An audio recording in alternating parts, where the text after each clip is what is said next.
Hello, this is Louise Hay, and I'm going to read to you my book, The Power is Within You. There is a great deal of information on this tape.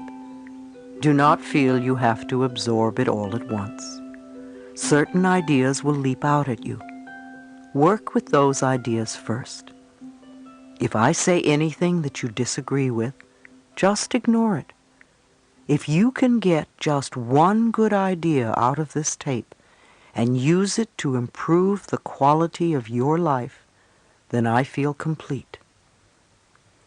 As you listen, you will become aware that I use many terms, such as power, intelligence, infinite mind, higher power, God, universal power, inner wisdom, and so on. This is done to show you that there is no limitation on what you choose to call that power that runs the universe and is also within you. If any name disturbs you, then substitute another that feels right for you. This book was written as an extension of You Can Heal Your Life. Time has passed since the writing of that book, and many new ideas have revealed themselves to me. Those ideas I wish to share with all of you who have been writing over the years asking for more information. I feel an important thing to be aware of is that the power we are all seeking out there is also within us and readily available to us to use in positive ways. May this tape reveal to you how very powerful you really are. I am not a healer. I do not heal anyone. I think of myself as a stepping stone on a pathway of self-discovery. I create a space where people can learn how incredibly wonderful they are by teaching them how to love themselves. That's all I do. I'm a person who supports people. I help people take charge of their lives. I help them discover their own power and inner wisdom and strengths. I help them get the blocks and the barriers out of the way so they can love themselves no matter what circumstances they happen to be going through. This doesn't mean that we will never have problems, but it is how we react to the problem that makes a tremendous difference. After years of individual counseling with clients and conducting hundreds of workshops and intensive training programs across the country and around the world, I find that there is only one thing that seems to heal every problem, and that is to love yourself.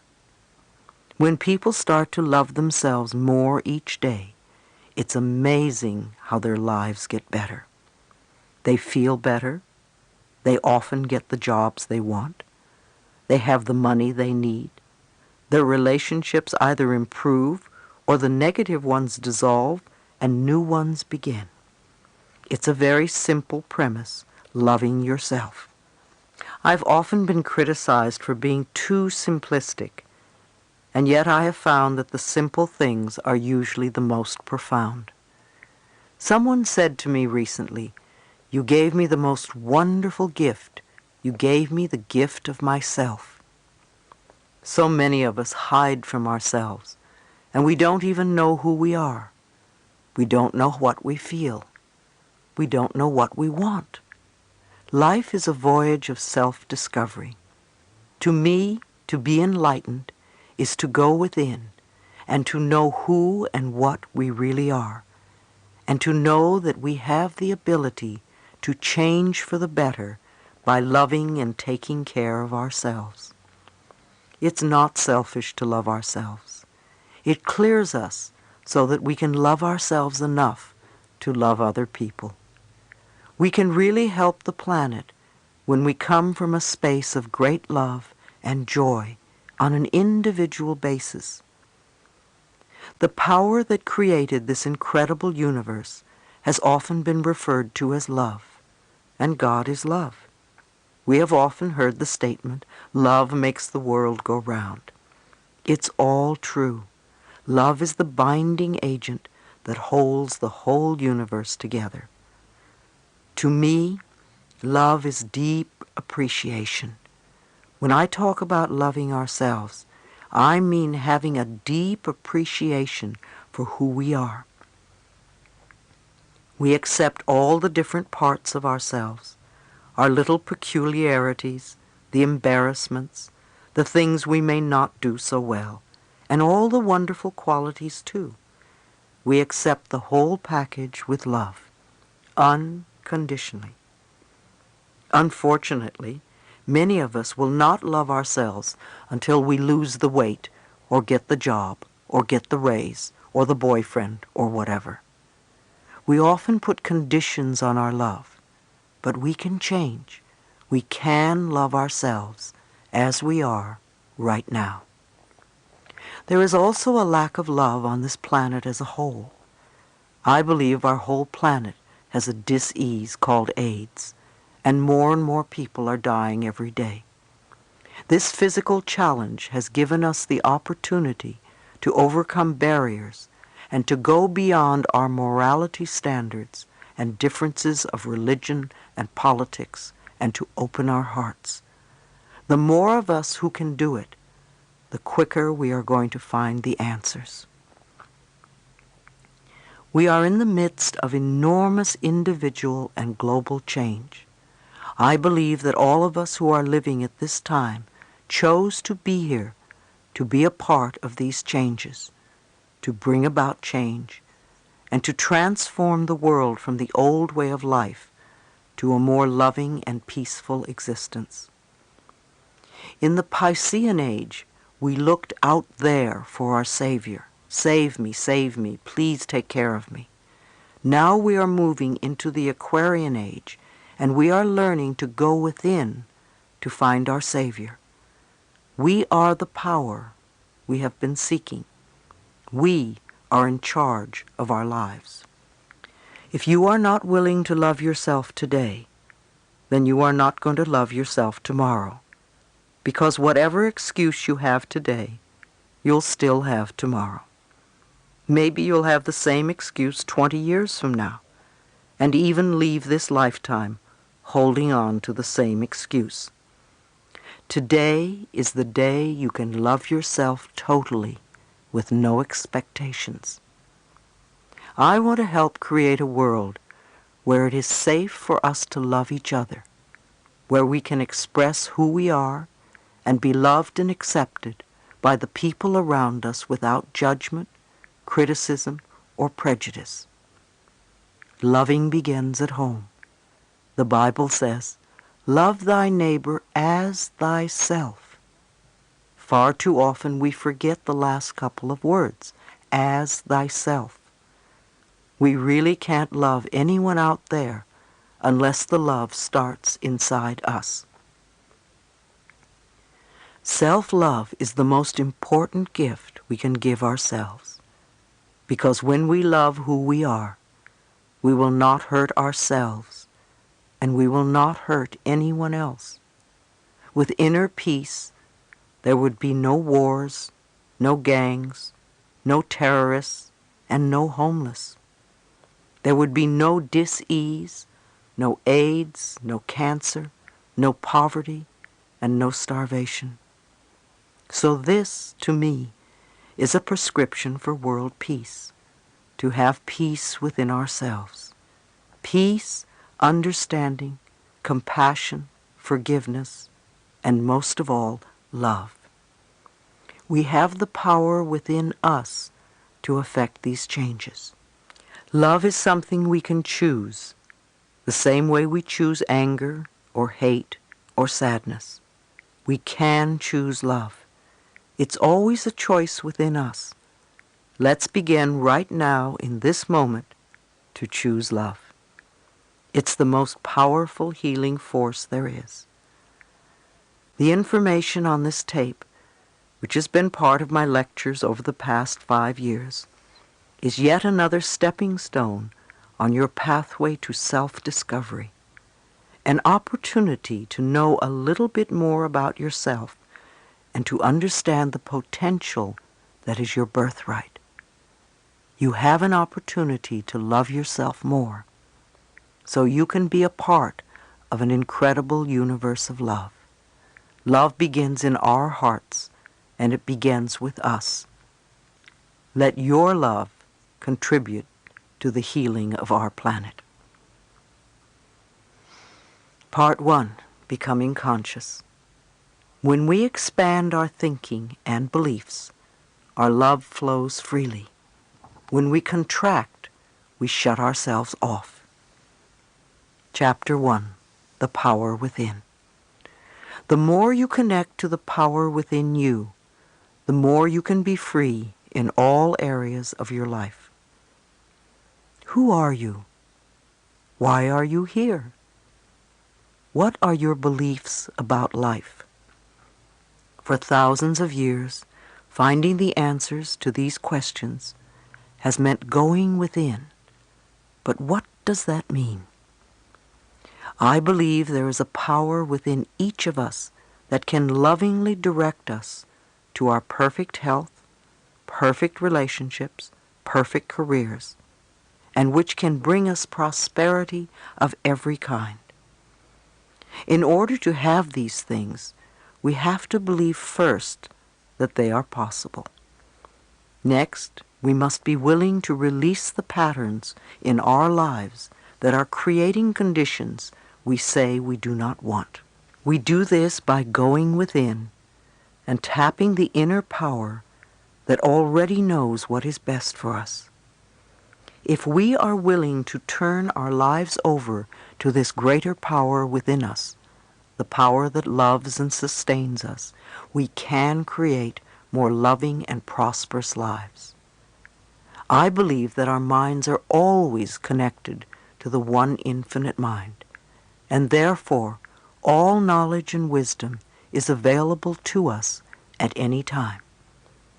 We are connected to this infinite mind, this universal power that created us, through that spark of light within, our higher self, or the power within. The universal power loves all of its creations. It is a power for good, and it directs everything in our lives. It doesn't know how to hate or lie or punish. It is pure love, freedom, understanding, and compassion. It is important to turn our lives over to our higher self, because through it we receive our good. We must understand that we have the choice to use this power in any way.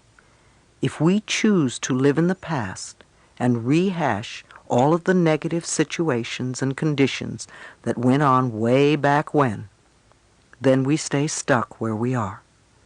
If we make a conscious decision not to be victims of the past and go about creating new lives for ourselves, we are supported by this power within, and new, happier experiences begin to unfold.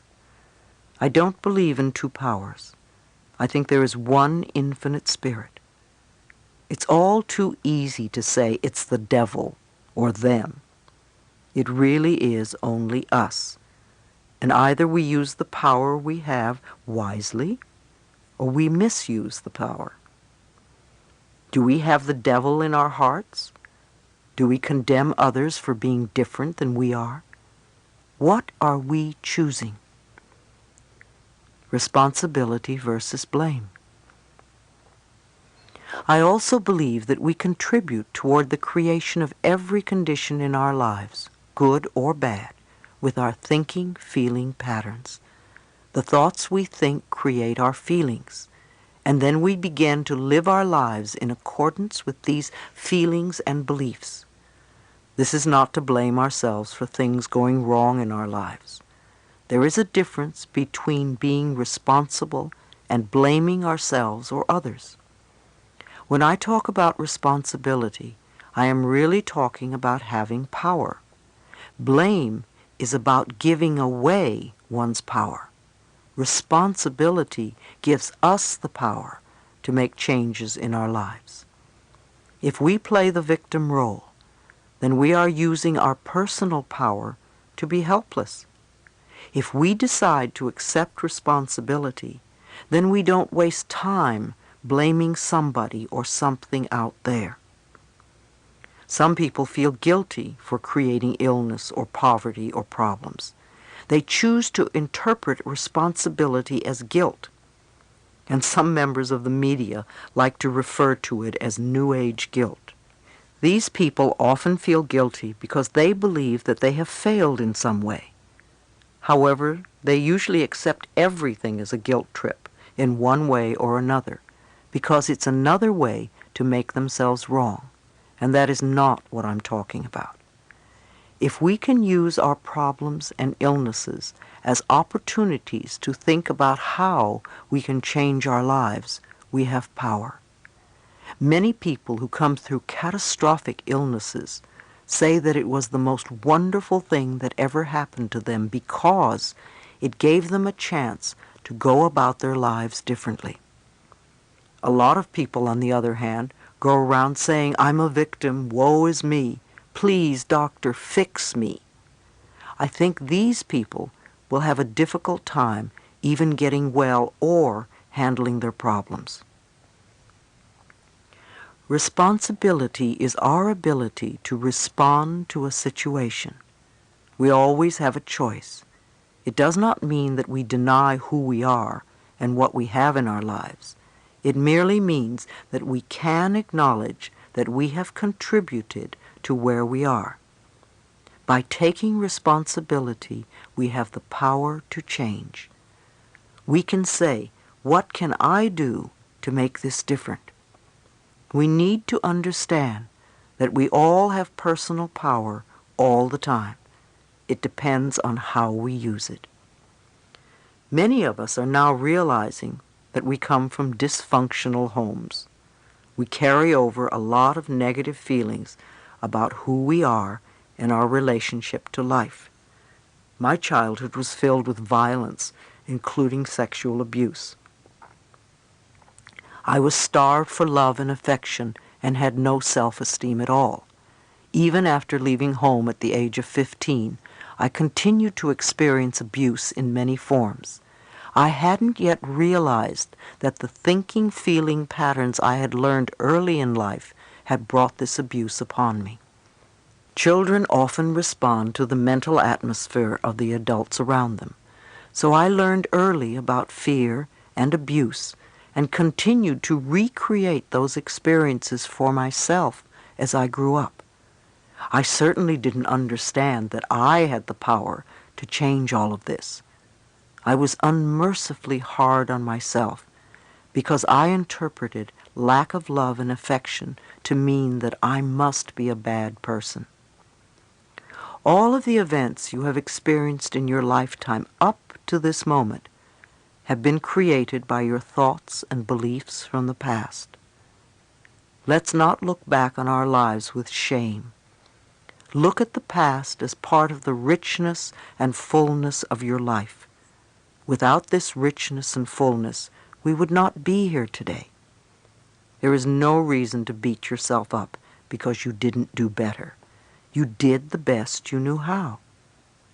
Release the past in love and be grateful that it has brought you to this new awareness. The past only exists in our minds and in the way we choose to look at it in our minds. This is the moment we are living. This is the moment we are feeling.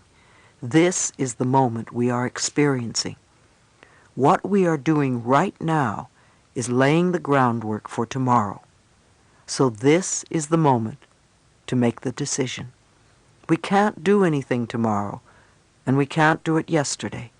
We can only do it today. What is important is what we are choosing to think, believe, and say right now.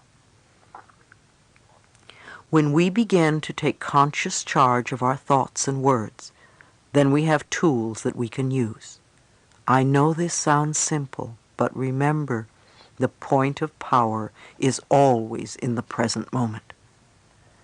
It is important for you to understand that your mind is not in control. You are in control of your mind. The higher self is in control. You can stop thinking those old thoughts. When your old thinking tries to come back and say, it's so hard to change, take mental command.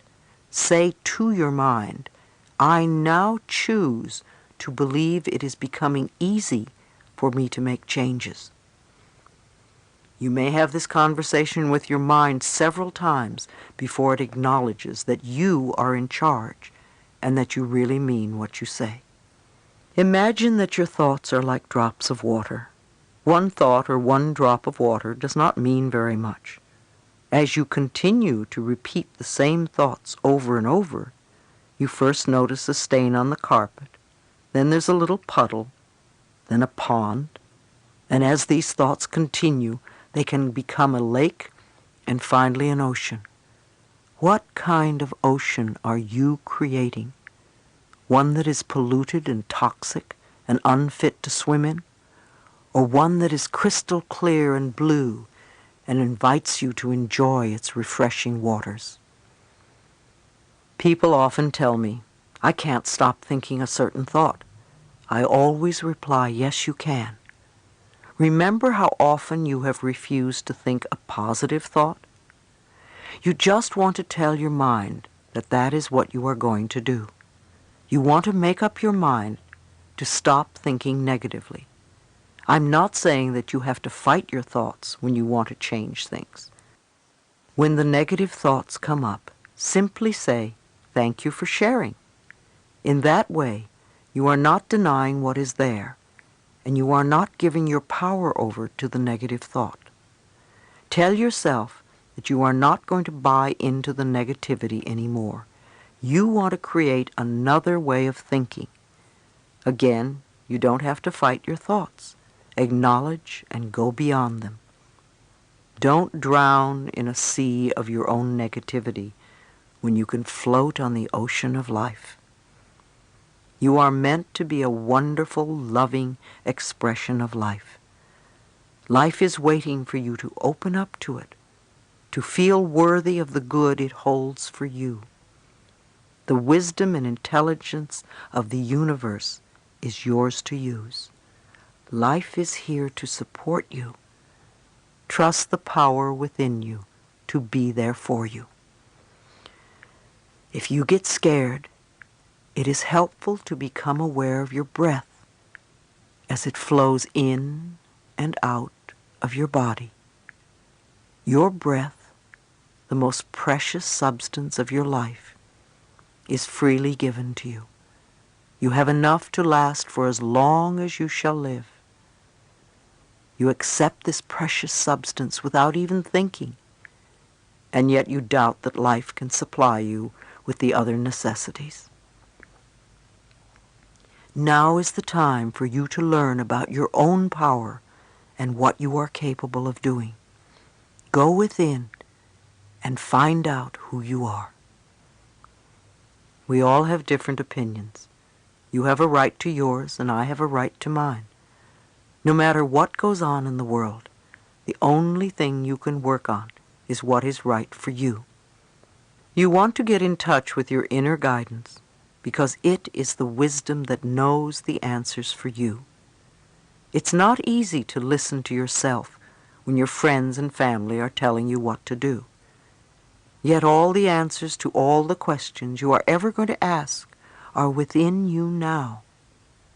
And every time you say, I don't know, you shut the door to your own inner wisdom. The messages you get from your higher self are positive and supportive of you. If you start getting negative messages, then you are working from ego and your human mind level, and even perhaps your imagination. Although positive messages often come to us through our imagination and our dreams. Support yourself by making the right choices for you. When in doubt, ask yourself, is this a decision that is loving for me?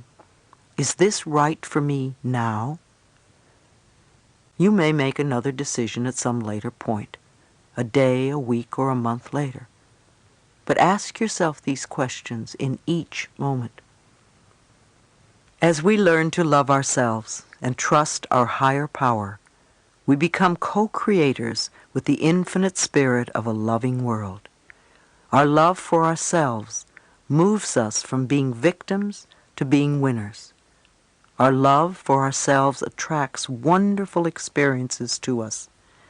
Have you ever noticed that people who feel good about themselves are naturally attractive? They usually have a quality about them that is just wonderful. They are happy with their lives. Things come to them easily and effortlessly. I learned a long time ago that I am a being of oneness with the presence and power of God. Knowing this, that the wisdom and understanding of Spirit resides within me, and I know that I am, therefore, divinely guided in all my dealings with others. Just as all the stars and planets are in their perfect orbit, I am also in my divine right order. I may not understand everything with my limited human mind. However, on the cosmic level, I know I am in the right place at the right time, doing the right thing. My present experience is a stepping stone to new awareness and new opportunities. Who are you? What did you come here to learn? What did you come here to teach? We all have a unique purpose. We are more than our personalities, our problems, our fears, and our illnesses. We are far more than our bodies. We are all connected with everyone on the planet and with all of life. We are all spirit, light, energy, vibration, and love. And we all have the power to live our lives with purpose and meaning. Chapter 2, Following My Inner Voice. The thoughts we choose to think are the tools that we use to paint the canvas of our lives. I remember when I first heard that I could change my life if I was willing to change my thinking. It was quite a revolutionary idea to me. I lived in New York and discovered the Church of Religious Science. Often people confuse the Church of Religious Science, or Science of Mind, which was founded by Ernest Holmes, with the Christian Science Church founded by Mary Baker Eddy. They all reflect New Thought, however they are different philosophies. The Science of Mind has ministers and practitioners who carry on the teachings of the Church of Religious Science. They were the very first people who told me that my thoughts shaped my future. Even though I didn't understand what they meant, this concept touched what I call the inner ding within me, that place of intuition that is referred to as the voice within. Over the years, I've learned to follow it because when that ding goes yes, even if it seems a crazy choice, I know that it is right for me. So these concepts struck a chord in me. Something said, yes, they are right. And then I began the adventure of learning how to change my thinking. Once I accepted the idea and said yes to it, I went through the house. I read a lot of books, and my home became like many of yours, filled with masses of spiritual and self-help books. I went to classes for many years, and I explored everything related to the subject. I literally immersed myself in New Thought philosophy, a new way of thinking. It was the first time that I had really studied in my life. Up until then, I didn't believe in anything. My mother was a lapsed Catholic, and my stepfather was an atheist. I had some strange idea that Christians either wore hair shirts or were eaten by lions, and neither appealed to me. I really delved into Science of Mind, because that was an avenue that was open for me at the time, and I found it really wonderful. At first it was sort of easy. I grasped a few concepts, and I started to think and talk a little bit differently. In those days I was a constant complainer and full of self-pity. I just loved to wallow in the pits. I didn't know that I was continually perpetuating more experiences in which to pity myself. But then again, I didn't know any better in those days. Gradually, I found that I was no longer complaining quite so much. I started to listen to what I said. I became aware of my self-criticism, and I tried to stop it. I began to babble affirmations without quite knowing what they meant. I started with the easy ones, of course, and a few small changes began to take place. I got the green lights and the parking places, and boy, did I think I was hot stuff. Wow, I thought I knew it all, and I very soon became quite cocky and arrogant and dogmatic in my beliefs. I felt I knew all the answers. In hindsight, it was really my way of feeling safe in this new area. When we start to move away from some of our old rigid beliefs, especially if we've been previously in total control, it can be very scary. It was very frightening for me, so I would grasp onto whatever would make me feel safe.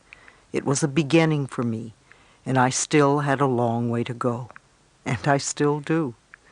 Like most of us, I didn't always find the pathway easy and smooth, because just babbling affirmations didn't work all the time, and I couldn't understand why.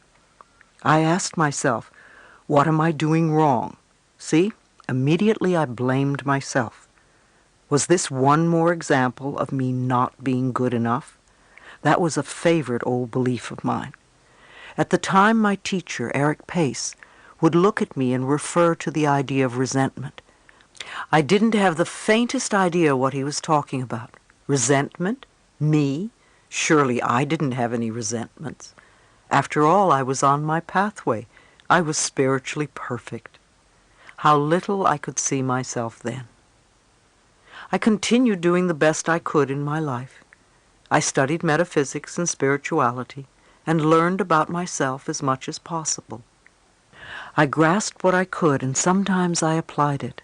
Often we hear a lot of things, and sometimes we grasp them, but we don't always practice them.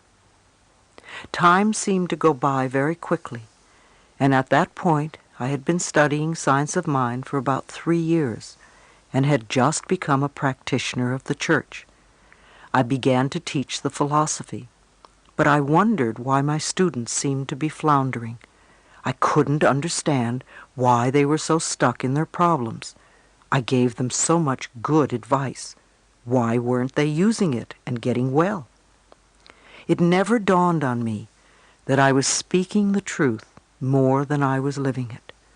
I was like a parent who tells the child what to do, but then does exactly the opposite. Then one day, seemingly out of the blue, I was diagnosed with vaginal cancer. First I panicked like anyone else. Then I had doubts that all this stuff I was learning was valid. It was a normal and natural reaction.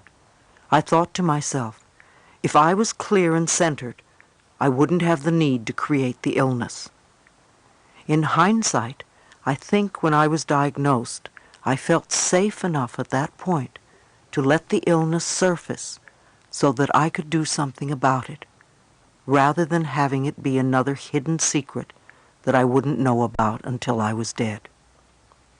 I knew too much by then to hide from myself any longer. I knew that cancer was a dis-ease of resentment that is held for a long time until it eats away at the body. When we stifle our emotions inside of us, they have to go somewhere in the body. If we spend a lifetime stuffing things down, they will eventually manifest somewhere in the body. I became very aware that the resentment within me, which my teacher had referred to so many times, had to do with being physically, emotionally, and sexually abused as a child. Naturally, I would have resentment. I was bitter and unforgiving of the past. I had never done any work to change or release the bitterness and let it go. When I left home, it was all I could do to forget what had happened to me. I thought I had put it behind me, when in actuality I had simply buried it. When I found my metaphysical pathway, I covered up my feelings with a nice layer of spirituality and hid a lot of garbage inside me. I put a wall around myself that kept me literally out of touch with my own feelings. I didn't know who I was or where I was. After my diagnosis, the real inner work of learning to know myself began. Thank God I had tools to use. I knew I needed to go within myself if I was going to make any permanent changes. Yes, the doctor could give me an operation and perhaps take care of my illness for the moment. But if I didn't change the way I was using my thoughts and my words, I'd probably recreate it again. It's always interesting to me to learn where in our bodies we put our cancers, our diseases, on which side of the body, the left or the right. The right side represents the masculine side, from where we give out. The left is the feminine side, the receptive part, from where we take in. Almost all of my life, when anything went wrong, it was always on the right side of my body. It was where I stored all the resentment towards my stepfather and life. I was no longer content to get green lights and parking places. I knew I had to go much, much deeper. I realized that I was not really progressing in my life the way I wanted to because I hadn't really cleared out this old garbage from childhood, and I wasn't living what I was teaching. I had to recognize the inner child inside me and work with her. My inner child needed help because she was still in great pain. I quickly began a self-healing program in earnest. I concentrated totally on me and did little else. I became very committed to getting well. Some of it was a little weird, yet I did it anyway. After all, this was my life on the line. It became almost a 24-hour-a-day job for the next 6 months. I began reading and studying everything I could find out about alternative ways to heal cancer because I truly believed it could be done. I did a nutritional cleansing program that detoxified my body from all the junk foods I had eaten for years. For months, I seemed to be living on sprouts and pureed asparagus. I know I had more to eat, but that is what I remember the most. I worked with my Science of Mind minister and teacher, Eric Pace, to clear the mental patterns so the cancer wouldn't return. I said affirmations and did visualizations, prayers, and spiritual mind treatments. I did daily sessions in front of a mirror. The most difficult words to say were, "I love you. I really love you." It took a lot of tears and a lot of breathing to get through it. When I did, it was as if I took a quantum leap. I also went to a good psychotherapist who was skilled in helping people express and release their anger. I spent a long period of time beating pillows and screaming. It was wonderful. It felt so good because I had never, ever had permission to do that in my life. I don't know which method worked. Maybe a little bit of everything worked. Most of all, I was really consistent with what I did. I practiced during all my waking hours. I thanked myself before I went to sleep for what I had done during the day. I affirmed that my healing process was taking place in my body while I slept, and that I would awaken in the morning bright and refreshed and feeling good.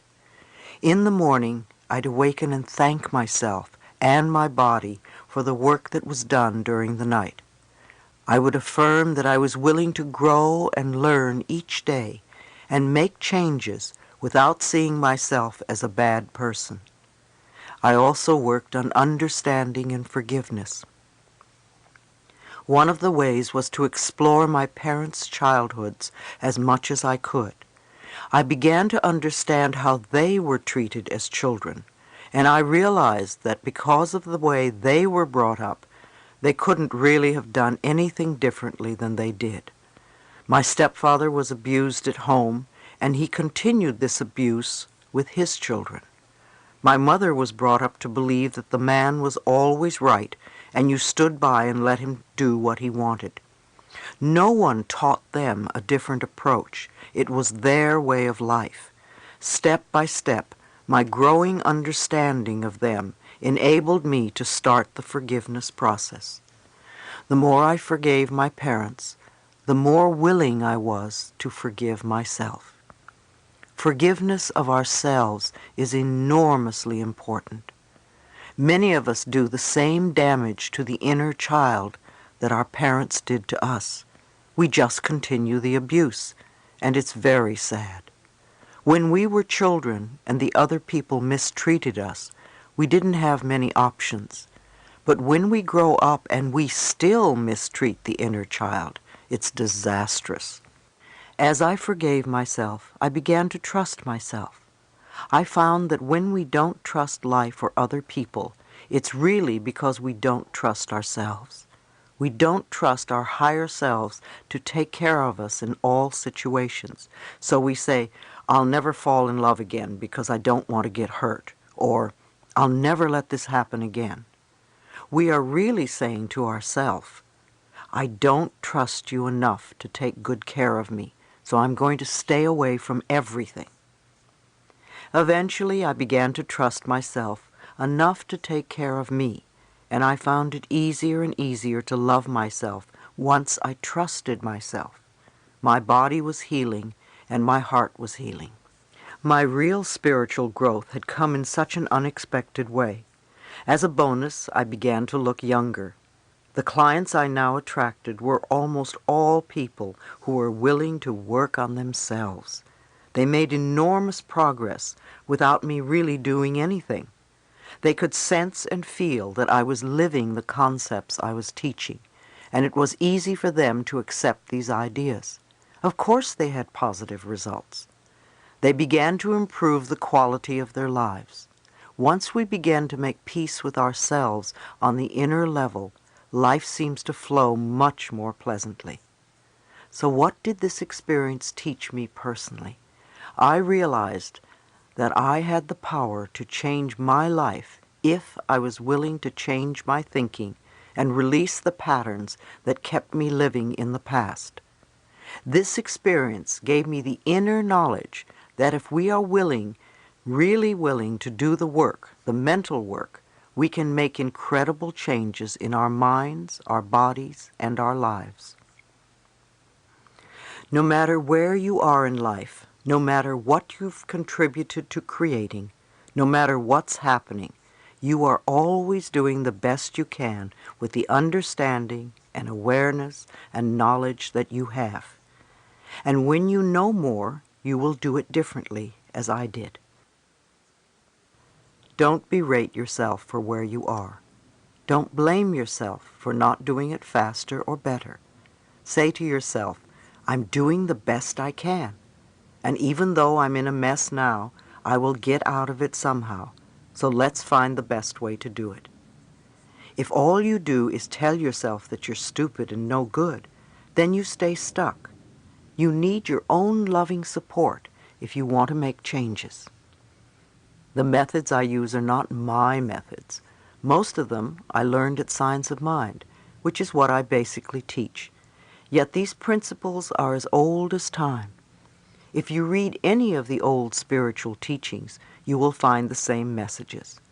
I am trained as a minister of the Church of Religious Science. However, I do not have a church. I am a free spirit. I express the teachings in simple language so that they may reach many people. This path is a wonderful way of getting your head together and really understanding what life is all about, and how you can use your own mind to take charge of your life. When I started all this over 20 years ago, I had no idea that I would be able to bring hope and help to the number of people that I do today.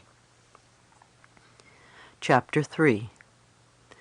The Power of Your Spoken Word. Every day, declare for yourself what you want in life. Declare it as though you have it. The law of mind. There is a law of gravity, and there are several other physical laws, like physics and electricity, most of which I don't understand. There are also spiritual laws, like the law of cause and effect. What you give out comes back. There is also a law of mind. I don't know how it works, in much the same way that I don't know how electricity works. I only know that when I flick the switch, the light comes on. I believe that when we think a thought, or when we speak a word or a sentence, it somehow goes out from us into a law of mind and comes back to us as experience. We are now beginning to learn the correlation between the mental and the physical. We are beginning to understand how the mind works and that our thoughts are creative. Our thoughts speed through our minds very quickly, so it is difficult to shape them at first. Our mouths, on the other hand, are slower.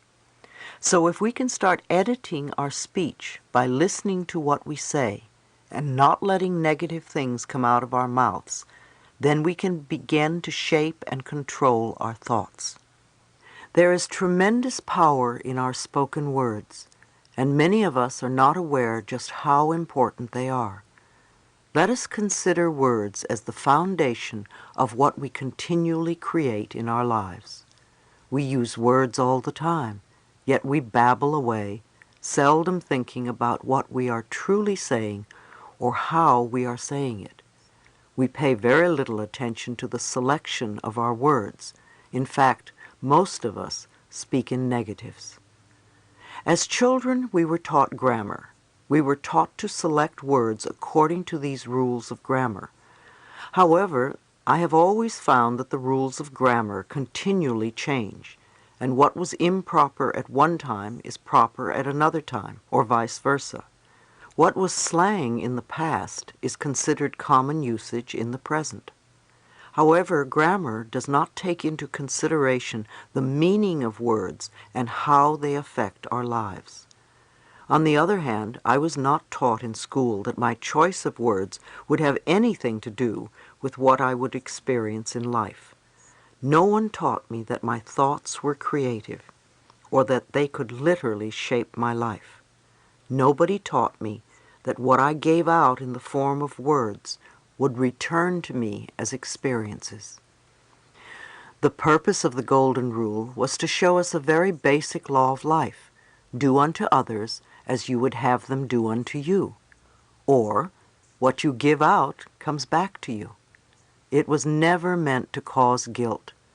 No one ever taught me that I was worth loving or that I deserved good, and nobody taught me that life was here to support me. I remember that as children, we would often call each other cruel and hurtful names and try to belittle one another. But why did we do that? Where did we learn such behavior? Look at what we were taught.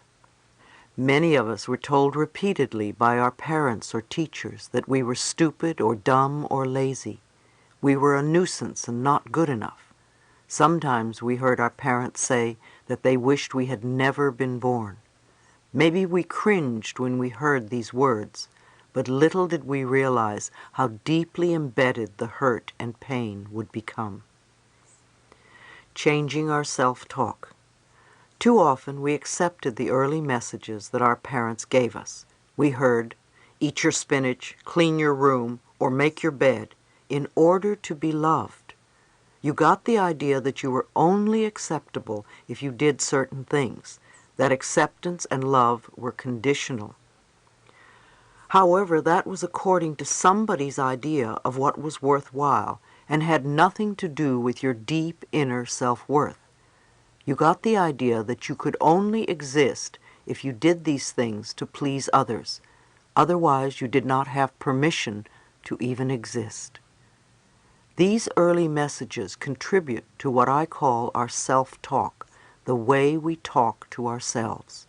The way we talk to ourselves inwardly is really important because it becomes the basis of our spoken words. It sets up the mental atmosphere in which we operate and which attracts to us our experiences. If we belittle ourselves, life is going to mean very little to us. If we love and appreciate ourselves, then life can be a wonderful, joyous gift. If our lives are unhappy, or if we are feeling unfulfilled, it's very easy to blame our parents or them and say it's all their fault. However, if we do, we stay stuck in our conditions, our problems, and our frustrations. Words of blame will not bring us freedom. Remember, there is a power in our words. Again, our power comes from taking responsibility for our lives.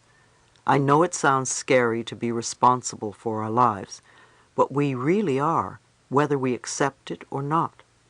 If we want to be responsible for our lives, we've got to be responsible for our mouths.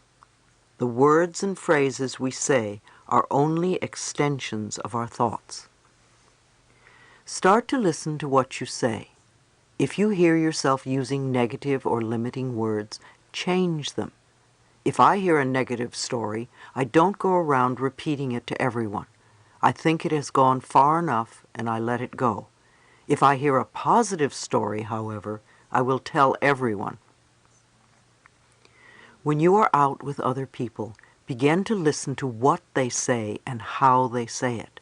See if you can connect what they say with what they are experiencing in life. Many, many people live their lives in shoulds. Should is a word that my ear is very attuned to. It is as if a bell goes off every time I hear it. Often I will hear people use a dozen shoulds in a paragraph. These same people wonder why their lives are so rigid or why they can't move out of a situation. They want a lot of control over things that they cannot control. They are either making themselves wrong or making someone else wrong. And then they question why they aren't living lives of freedom. We can also remove the expression have to from our vocabulary and our thinking as well. When we do, we will release a lot of self-imposed pressure on ourselves. We create tremendous pressure by saying, I have to go to work, I have to do this, I have to, I have to. Instead, let's begin to say choose to. I choose to go to work because it pays the rent right now or whatever. Come from choice. Choose to puts a whole different perspective on our lives. Everything we do is by choice, even though it may not seem to be so. A lot of us also use the word but. We make statements, then we say but, which heads us in two different directions.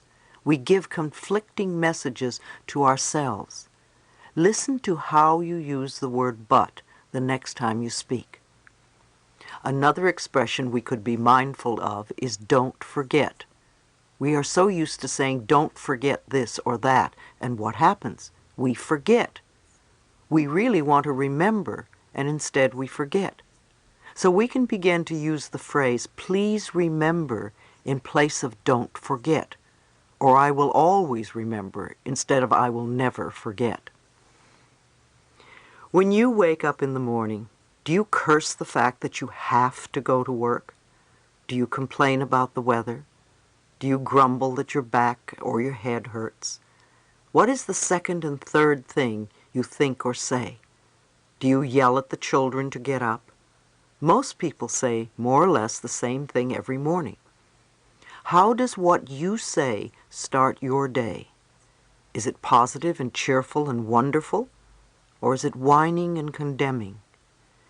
If you grumble and complain and moan, you're setting yourself up for just such a day. What are your last thoughts before going to bed? Are they powerful, healing thoughts or poverty, worry thoughts? When I speak of poverty thoughts, I don't mean only about the lack of money. It can be a negative way of thinking about anything in your life, any part of your life that is not flowing freely. Do you worry about tomorrow?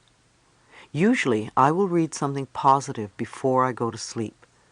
I am aware that when I sleep, I am doing a lot of clearing that will prepare me for the next day. I find it very helpful to turn over to my dreams any problems or questions I may have. I know my dreams will help me take care of whatever is going on in my life. I am the only person who can think in my mind, just like you are the only person who can think in your mind. Nobody can force us to think in a different way. We choose our thoughts, and these are the basis for our self-talk. As I experienced how this process worked more in my life, I began to live more of what I was teaching others. I really watched my words and my thoughts, and I constantly forgave myself for not being perfect. I allowed myself to be me, rather than struggling to be a super person who may only be acceptable in others' eyes. When I began for the first time to trust life and to see it as a friendly place, I lightened up. My humor became less biting and more truly funny. I worked on releasing criticism and judgment of myself and other people. And I stopped telling disaster stories. We are so quick to spread bad news. It's just amazing. I stopped reading the newspaper and gave up the 11 o'clock news at night because all the reports were concerned with disaster and violence and very little good news. I realized that most people don't want to hear good news. They love to hear bad news so that they have something to complain about. Too many of us keep recycling the negative stories until we believe that there is only bad in the world. For a while there was a radio station that broadcast only good news, but it went out of business. When I had my cancer, I decided to stop gossiping, and to my surprise I found I had nothing to say to anyone. I became aware that whenever I met a friend, I would immediately dish the latest dirt with them. Eventually I discovered there were other ways of talking, although it wasn't an easy habit to break. Nonetheless, if I gossiped about other people, then other people probably gossiped about me, because what we give out, we get back. As I worked more and more with people, I really began to listen to what they said. I really began to hear the words, not just get the general drift. Usually after 10 minutes with a new client, I could tell exactly why they had a problem, because I could hear the words they were using. I could understand them by the way they were talking. I knew that their words were contributing to their problems. If they were talking negatively, imagine what their self-talk was like. It must be more of the same negative programming, poverty thinking, as I called it. A little exercise I suggest you do is to put a tape recorder by your telephone, and every time you make or get a call, push the record button. When the tape is full on both sides, listen to what you've been saying and how you say it. You will probably be amazed. You will begin to hear the words you use and the inflection of your voice. You will begin to become aware. If you find yourself saying something 3 times or more, write it down because it is a pattern. Some of the patterns may be positive and supportive, and you may also have some very negative patterns that you repeat over and over and over again. The power of the subconscious mind. In light of what I've been speaking of, I want to discuss the power of our subconscious minds. Our subconscious minds make no judgments. The subconscious mind accepts everything we say and creates according to our beliefs. It always says yes. Our subconscious minds love us enough to give us what we declare. We have choice, though. If we choose these poverty beliefs and concepts, then it is assumed that we want them. It will continue to give us these things until we are willing to change our thoughts and words and beliefs for the better. We are never stuck because we can always choose again. There are billions and billions of thoughts from which to choose. Our subconscious minds don't know true from false or right from wrong. We don't want to deprecate ourselves in any way. We don't want to say something like, "Oh, stupid old me," because the subconscious mind will pick up this self-talk and after a while you will feel that way. If you say it enough times, it will become a belief in your subconscious. The subconscious mind has no sense of humor, and it is important for you to know and understand this concept. You cannot make a joke about yourself and think it doesn't mean anything. If it is a put-down about yourself, even if you're trying to be cute or funny about it, the subconscious mind accepts it as true. I don't let people tell put-down jokes in my workshops. They can be raunchy but not put-downs of a nationality or sex or whatever. So don't joke about yourself and make derogatory remarks about yourself, because they will not create good experiences for you. Don't belittle others either. The subconscious mind doesn't distinguish between you and the other person. It hears the words, and it believes you are talking about yourself. The next time you want to criticize someone, ask why you feel that way about yourself. You only see in others what you see in yourself. Instead of criticizing others, praise them, and within a month, you will see enormous change within you. Our words are really a matter of approach and attitude. Notice the way that lonely, unhappy, poor, sick people talk. What words do they use? What have they accepted as the truth for themselves? How do they describe themselves? How do they describe their work, their lives, their relationships? What do they look forward to? Be aware of their words, but please don't run around telling strangers that they are ruining their lives by the way they talk. Don't do it to your family and friends either, because the information will not be appreciated. Instead, use this information to begin to make the connection for yourself and practice it if you want your life to change. Because even on the smallest level, if you change the way you talk, your experiences are going to change.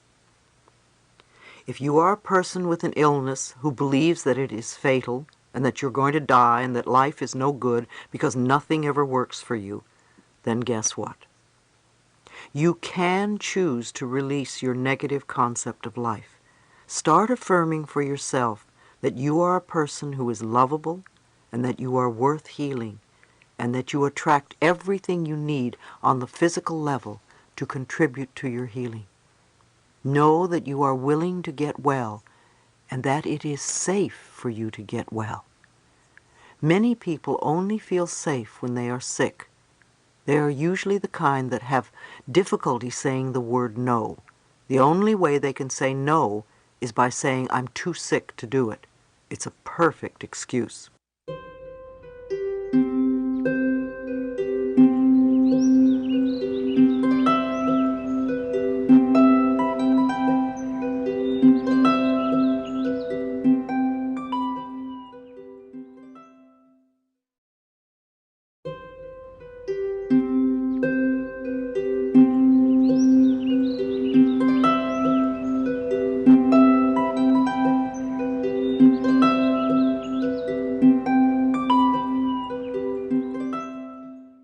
I remember a woman at one of my workshops who had 3 cancer operations.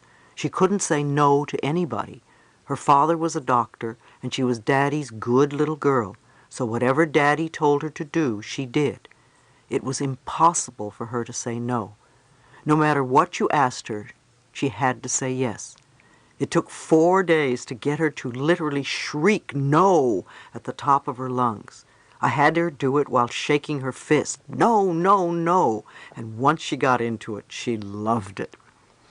I find that many women with breast cancer can't say no. They nourish everybody except themselves. One of the things I recommend to a woman with breast cancer is that she must learn to say no. No, I don't want to do it. No. 2 or 3 months of saying no to everything and everyone will begin to turn things around. She needs to nourish herself by saying, "This is what I want to do, not what you want me to do."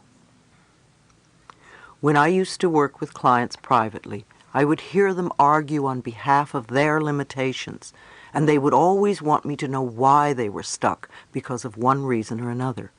If we believe we are stuck and accept that we are stuck, then we are stuck. We get stuck because our negative beliefs are being fulfilled. Instead, let's begin to focus on our strengths. Many of you tell me that my tapes saved your lives. I want you to realize that no book or tape is going to save you. A little piece of tape in a plastic box is not saving your life. What you are doing with the information is what matters. I can give you plenty of ideas, yet what you do with them is going to count.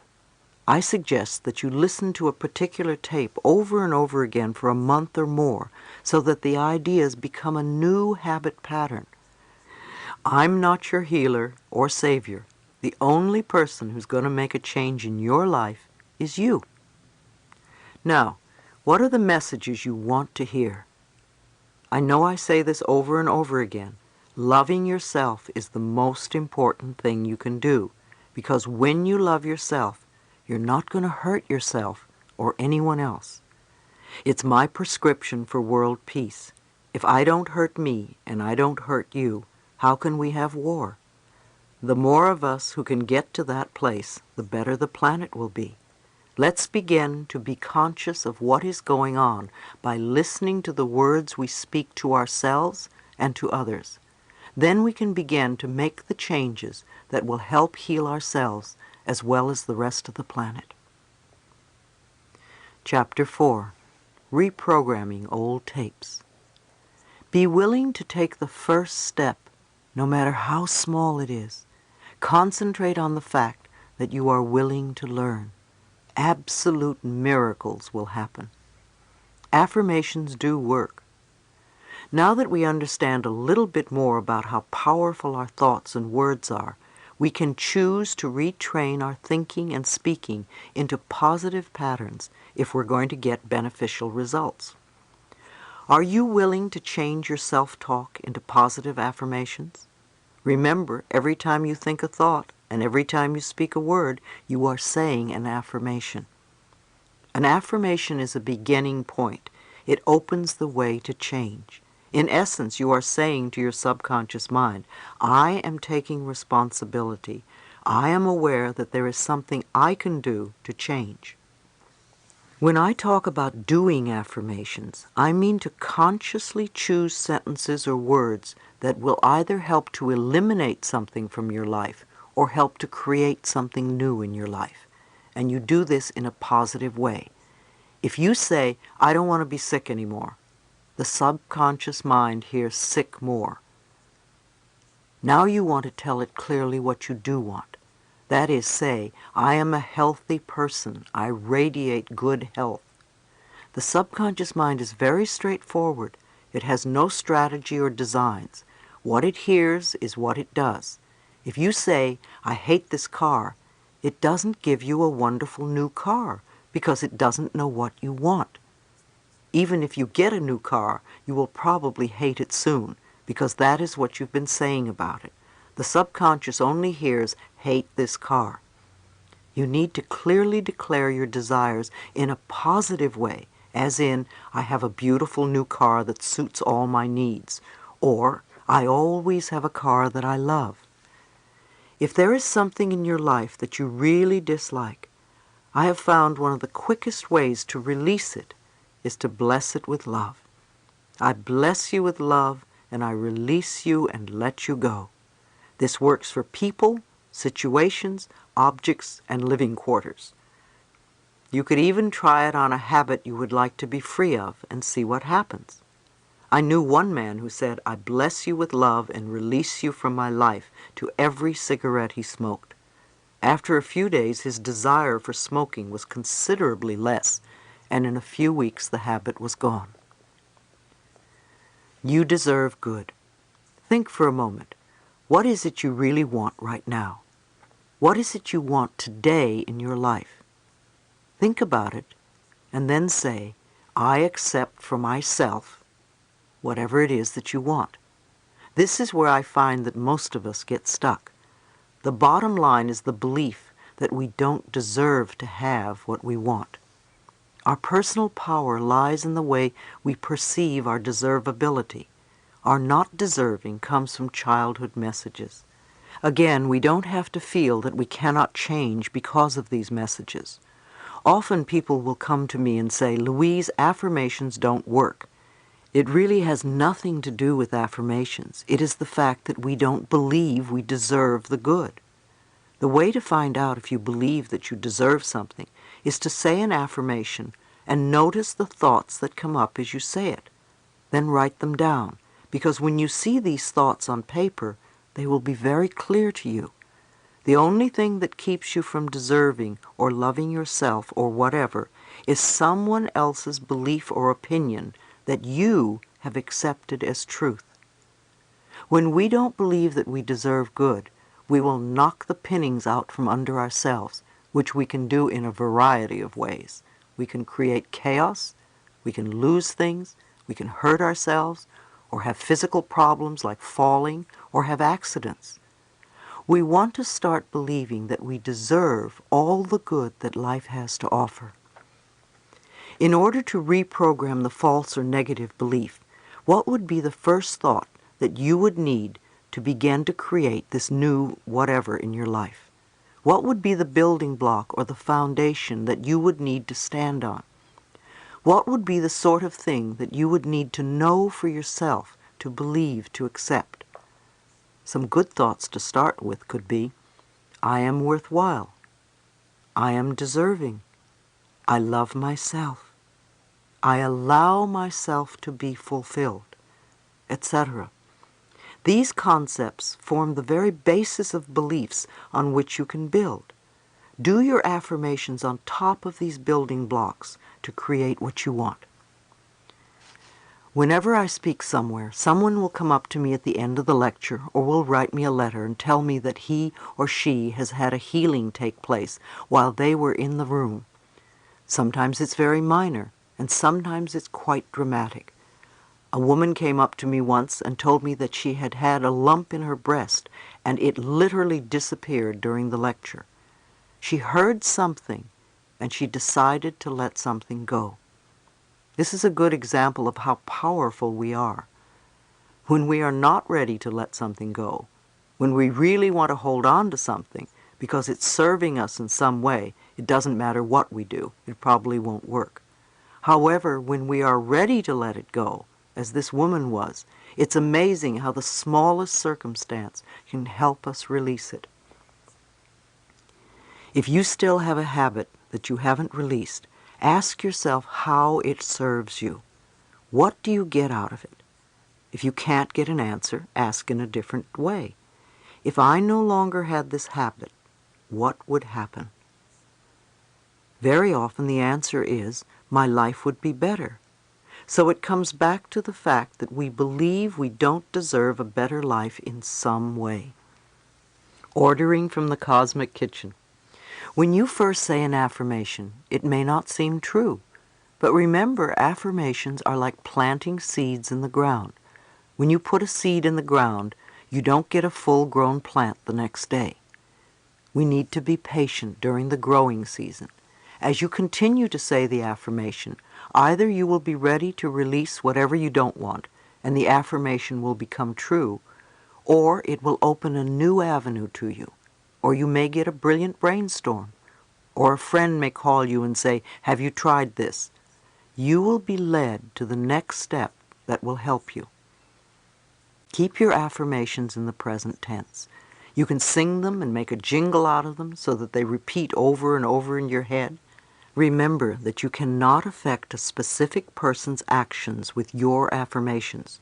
To affirm that John is now in love with me is a form of manipulation, and it is trying to have control over another person's life. It will usually have a boomerang effect on you. You will become very unhappy when you don't get what you want. You can say, "I am now loved by a wonderful man who is," and list the qualities that you want in the relationship. That way you allow the power within you to bring to you the perfect person to fill that bill, who may possibly be John. You don't know what another person's spiritual lesson is, and you don't have a right to interfere in their life process. You certainly wouldn't want someone else doing it to you. If someone is ill, bless them and send them love and peace, but don't demand that they get well. I like to think of doing affirmations as placing our order in the cosmic kitchen. If you go to a restaurant and the waiter or waitress comes and takes your order, you don't follow them into the kitchen to see if the chef got the order or how he's going to prepare the food. You sit and drink water or coffee or tea, or you talk to your friend and maybe eat your roll. You assume that your food is being prepared and will be out when it's ready. It's the same when we begin to do affirmations. When we put our order into the cosmic kitchen, the great chef, our higher power, is working on it. So you go on with your life and know that it is being taken care of. It's on order. It's happening. Now, if the food comes out and it isn't exactly what you ordered, and if you have self-esteem, you will send it back. If not, you will eat it. You also have a right to do that with the cosmic kitchen. If you don't get exactly what you want, you can say, "No, that's not quite it. This is what I want." Perhaps you weren't clear in your ordering. The idea here, too, is to let go. At the end of my treatments and meditations, I use the words, "and so it is." It's a way of saying, higher power, it's in your hands now. I release it to you. Reprogramming the subconscious mind. The thoughts we think accumulate, and when we are unaware, the old thought resurfaces. When we are reprogramming our minds, it is normal and natural that we go a little forward, we come a little back, and we go a little forward again. It's part of practicing. I don't think there is any new skill that you can learn absolutely 100% in the first few minutes. Do you remember when you first learned how to use a computer, how frustrating it was? It took practice. You had to learn how it worked, to learn its laws and systems. I called my first computer my magic lady, for when I mastered her rules, she did indeed deliver what seemed like magic to me. Yet while I was learning, the way she would teach me I was off track or going in the wrong direction was to devour pages of work that I would then have to do all over again. Out of all the mistakes, I learned how to flow with the system. To flow with the system of life, you want to become aware that your subconscious mind is like a computer. Garbage in, garbage out. If you put negative thoughts in, then negative experiences come out. Yes, it takes time and practice to learn the new ways of thinking. Be patient with yourself. When you are learning something new and the old pattern returns, are you going to say, "Oh, I didn't learn anything"? Or are you going to say, "Okay, that's all right, come on, let's do it again the new way"? Or say you cleared an issue and think you'll never have to deal with it again. How do you know if you've really worked it through unless you test yourself? So you bring up the old situation one more time and watch how you react. If you jump right back into the old way of reacting to it, then you know you haven't really learned that particular lesson, and you need to do more work on it. That's all it means. You want to realize it's only a little test to see how far you've come. If you begin to repeat your affirmations, the new statements of truth about yourself, you give yourself an opportunity to react differently. Whether it's a health problem, a financial one, or a relationship difficulty, if you react in a new way to the situation, then you're on your way to having another issue handled, and you can move on to other areas.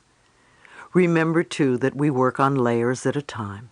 You can reach a plateau and think, "I've done it," and then later on some old issue resurfaces and you may injure yourself or get sick and you don't get better for some time. Look to see what the underlying beliefs are. It may mean that you have some more work to do because you are going to the next deeper layer. Don't feel that you're not good enough because something you've worked to clear comes up again. When I discovered that I was not a bad person because once again I was facing an old issue, it became much easier for me to keep going. I learned to say to myself, Louise, you're doing very well. Look how far you have come. You just need more practice. And I love you.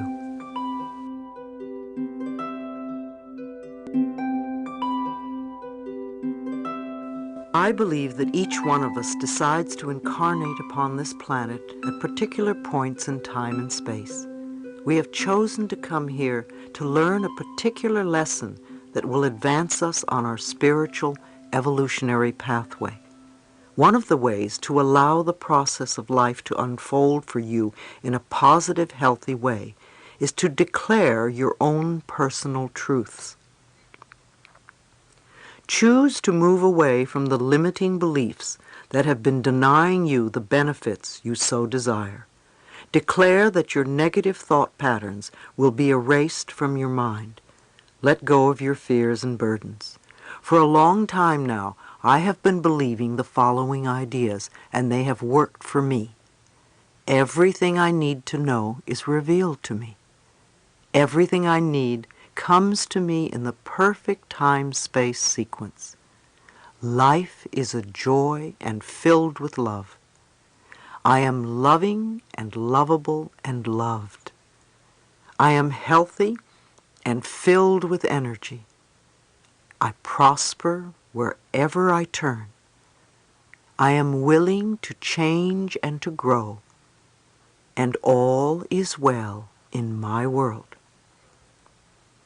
I have learned that we don't always stay positive 100% of the time, and I include myself in this knowledge. As much as possible, I see life as a wonderful, joyous experience. I believe that I am safe. I have made it a personal law for me. I believe that everything I need to know is revealed to me, so I need to keep my eyes and ears open. When I had cancer, I remember thinking that a foot reflexologist would be very helpful to me. One evening I went to a lecture of some sort. Usually I sit in the front row because I like being close to the speaker.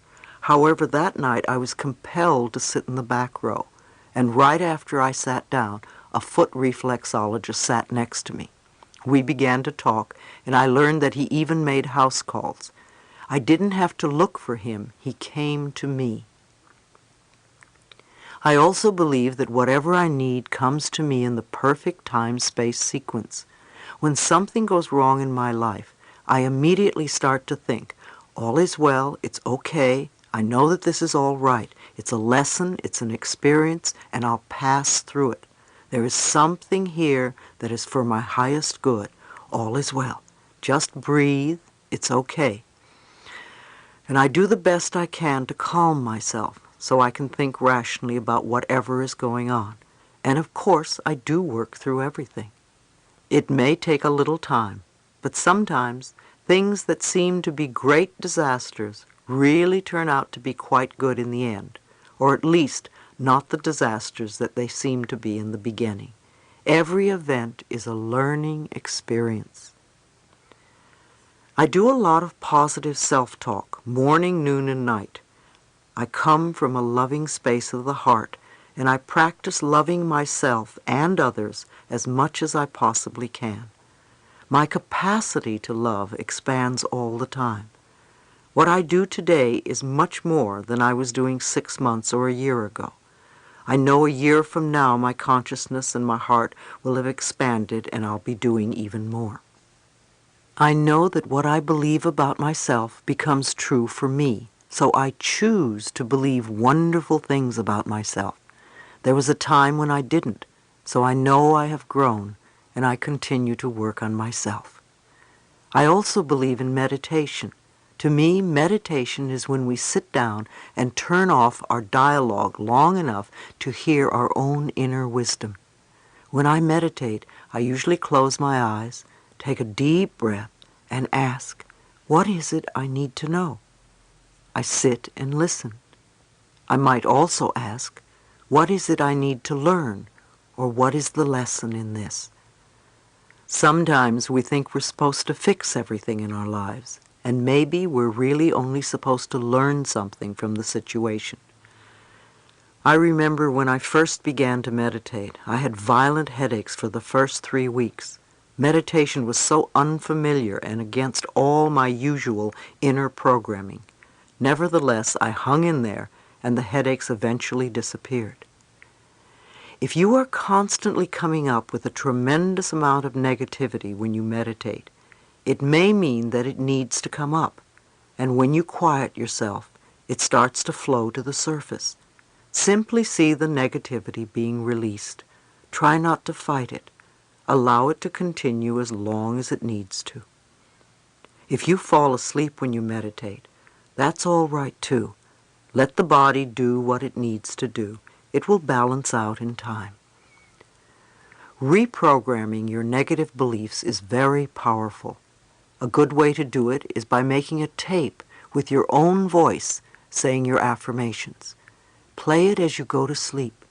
It will have a great deal of value for you because you will be listening to your own voice. An even more powerful tape would be your mother's voice telling you how wonderful you are and how much she loves you. Once you have the tape, it's good to relax the body before you begin reprogramming. Some people like to start with the tips of their toes and move to the top of their head, tensing and relaxing. However you do it, breathe and release the tension. Let the emotions go. Get to a state of openness and receptivity. The more relaxed you are, the easier it is to receive the new information. Remember, you are always in charge and you are always safe. It's wonderful to listen to tapes or read self-awareness books and do your affirmations. But what are you doing for the other 23 hours or so a day? You see, that is what really matters. If you sit down and meditate and then get up and rush to work and scream at somebody, that counts too. Meditations and affirmations are wonderful, yet what you do at other times are just as important. Treat doubt as a friendly reminder. I'm often asked questions about whether people are doing affirmations correctly or whether they are even working, and about doubt. I'd like you to think of doubt a little differently than you may have been. I believe that the subconscious mind resides in the solar plexus area of the body, where you carry those gut feelings. When something sudden happens, don't you immediately get a strong feeling in your gut? It is where you take everything in and store it.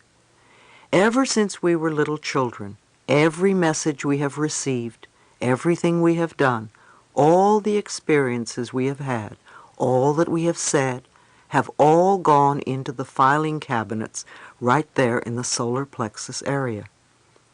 I like to think that there are little messengers in there, and when we think thoughts or have experiences, the messages go in, and the messengers file them in the appropriate files.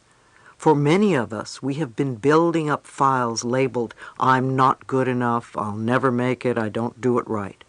We have gotten absolutely buried under these files.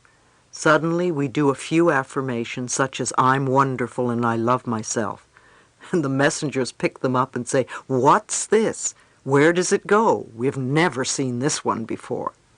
So the messengers call doubt. "Doubt, come over here and see what's going on."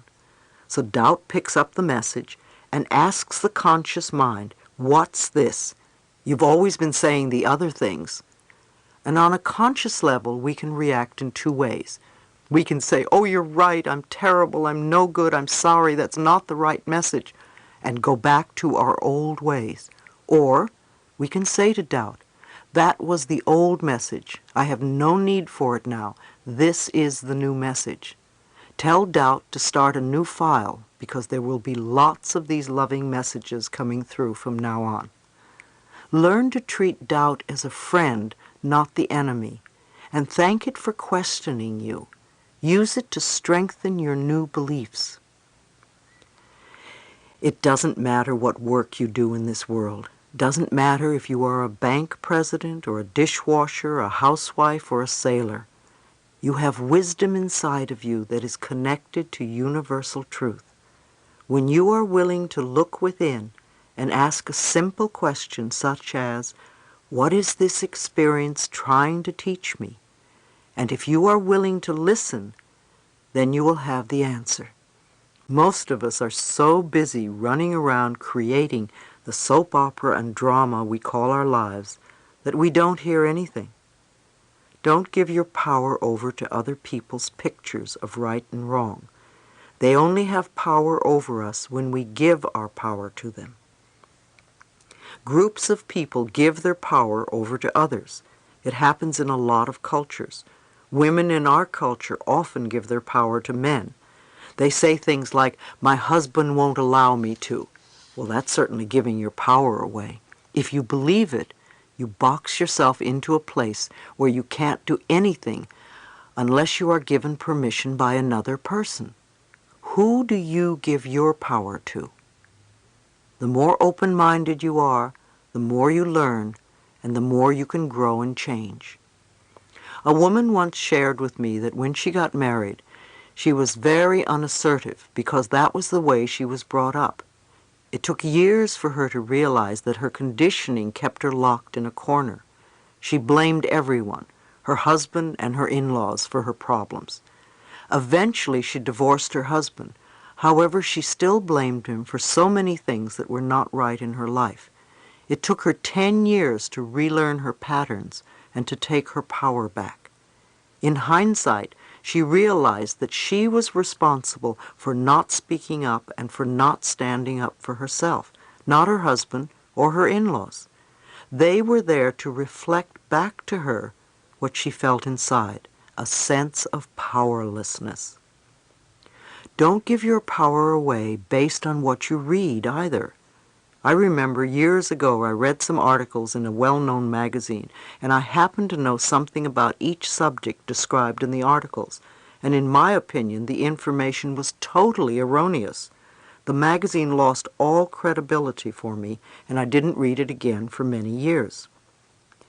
You are the authority in your life, so don't think that because something is in print that it's always the truth.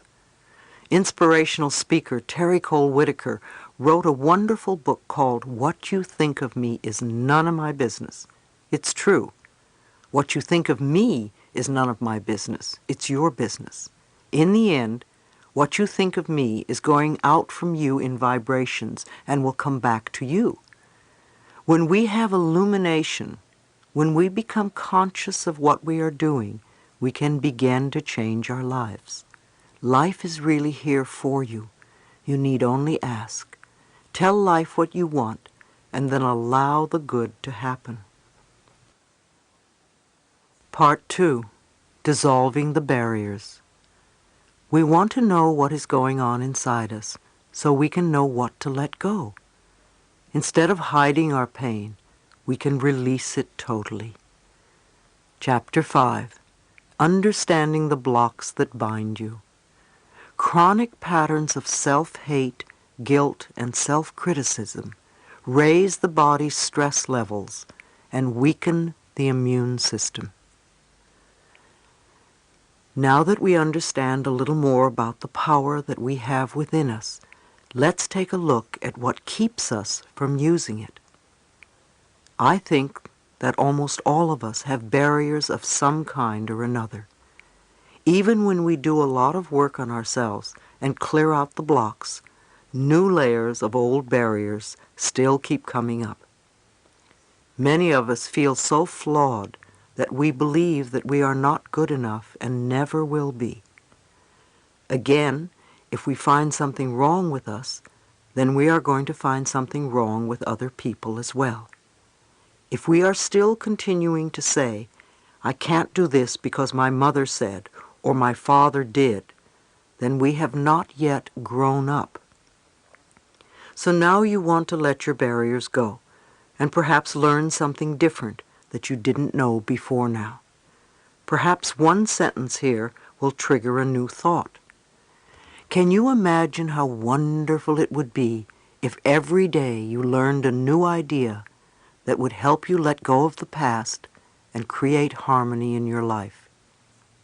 When you become aware and understand the individual process of life, you will know what direction to take. If you put your energies into learning something about yourself, You will eventually see those problems and issues that you need to dissolve. We all have challenges in life. Everybody does. Nobody goes through life without them. Otherwise, what would be the purpose of coming to this particular school called Earth? For some, there are health challenges, and for other people there are relationship challenges, or career, or financial challenges. Some have a little or a lot of everything. I think one of our biggest problems is that most of us haven't the faintest idea of what it is we want to let go. We know that it's not working, and we know what we want in our life, yet we don't know what's holding us back. So let's take time to look at the blocks that bind us. If you think for a moment about your own patterns and problems and the things that hold you back, which categories do they fall into? Criticism, fear, guilt, or resentment? I call these categories the Big Four. Which is your favorite one? Mine was a combination of criticism and resentment. Maybe you are like me and have two or three. Is it fear that always comes up, or guilt? Are you very, very critical or resentful? Let me point out that resentment is anger that is stuffed down. So if you believe you are not allowed to express your anger, then you have stored a lot of resentment. We cannot deny our feelings. We cannot conveniently ignore them. When I had my cancer diagnosis, I had to look very clearly at myself. I had to acknowledge some nonsense that I didn't want to admit about myself. For instance, I was a very resentful person, and I carried a lot of bitterness from the past. I said, "Louise, you have no time to indulge in that anymore. You really must change." Or, as Peter McWilliams says, you can no longer afford the luxury of a negative thought. Your experiences always reflect your inner beliefs. You can literally look at your experiences and determine what your beliefs are. Maybe it's disturbing to consider, but if you look at the people in your life, they are all mirroring some belief you have about yourself. If you are always being criticized at work, it is probably because you are critical and have become the parent who once criticized the child. Everything in our lives is a mirror of who we are. When something is happening out there that is not comfortable, we have an opportunity to look inside and say, how am I contributing to this experience? What is it within me that believes I deserve this? We all have family patterns, and it is very easy for us to blame our parents or our childhood or our environment, but that keeps us stuck. We don't become free. We remain victims, and we perpetrate the same problems over and over again. So it really doesn't matter what anybody else did to you or what they taught you in the past. Today is a new day. You are now in charge. Now is the moment in which you are creating the future in your life and your world. It really doesn't matter what I say either, because only you can do the work. Only you can change the way you think and feel and act. I'm just saying that you can. You definitely can, because you have a higher power within you that can help you break free from these patterns if you allow it. You can remind yourself that when you were a little baby, you loved yourself for who you were. There is not one little baby who criticizes its body and thinks, "Oh, my hips are too big." Babies are thrilled and delighted just because they have bodies. They express their feelings. When a baby is happy, you know it. And when a baby is angry, the whole neighborhood knows it. They are never afraid to let people know how they feel. They live in the moment. And you were like that once. As you grew up, you listened to people around you, and you learned about fear and guilt and criticism from them. If you grew up in a family where criticism was the norm, then you are going to be critical as an adult.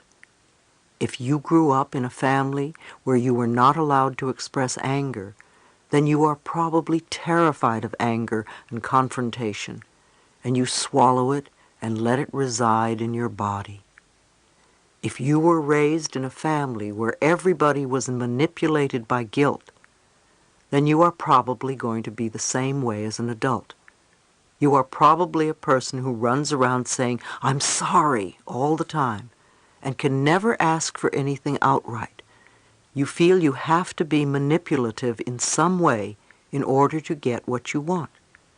As we grow up, we begin to pick up these false ideas and lose touch with our inner wisdom.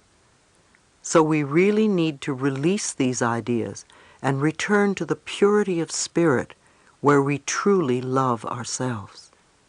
We need to reestablish the wonderful innocence of life and the moment-by-moment joy of existence, the same joy that a baby feels in its blissful state of wonder. Think of what you want to become true for yourself.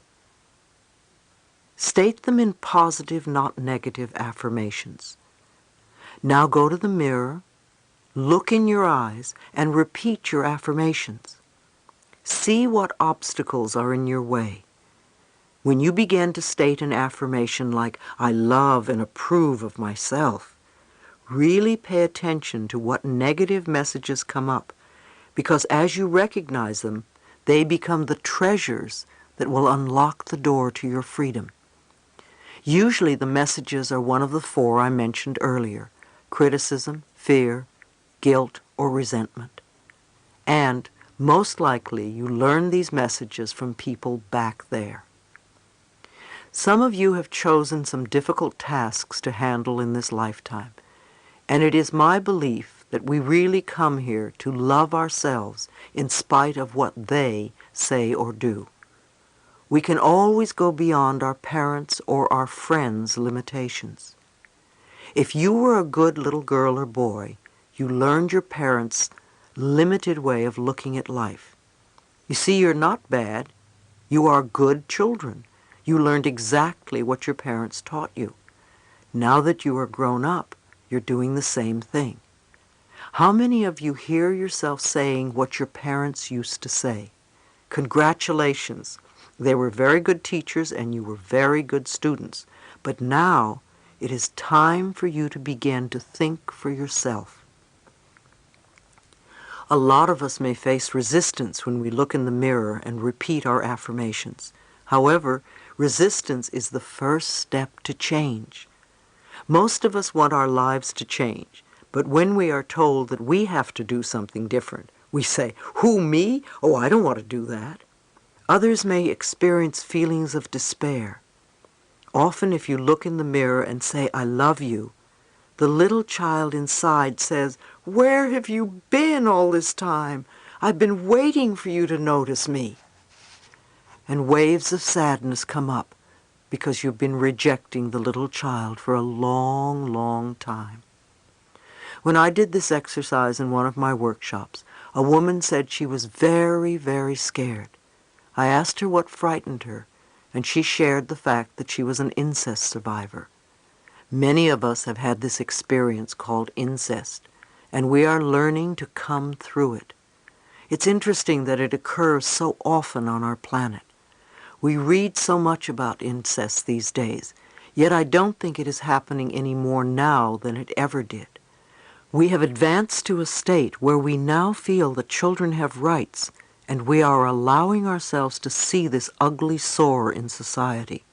In order to release the problem, we have to first recognize it, and then we can work through it. Therapy is so important for incest survivors. We need a safe space where we can work through these feelings.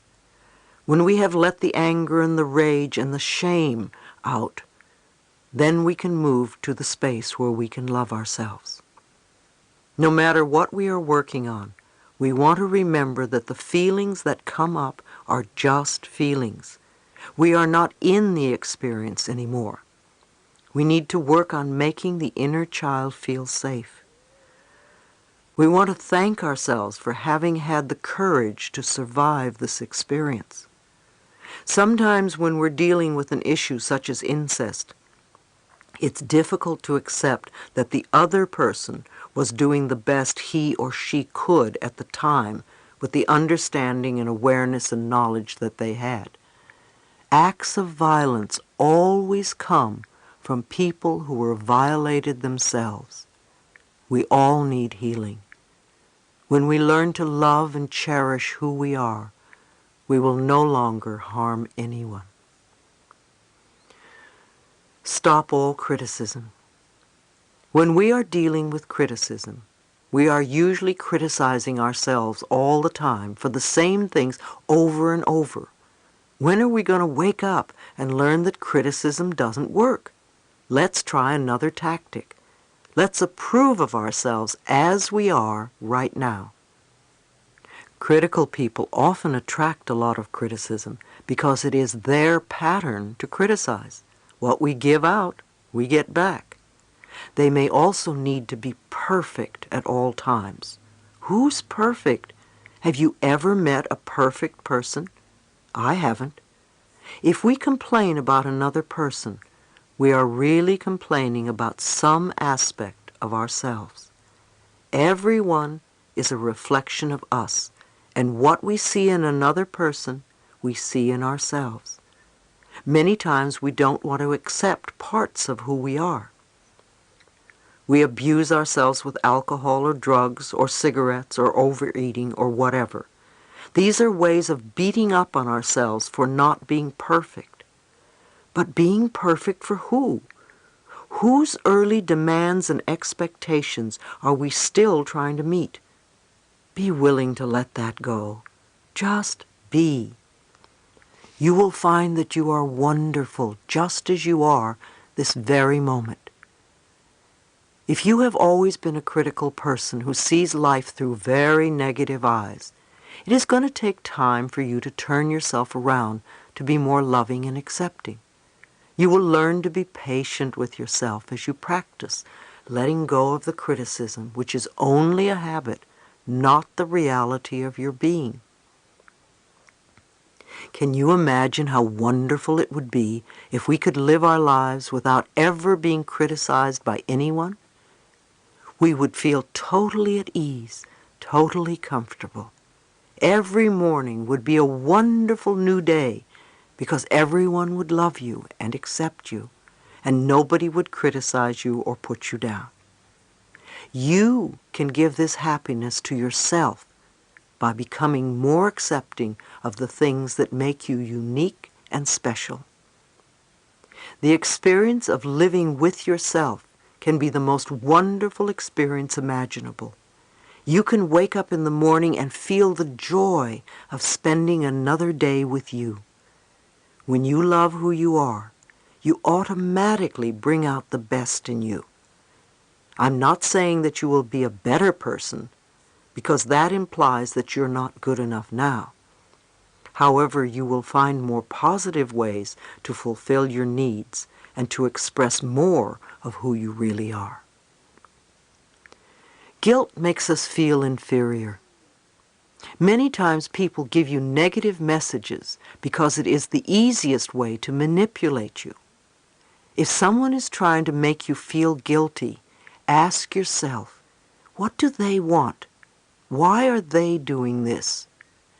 Ask these questions instead of inwardly agreeing, oh yes, I'm guilty, I must do what they say. Many parents manipulate their children with guilt because they were raised that way. They tell lies to the children to make them feel less than. Some people are still manipulated by their relatives and friends when they grow up because, first of all, they don't respect themselves.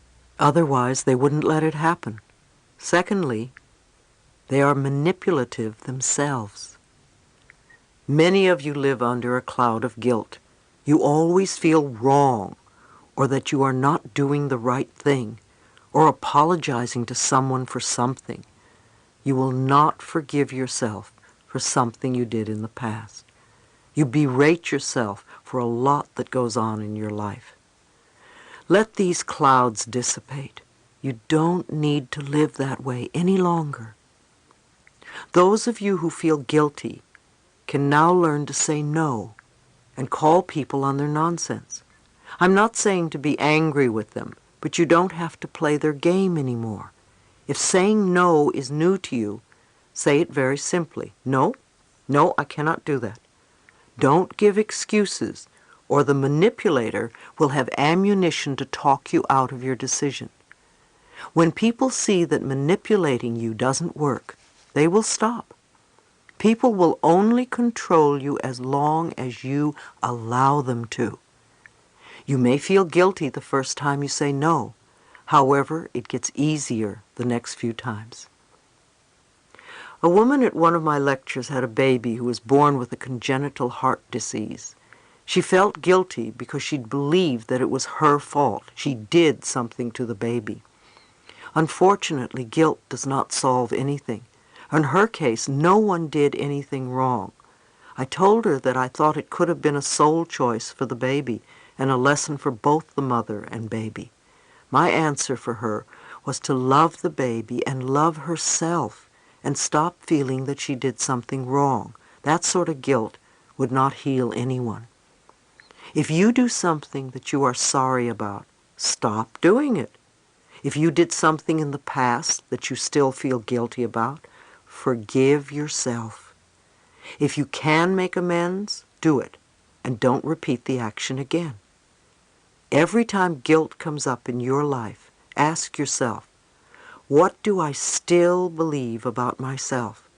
Who am I trying to please? Notice the childhood beliefs that come up. When somebody comes to me who's been involved in a car accident, there is usually guilt on a deep-seated level and a need for punishment. There can also be a lot of repressed hostility because we feel we don't have the right to speak up for ourselves. Guilt seeks punishment, so we can literally become our own judge, jury, and executioner, condemning ourselves to a self-imposed prison. We punish ourselves, and there is no one around to come to our defense. It's time to forgive ourselves and set ourselves free. One elderly lady at one of my seminars felt enormous guilt about her middle-aged son.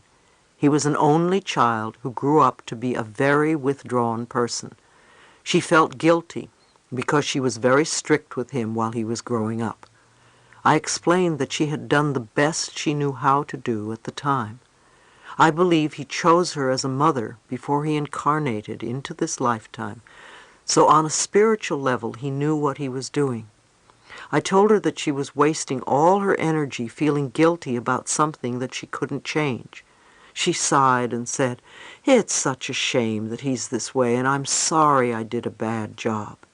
Now you see, that's wasted energy because it doesn't help her son now, and it certainly doesn't help her. Guilt becomes a very heavy burden and makes people feel inferior. Instead, I told her that every time the feeling came up, she could say something like, "No, I don't want to feel that way anymore. I'm willing to learn to love myself. I accept my son exactly as he is." If she continued to do this, the pattern would start to shift, and she would free both of them. Even if we don't know how to love ourselves, the fact that we are willing to love ourselves will create the difference. It's just not worth it to hold on to these old patterns. The lesson is always love yourself. Her lesson was not to heal her son, but to love herself. He came into this life to love himself. She can't do it for him, and he can't do it for her. Organized religions are often really good at making people feel guilty. Many of them do some heavy numbers to keep people in line, especially when they are young. However, we aren't little children anymore, and we don't have to be kept in line. We are adults who can decide what we want to believe. The child in us feels the guilt, but there is also the adult in us who can teach the child otherwise. When you hold your emotions down or hold things in, you create havoc within you. Love yourself enough to allow yourself to feel your emotions. Allow your feelings to come to the surface. At first, you may find yourself crying for days or getting angry a lot. You may have to process quite a bit of old stuff. I suggest you do affirmations that make going through the process easier, smoother, and more comfortable, such as, I now release with ease all old negative beliefs. It is comfortable for me to change. My pathway is now smooth. I am free of the past. Also, don't add judgment to your feelings. That only pushes the feelings down even more. If you are going through incredible dilemmas or crises, affirm that you are safe and that you are willing to feel. Affirming these positive feelings will bring about beneficial changes. Chapter 6. Letting your feelings out. A tragedy can turn out to be our greatest good if we approach it in ways from which we can grow. Releasing anger in positive ways. Everyone deals with anger at one time or another in their lives. Anger is an honest emotion. When it is not expressed or processed outwardly, it will be processed inwardly, in the body, and usually develops into a dis-ease or dysfunction of some sort. Like criticism, we usually get angry about the same things over and over again. When we are angry and we feel we don't have a right to express it, we swallow it down, which causes resentment, bitterness, or depression. So it's good to handle our anger when it comes up. There are several methods to deal with anger in positive ways. One of the best is to talk openly to the person with whom you are angry and to release the pent-up emotions. You can say, I am angry with you because. When we feel like screaming at someone, then the anger has been building up for a long time. Often it is because we feel we cannot speak to the other person. So the second best way to let the anger out is to talk to the person in the mirror. Find yourself a place where you will feel safe and will not be disturbed. Look into your own eyes in the mirror. If you find that you cannot, then concentrate on your mouth or nose. See yourself and or the person who you believe has done something wrong to you. Remember the moment when you became angry and let yourself feel the anger come through you. Begin to tell this person exactly what you are so angry about. Show all the anger you feel. You could say something like, I am angry at you because, or I am hurt because you did, or I am so afraid because you. Just get all your feelings out. If you feel like expressing yourself physically, then get some pillows and start hitting them, or twist a towel. Don't be afraid to let your anger take its natural course. You have already kept your feelings bottled up too long. There is no need to feel any guilt or shame. Remember, our feelings are thoughts in action. They serve a purpose, and when you let them loose from your mind and body, you allow space inside for other, more positive experiences.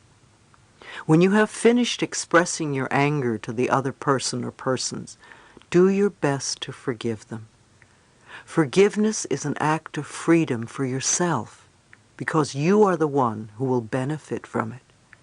If you can't forgive someone, then the exercise is just a negative affirmation and is not healing for you. There is a difference between releasing and just rehashing old angers. You may want to say something like, okay, that situation is over.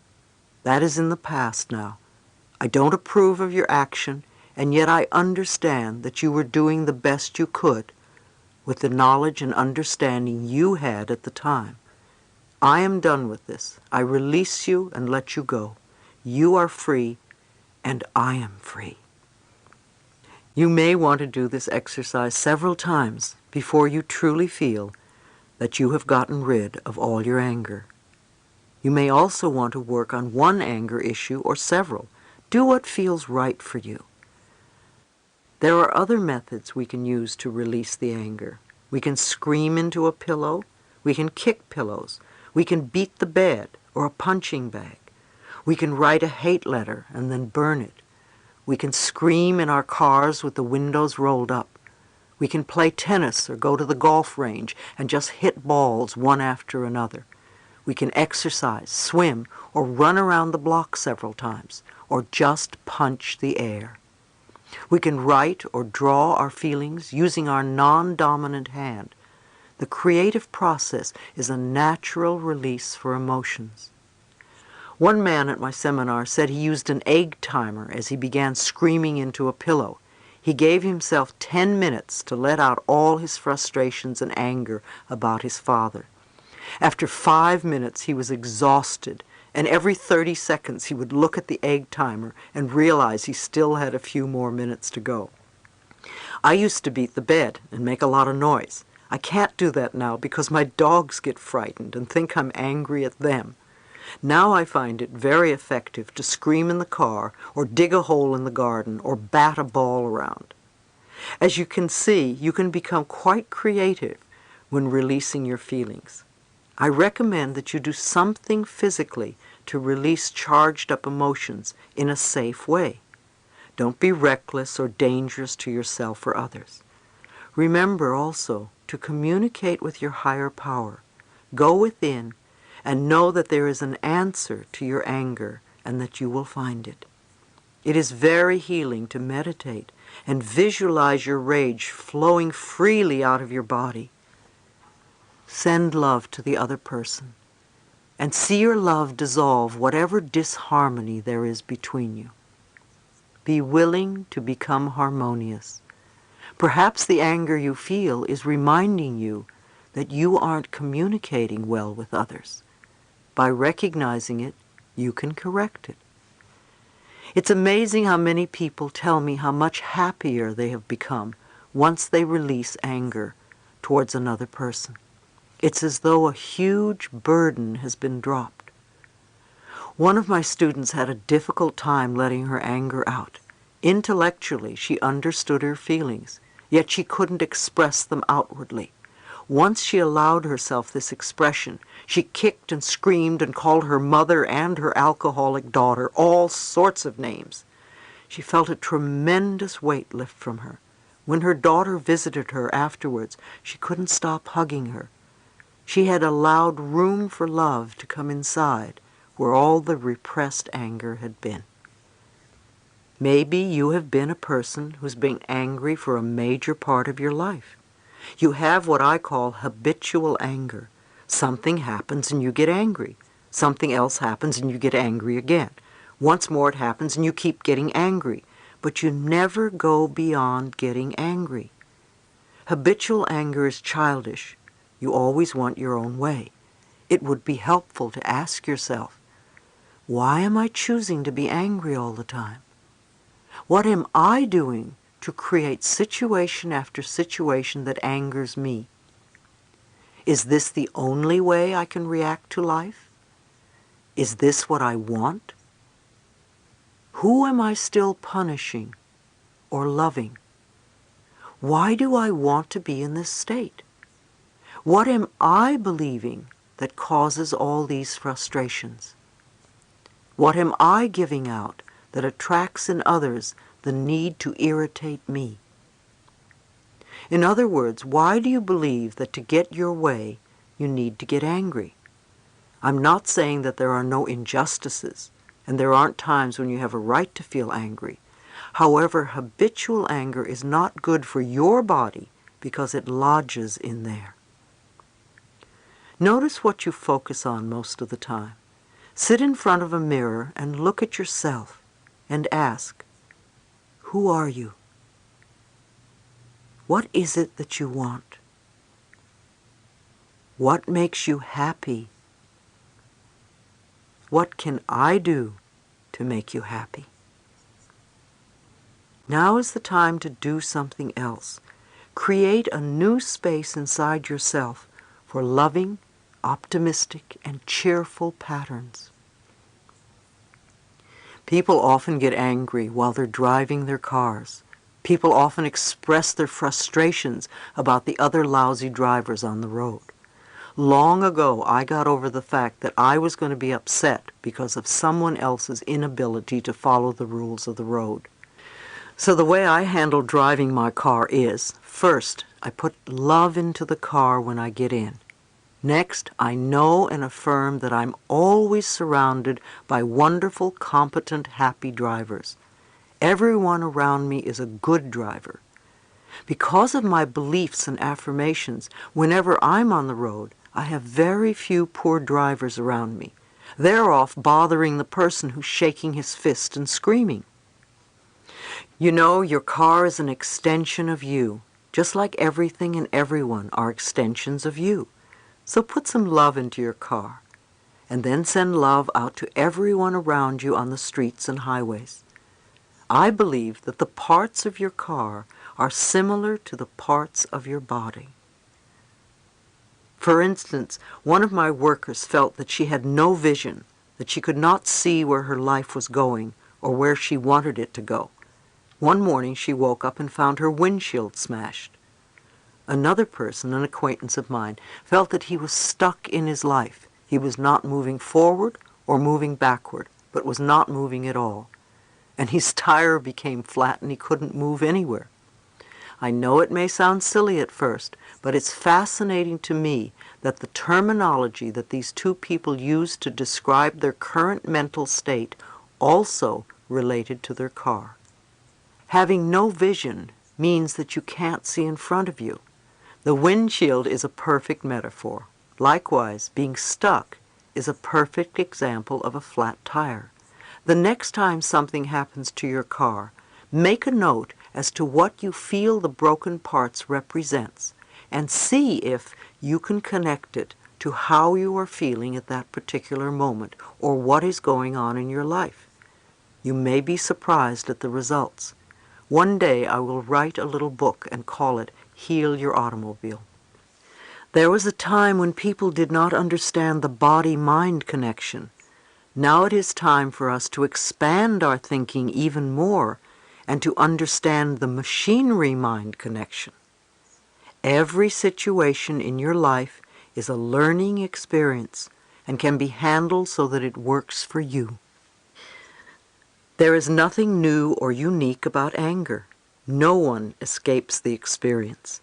The key is in recognizing it for what it is and taking that energy in a healthier direction. If you get sick, don't get angry over it. Instead of putting anger into your body, fill it with love and forgive yourself.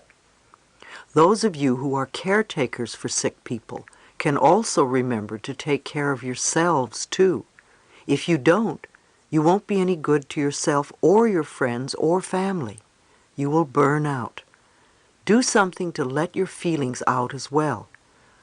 Once you learn to deal with anger in a positive way that readily benefits you, you will find many wonderful changes occurring in the quality of your life. Resentment causes a variety of ills. Resentment is anger that has been buried for a long time. The main problem with resentment is that it lodges in the body, usually in the same place, and in time it seethes and eats away at the body and often turns into tumors and cancers.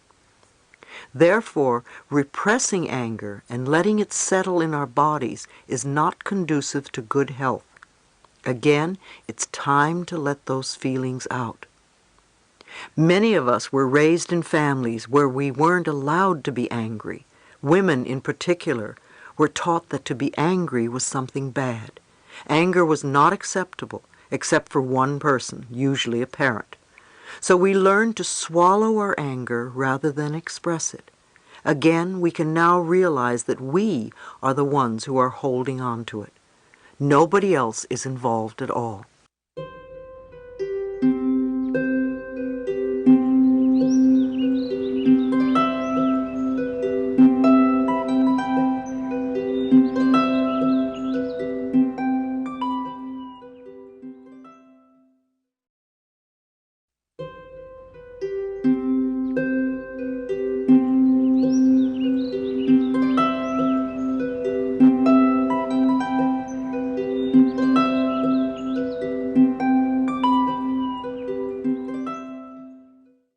An oyster takes a grain of sand, and it builds layer after layer after layer of calcite over it until it becomes a beautiful pearl. In the same way, we take our emotional hurts and nurse them over and over again by what I call running the old movie over and over in our minds. If we want to be free from our hurts, if we want to get out of them, then it's time to go beyond them. One of the reasons women create cysts and tumors in the uterus is through what I call the he done me wrong syndrome. The genitals represent either the most masculine part of the body, the masculine principle, or the most feminine part of the body, the feminine principle. When people have emotional episodes, usually in relationships, they take it to one of those areas. With women, they may take it to their female organs, their most feminine part, and nurse the hurt until it becomes a cyst or tumor. Since resentment is buried deeply inside us, we may have to do a lot of work to dissolve it. I received a letter from a woman who was working on her third cancer tumor. She still had not dissolved the resentment pattern and kept creating new tumors in her body. I could tell she felt very self-righteous about her bitterness. It was easier for her to let the doctor remove the latest tumor than to work on forgiveness. It would have been good if she had been able to do both. Doctors are good at removing growths. Only we can keep them from reappearing. Sometimes we would rather die than change our patterns, and we do. I have noticed that many people would rather die than change their eating habits, and they do. This is very disturbing when it happens to someone we love and we are aware of alternative choices they could make.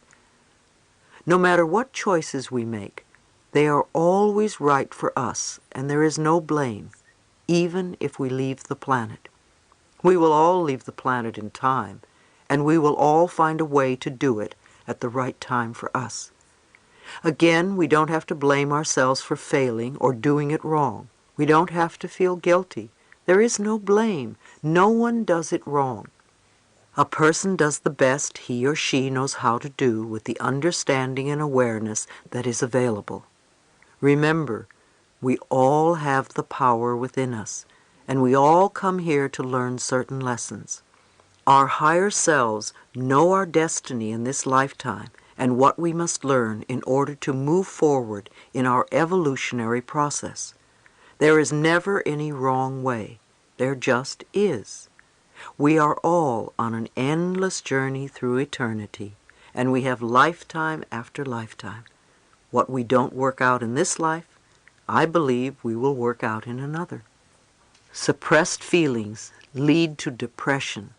Depression is anger turned inward.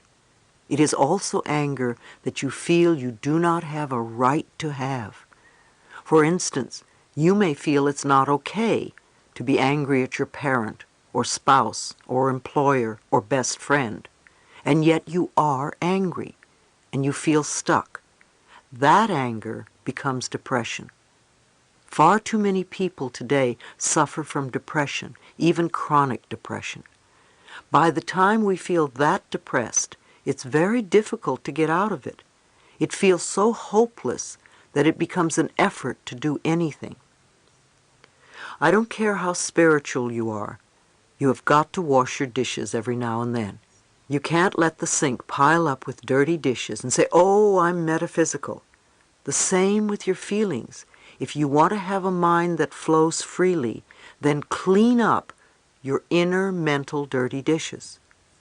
One of the best ways is to give yourself permission to express some of your anger so that you won't have to stay so depressed. There are now therapists that specialize in anger releasing. Having a session or two with one of them could be most helpful.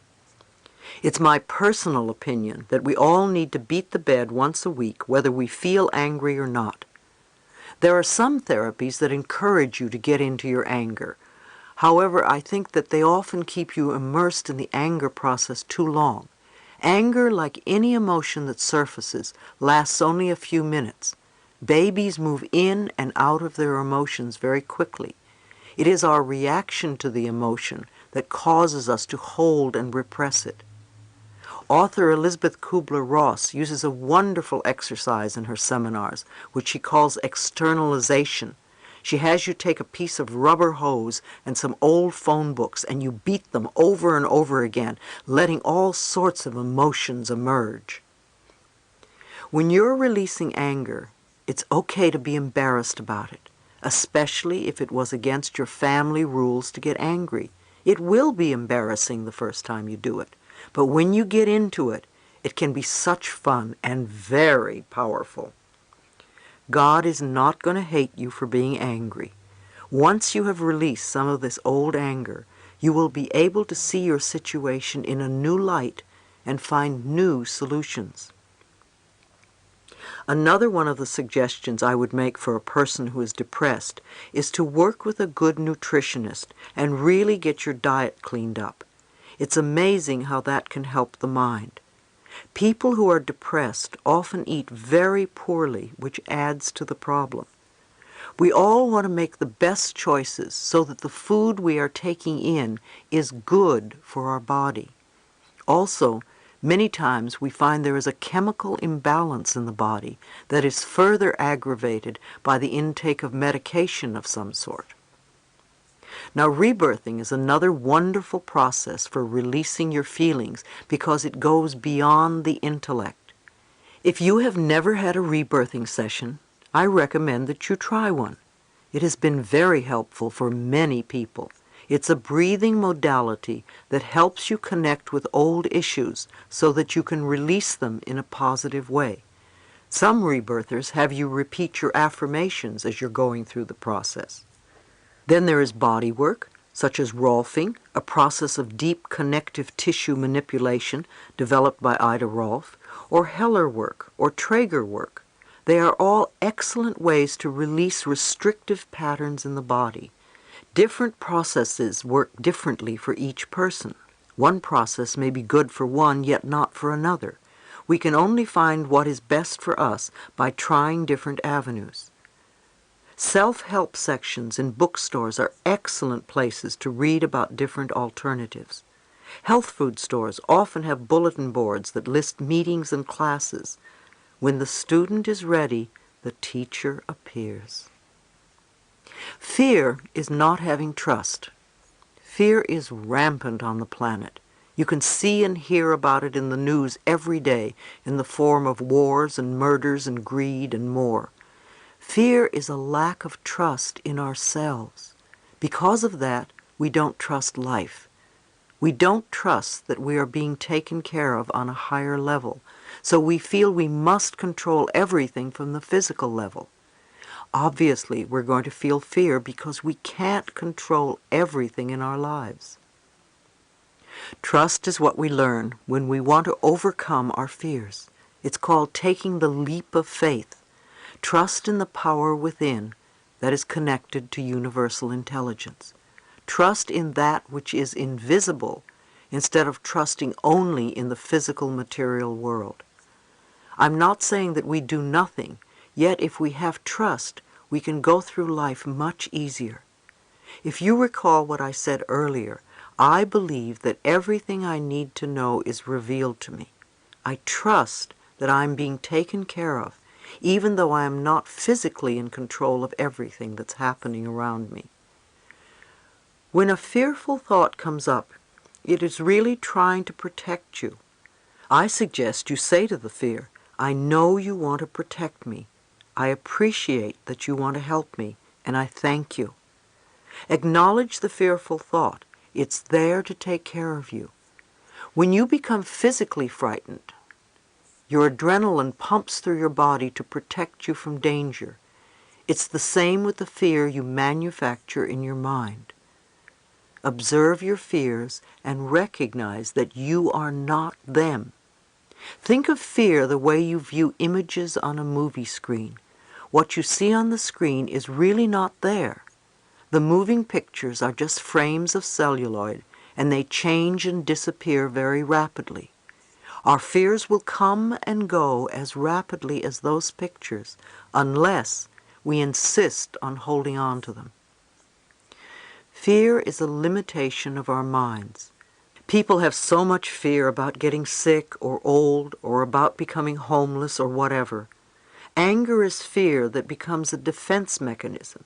It protects you, and yet it would be so much more powerful for you to do affirmations so you can stop recreating fearful situations in your mind and love yourself through the fear. Again, nothing comes from outside of us. We are at the center of everything that happens in our lives. Everything is inside. Every experience, every relationship is a mirror of a mental pattern that we have inside us. Fear is the opposite of love. The more we are willing to love and trust who we are, the more we attract these qualities to ourselves. When we are on a streak of really being frightened or upset or worried or not liking ourselves, isn't it amazing how everything goes wrong in our lives? One thing after another. It seems it will never stop. Well, it is the same when we really love ourselves. Everything starts to go on a winning streak, and we get the green lights in the parking places. All of the things that make life so wonderful, the big and the little. We get up in the morning and the day flows beautifully. Love yourself so that you can take care of yourself. Do everything you can to strengthen your heart, your body, and your mind. Turn to the power within you. Find a good spiritual connection and really work on maintaining it. If you are feeling threatened or fearful, consciously breathe. We often hold our breath when we are frightened, so take a few deep breaths. Breathing opens the space inside you that is your power. It straightens your spine, it opens your chest, and gives your heart room to expand.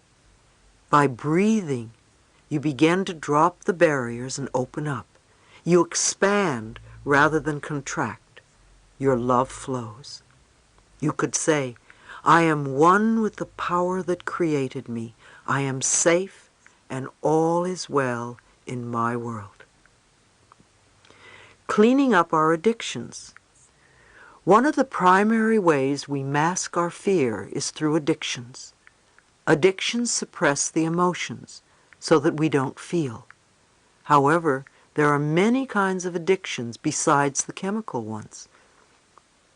There are also what I call pattern addictions, patterns we adopt to keep ourselves from being present in our lives. If we don't want to deal with what's in front of us, or if we don't want to be where we are, we have a pattern that keeps us out of touch with our lives. For some people, it's a food addiction or a chemical addiction. There may be a genetic disposition for alcoholism, however. The choice to stay sick is always an individual one. So often when we talk about something being hereditary, it is really the little child's acceptance of the parent's ways of handling fear. For others, there are emotional addictions. You can be addicted to finding fault in people. No matter what happens, you will always find someone to blame. It's their fault, they did it to me. Maybe you are addicted to running up bills. There are many of you addicted to being in debt. You do everything you can to keep yourself head over heels in debt. It doesn't seem to have anything to do with the amount of money you have. You can be addicted to rejection. Everywhere you go, you attract others who reject you. You will find them. However, the rejection on the outside is a reflection of your own inner rejection. If you don't reject yourself, nobody else will either. Or if they do, it certainly won't matter to you. Ask yourself, what am I not accepting about myself? There are plenty of people addicted to illness. They are always catching something or worrying about getting sick. They seem to belong to the illness of the month club or illness of the week. If you're going to be addicted to anything, why not be addicted to loving yourself? You can be addicted to doing positive affirmations or doing something that is supportive of you. Compulsive overeating. I receive a lot of letters from people with weight problems. They go on diets that last 2 or 3 days or weeks, and then they stop. They feel guilty about falling off their diets. And instead of recognizing that they did what they could at the time, they get angry at themselves and feel guilty. Then to punish themselves, because guilt always seeks punishment, they go out and eat foods that are not good for their bodies. If they could acknowledge that for the 2 weeks that they followed a particular regime, they were doing something wonderful for their bodies, and stop laying guilt trips on themselves, they would begin to break the pattern. They could also begin to say, I used to have a problem with weight. Now I allow myself to be the perfect weight for me. And the pattern would start to shift inside. Yet we don't want to concentrate on the food issue too much, for that is not where the problem lies. Overeating has always meant a need for protection. When you feel insecure or frightened, you pad yourself with a layer of safety. Weight has nothing to do with food. Most of you spend a lifetime being angry at yourself for being fat. What a waste of energy. Instead, realize there is something going on in your life that is making you feel unsafe and insecure. It could be your work, your spouse, your sexuality, or your life in general, or early belief patterns. If you are overweight, put the food weight issue aside and work on the pattern that says, I need protection because I'm insecure. It's amazing how our cells respond to our mental patterns. When the need for protection is gone, or when we start feeling secure, the fat will melt off. I have noticed in my own life that when I'm not feeling safe, I will gain some weight. When my life is going so fast and I'm doing so much and I'm spreading myself all over the place, I feel a need for protection, a need for security. So I say, okay, Louise, it's time to work on safety. I want you to really know that you are safe and it's okay and you can do all this stuff and you can be at all these places and you can have all that's happening right now and you are safe and I love you. When I feel secure again, the weight melts away. Weight is only the outer effect of a fear that is inside you. When you look in the mirror and see the fat person staring back, remember that you are looking at the result of your old thinking. When you start to change your thinking, you are planting a seed for what will become true for you. What you choose to think today will create your new figure tomorrow. One of the best books on releasing excess weight is The Only Diet There Is by Sandra Ray.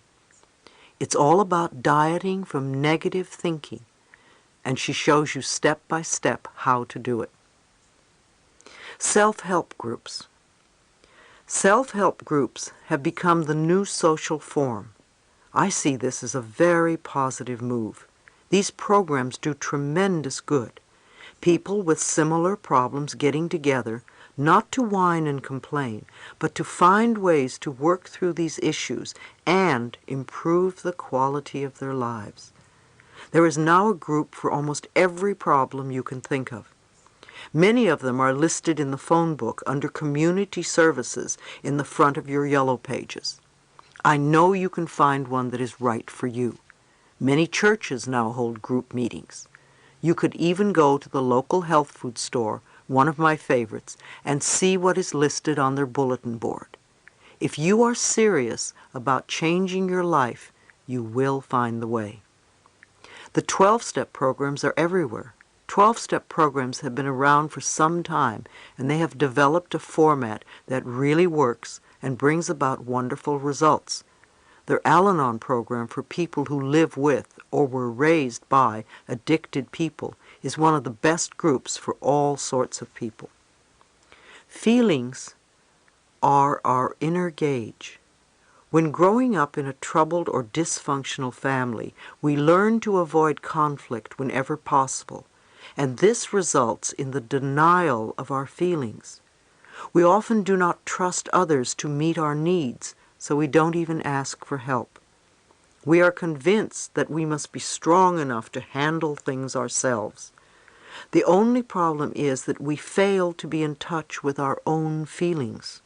Feelings are our most helpful link to our relationship with ourselves, others, and the world around us, and they are an indication of what's working or not working in our lives. Shutting them off only leads to more complex problems and physical illnesses. What you can feel, you can heal. If you don't allow yourself to feel what is going on inside of you, you won't know where to begin the healing process. On the other hand, many of us seem to go through life always feeling guilty or jealous or fearful or sad. We develop habit patterns that keep repeating the same experiences that we say we don't want to have. If you keep feeling angry or sad or fearful or jealous and don't get in touch with the underlying cause, you will continue to create more anger, sad, fear, etc. When we stop feeling like victims, we are able to take our power back. We must be willing to learn the lesson so the problem can disappear. When we trust the process of life and our spiritual connection with the universe, we can dissolve our angers and fears as soon as they appear. We can trust in life and know that everything is happening in divine right order and in the perfect time-space sequence. Chapter 7. Moving Beyond the Pain. We are far more than our bodies and personalities. The inner spirit is always beautiful and lovable, no matter how our outer appearances may change. The pain of death. It's wonderful to be positive. It's also wonderful to acknowledge what you are feeling.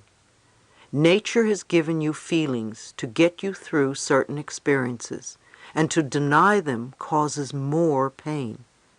Remember, death is not a failure. Everyone dies. It's part of the process of life. When someone you love dies, the mourning process takes at least a year. So give yourself that space. It's difficult to have to go through all the holidays and seasons, Valentine's Day, your birthday, your anniversary, Christmas, etc. So be very gentle with yourself and let yourself grieve. There are no rules, so don't make any for yourself. It's also okay to get angry and have hysterics when someone dies. You can't pretend it doesn't hurt.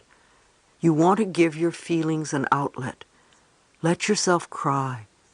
Look in the mirror and scream, "It isn't fair," or whatever you feel inside. Again, let it out. Otherwise, you will create problems for your body.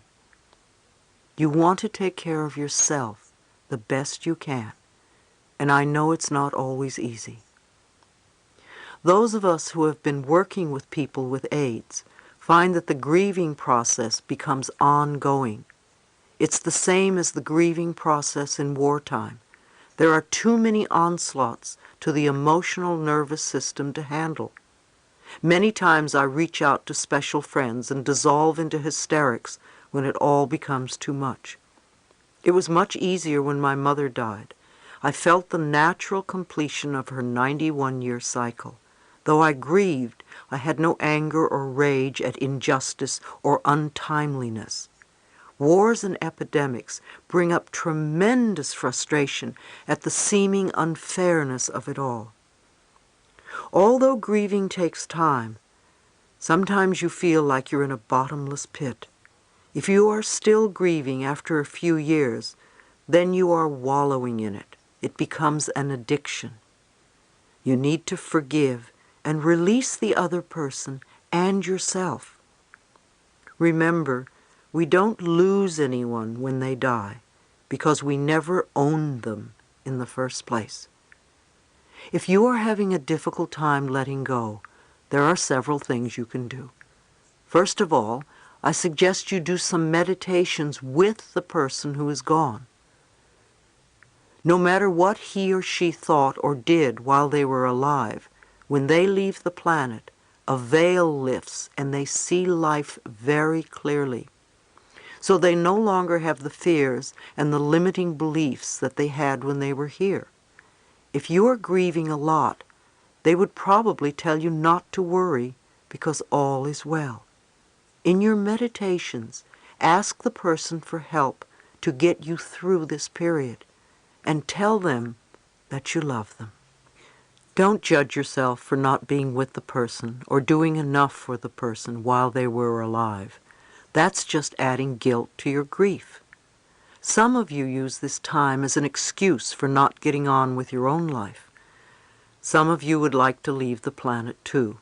Or, for some of you, the death of someone you know and love brings up your own fear of death.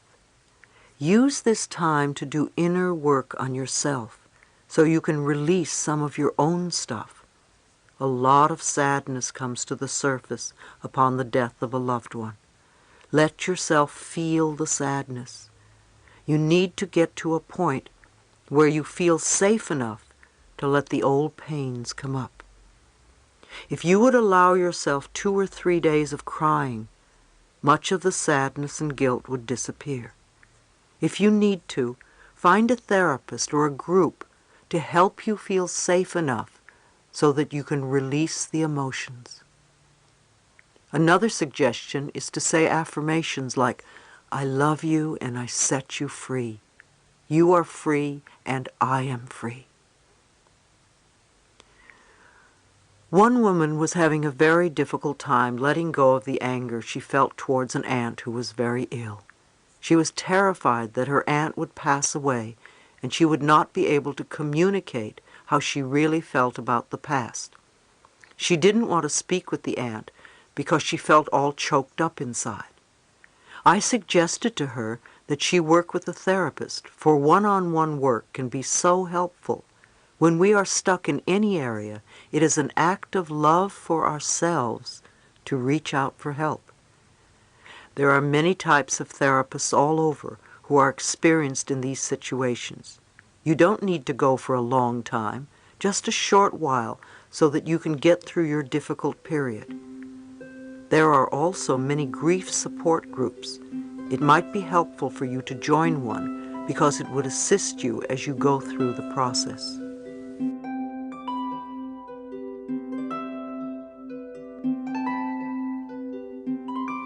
Understanding our pain. Many of us live from day to day with unrelieved pain. It may be a small part of our lives, or it may take up a large, unbearable portion of it. But what is pain?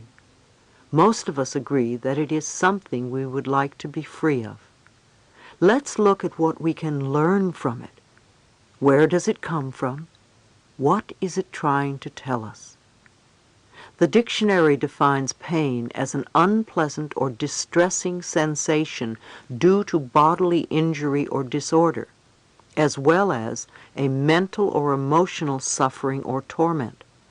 Since pain is an outgrowth of both mental and physical dis-ease, it is clear that both the mind and the body are susceptible to it. I recently saw a wonderful example as I watched 2 little girls playing in a park. The first child raised her hand to playfully slap her friend on the arm. Before she was able to connect, the other little girl said, "Ow!" And the first little girl looked at her and said, "Why did you say ow? I haven't even touched you yet." To which her friend quickly replied, "Well, I knew it was going to hurt." In this instant, the mental pain presumed the expected physical pain. Pain comes to us in many forms: a scratch, a bump, a bruise, dis-ease, uneasy sleep, a threat, a knotty feeling in your stomach, a numbing sensation in your arm or leg. Sometimes it hurts a lot, sometimes only a little, but we know it's there. In most cases, it's trying to tell us something. At times the message is obvious. A sour stomach experienced during the work week, but not on the weekend, may indicate a need for an attitude change or for a job change. And many of us know the significance of the pain that occurs after a night of excessive drinking. Whatever the message, we must remember that the human body is a wonderfully constructed piece of machinery. It tells us if there are problems, but only if we are willing to listen. Unfortunately, many of us do not take or make the time to listen. Pain is actually one of the body's last resort messages, to tell us that something is wrong in our lives. We are really off track somewhere. The body is always aspiring for optimum health, no matter what we do to it. However, if we abuse our bodies tremendously, we contribute to the conditions of our dis-ease. When we first feel pain, what do? We usually run to the medicine cabinet or to the drugstore, and we take a pill. In effect, we say to the body, "Shut up, I don't want to hear you." The body will quiet down for a little bit. Then the whisperings return, and this time a little louder. Maybe we go to the doctor for an injection or a prescription, or we do something else. But at some point we have to pay attention to what is going on, because we may have a full-blown dis-ease of some sort. Even at that point, some people still want to play victim and still don't listen. Others awaken to what's going on and are willing to make changes. It's okay. We all learn in different ways. The answers may be as simple as getting a good night's sleep, or not going out 7 nights a week, or not pushing yourself at work. Allow yourself to listen to your body, because it does want to get well. Your body wants to be healthy, and you can cooperate with it. When I first feel pain or discomfort, I quiet myself.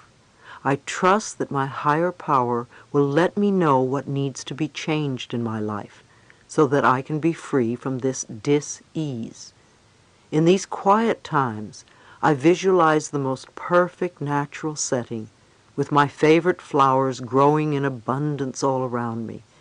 I can feel and smell the sweet warm air as it blows gently across my face, and I concentrate on relaxing every muscle in my body. When I feel that I have reached a state of complete relaxation, I simply ask my inner wisdom, how am I contributing to this problem? What is it that I need to know? What areas of my life are in need of change? Then I breathe and let the answers pour over me. The answers may not come at that moment, but I know that they will be revealed to me soon. I know that whatever changes are needed are the right ones for me, and that I will be completely safe no matter what unfolds before me. Sometimes you wonder how you can accomplish such changes. How will I live? What about the children? How will I pay my bills? Again, trust your higher power to show you the means to live a plentiful, pain-free life. I also suggest that you make changes one step at a time. Lao Tse said, "The journey of 1,000 miles begins with one step." One small step added to another can create significant major advancements. Once you go about making your changes, please remember that the pain does not necessarily disappear overnight, and yet it may. It has taken time for pain to surface. Therefore, it may take some time to recognize that it is no longer needed. Be gentle with yourself. Don't gauge your progress by someone else's. You are unique and have your own way of handling your life. Put your trust in your higher self in order to free yourself of all physical and emotional pain. Forgiveness is the key to freedom. I often ask clients, Would you rather be right, or would you rather be happy? We all have opinions on who was right and who was wrong according to our own perceptions, and we can all find ways to justify our feelings. We want to punish others for what they did to us. However, we are the ones running the story over and over in our own minds. It is foolish for us to punish ourselves in the present because someone hurt us in the past. To release the past, we want to be willing to forgive, even if we don't know how. Forgiveness means giving up our hurtful feelings and just letting the whole thing go. A state of non-forgiveness actually destroys something within ourselves. No matter what avenue of spirituality you follow, you will usually find that forgiveness is an enormous issue at any time, but most particularly when there is an illness. When we are ill, we really need to look around and see who it is we need to forgive. And usually the very person who we think we will never forgive is the one we need to forgive the most. Not forgiving someone else doesn't harm the other person in the slightest, but it plays havoc with us. The issues aren't theirs, the issues are ours. The grudges and hurts you feel have to do with forgiving yourself, not someone else. Affirm that you are totally willing to forgive everyone. I am willing to free myself from the past. I am willing to forgive all those who may ever have harmed me, and I forgive myself for having harmed others. If you think of anyone who may have harmed you in any way at any point in your life, bless that person with love and release them, and then dismiss the thought. I wouldn't be where I am today if I hadn't forgiven the people who have hurt me.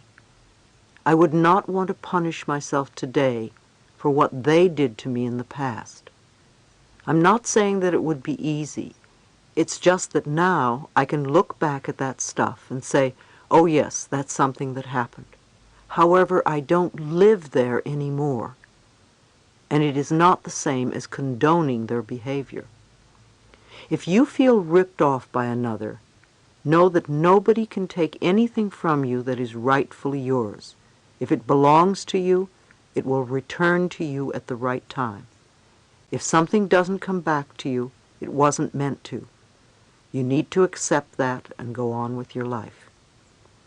To become free, you need to get out of your self-righteous resentment and off your pity pot.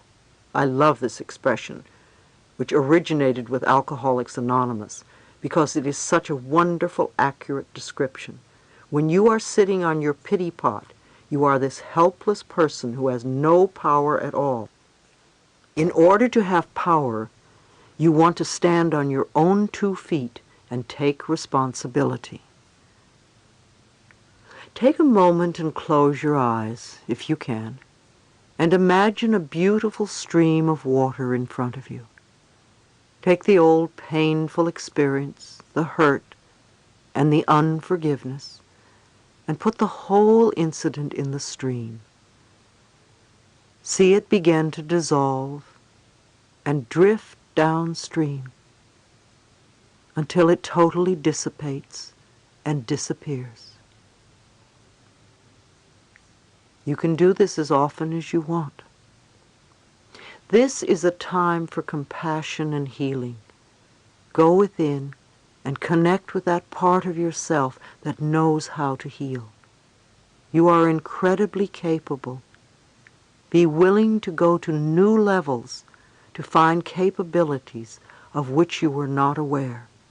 Not just to cure dis-ease, but to truly heal yourself on all possible levels.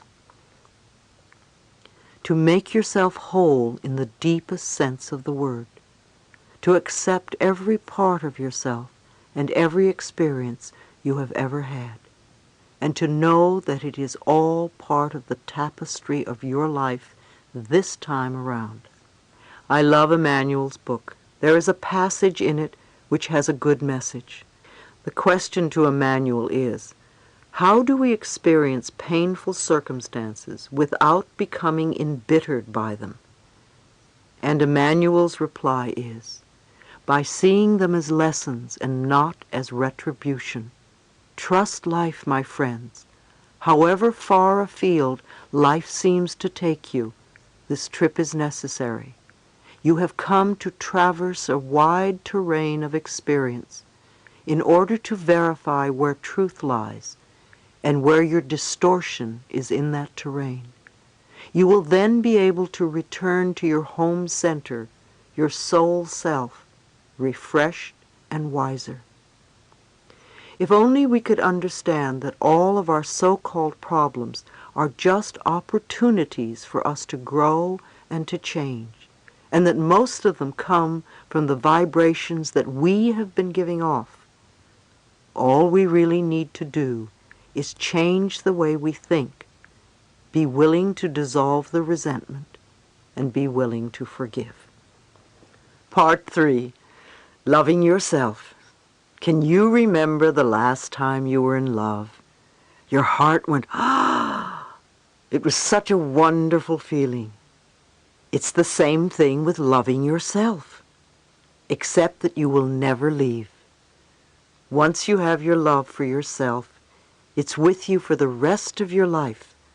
So you want to make it the best relationship you can have. Chapter 8. How to Love Yourself. When you forgive and let go, not only does a huge weight drop off your shoulders, but the doorway to your own self-love opens.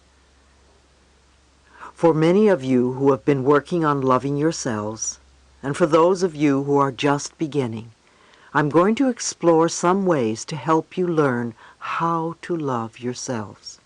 I call it my 10 steps, and I have sent thousands of people this list over the years. Loving yourself is a wonderful adventure. It's like learning to fly. Imagine if we all had the power to fly at will. How exciting it would be. Let's begin to love ourselves right now. Many of us seem to suffer from a lack of self-esteem at one level or another. It's very difficult for us to love ourselves because we have all these so-called faults inside us that we feel make it impossible to love ourselves exactly as we are. Usually, we make loving ourselves conditional, and then when we are involved in relationships, we make loving the other person conditional also. We've all heard that we really can't love someone else until we love ourselves. So now that we have seen the barriers we have set up for ourselves, how do we catapult to the next step? 1. Probably the most important key is to stop criticizing yourself. I've talked about criticism before. If we tell ourselves that we are okay, no matter what is going on, we can make changes in our lives easily. It is when we make ourselves bad that we have great difficulty. We all change, everyone. Every day is a new day, and we do things a little differently than we did the day before. Our ability to adapt and flow with the process of life is part of our power. Those who have come from dysfunctional homes often become super responsible and have gotten in the habit of judging themselves unmercifully.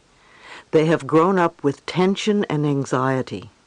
The message they get as children of dysfunctional homes is, there must be something wrong with me. Think for a moment about the words you use when scolding yourself. Some of the phrases people tell me are stupid, bad boy, bad girl, useless, careless, dumb, ugly, worthless, sloppy, dirty, etc.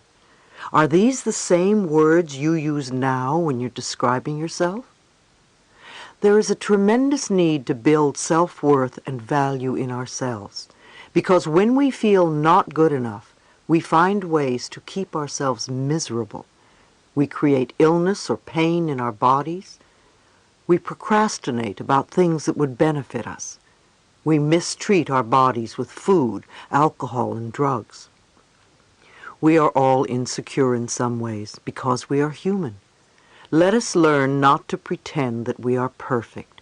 Having to be perfect only puts immense pressure on ourselves, and it prevents us from looking at areas of our lives that need healing. Instead, we could discover our creative distinctions, our individualities, and appreciate ourselves for the qualities that set us apart from others. Each one of us has a unique role to play on this earth, and when we are critical of ourselves, we obscure it. 2. We want to stop scaring ourselves. Many of us terrorize ourselves with frightful thoughts and make situations worse than they are. We take a small problem and make it into a big monster. It's a terrible way to live, always expecting the worst out of life. How many of you go to bed at night creating the worst possible scenario of a problem? That's like a little child who imagines monsters under the bed and then gets terrified. It's no wonder you can't sleep. As a child, you needed your parent to come and soothe you. Now, as an adult, you know you have the ability to soothe yourself. People who are ill do this a lot. Often they visualize the worst, or they are immediately planning their funerals. They may give their power to the media and see themselves as statistics. You may also do this in relationships. Someone doesn't call you and immediately you decide that you are totally unlovable and that you'll never have another relationship again. You feel abandoned and rejected. You do the same thing with your job. Someone makes a remark at work and you begin to think you're going to be fired. You build these paralyzing thoughts in your mind. Remember, these frightening thoughts are negative affirmations.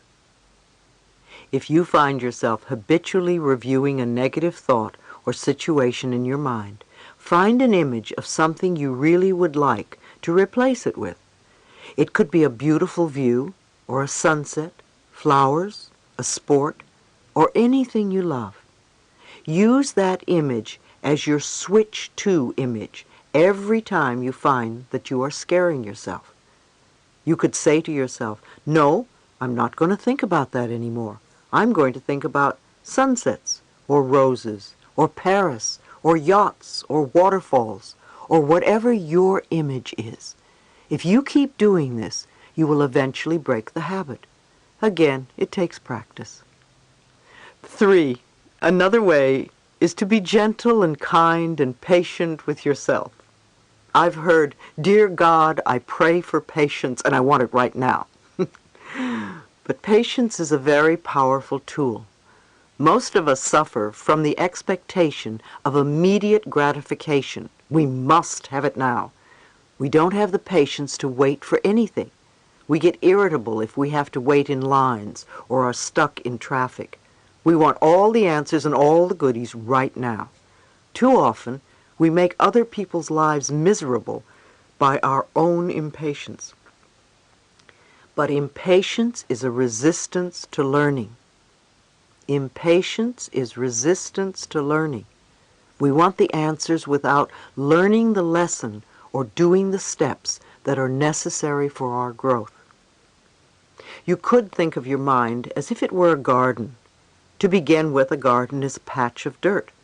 You may have a lot of brambles of self-hatred and rocks of despair, anger and worry. An old tree called fear needs pruning. Once you get some of these things out of the way and the soil is in good shape, you add some little seeds or plants of joy and prosperity. The sun shines down on it, and you water it and give it nutrients and loving attention. At first, not much seems to be happening, but you don't stop. You keep taking care of your garden. If you are patient, the garden will grow and blossom. The same with your mind. You select the thoughts that will be nurtured, and with patience they grow and contribute to creating the garden of experiences you want. We all make mistakes. It's okay to make mistakes while you are learning. As I said, so many of you are cursed with perfectionism. You won't give yourself a chance to really learn anything new because if you don't do it perfectly in the first 3 minutes, you assume you are not good enough. Anything you're going to learn takes time. When you first begin doing something, it usually doesn't feel right. To show you what I mean, take a moment right now and clasp your hands together. There's no right or wrong way to do this. Clasp your hands and notice which thumb is on top. Now open your hands and then clasp your hands again with the other thumb on top. It probably feels strange, odd, maybe even wrong. Clasp them again the first way, then the second, and the first again, and the second way, and hold it. How does it feel now? Not so odd, not so bad. You're getting used to it. Maybe you can even learn to do it both ways. It's the same thing when we are doing something a new way. It may feel different, and we immediately judge it. Yet with a little bit of practice, it can become normal and natural. We're not going to love ourselves totally in one day, but we can love ourselves a little bit more every day. Each day, we give ourselves a little bit more love, and in 2 or 3 months, we will have come so much further in loving ourselves. So mistakes are your stepping stones. They are valuable because they're your teachers. Don't punish yourself for making a mistake. If you are willing to learn and grow from the mistake, then it serves as a step towards fulfillment in your life. Some of us have been working on ourselves for a very long time and wonder why we still have issues that come up for us. We need to keep reinforcing what we know, not resisting by throwing up our hands in the air and saying, "What's the use?" As we learn new ways, we need to be gentle and kind to ourselves. Remember the garden. When the negative weeds grow, pluck them out as quickly as you can. Number 4, we must learn to be kind to our minds. Let's not hate ourselves for having negative thoughts. We can think of our thoughts as building us up rather than beating us up. We don't have to blame ourselves for negative experiences. We can learn from these experiences. Being kind to ourselves means we stop all blame, all guilt, all punishment, and all pain. Relaxation can help us as well. Relaxation is absolutely essential for tapping into the power within, because if you are tense and frightened, you shut off your energy. It only takes a few minutes a day to allow the body and the mind to let go and relax.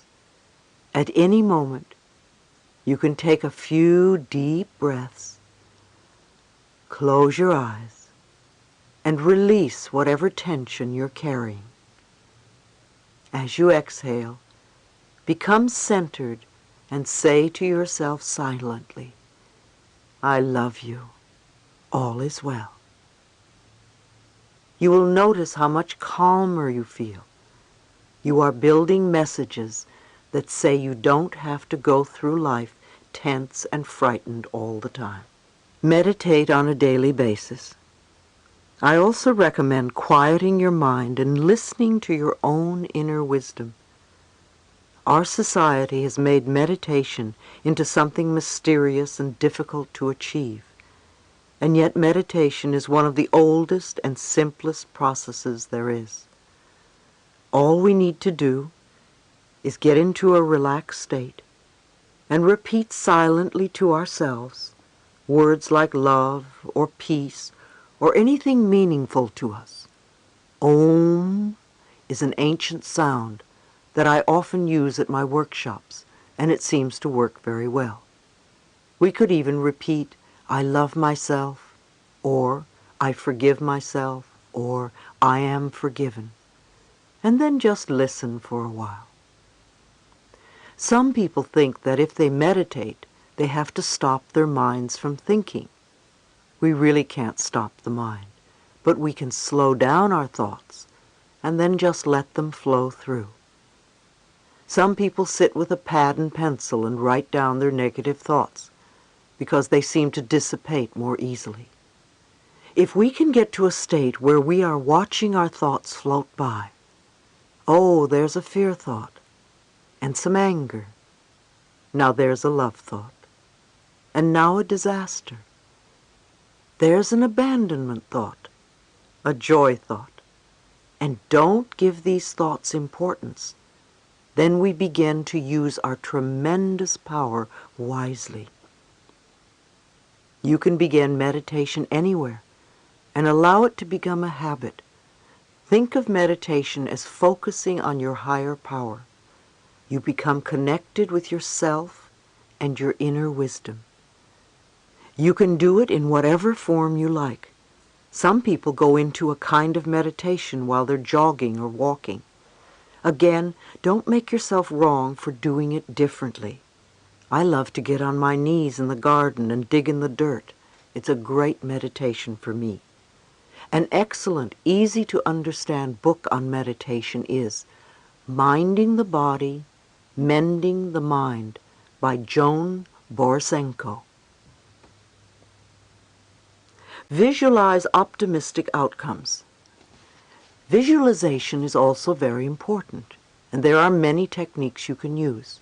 Dr. Carl Symington, in his book Getting Well Again, recommends a lot of visualization techniques for people with cancer, and they often yield excellent results.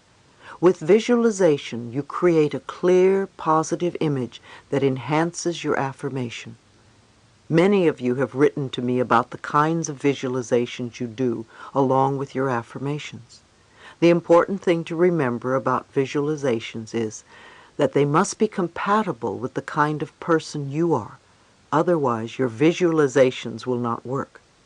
For instance, a woman with cancer pictured the good killer cells in her body attacking the cancer and killing it. At the end of the visualization, she doubted whether she had done it correctly and didn't feel that it was working for her. So I asked her, "Are you a killer person?" And she answered, "I personally don't feel good about creating a war in my body." So I suggested that she change her visualization to one that was a little more gentle.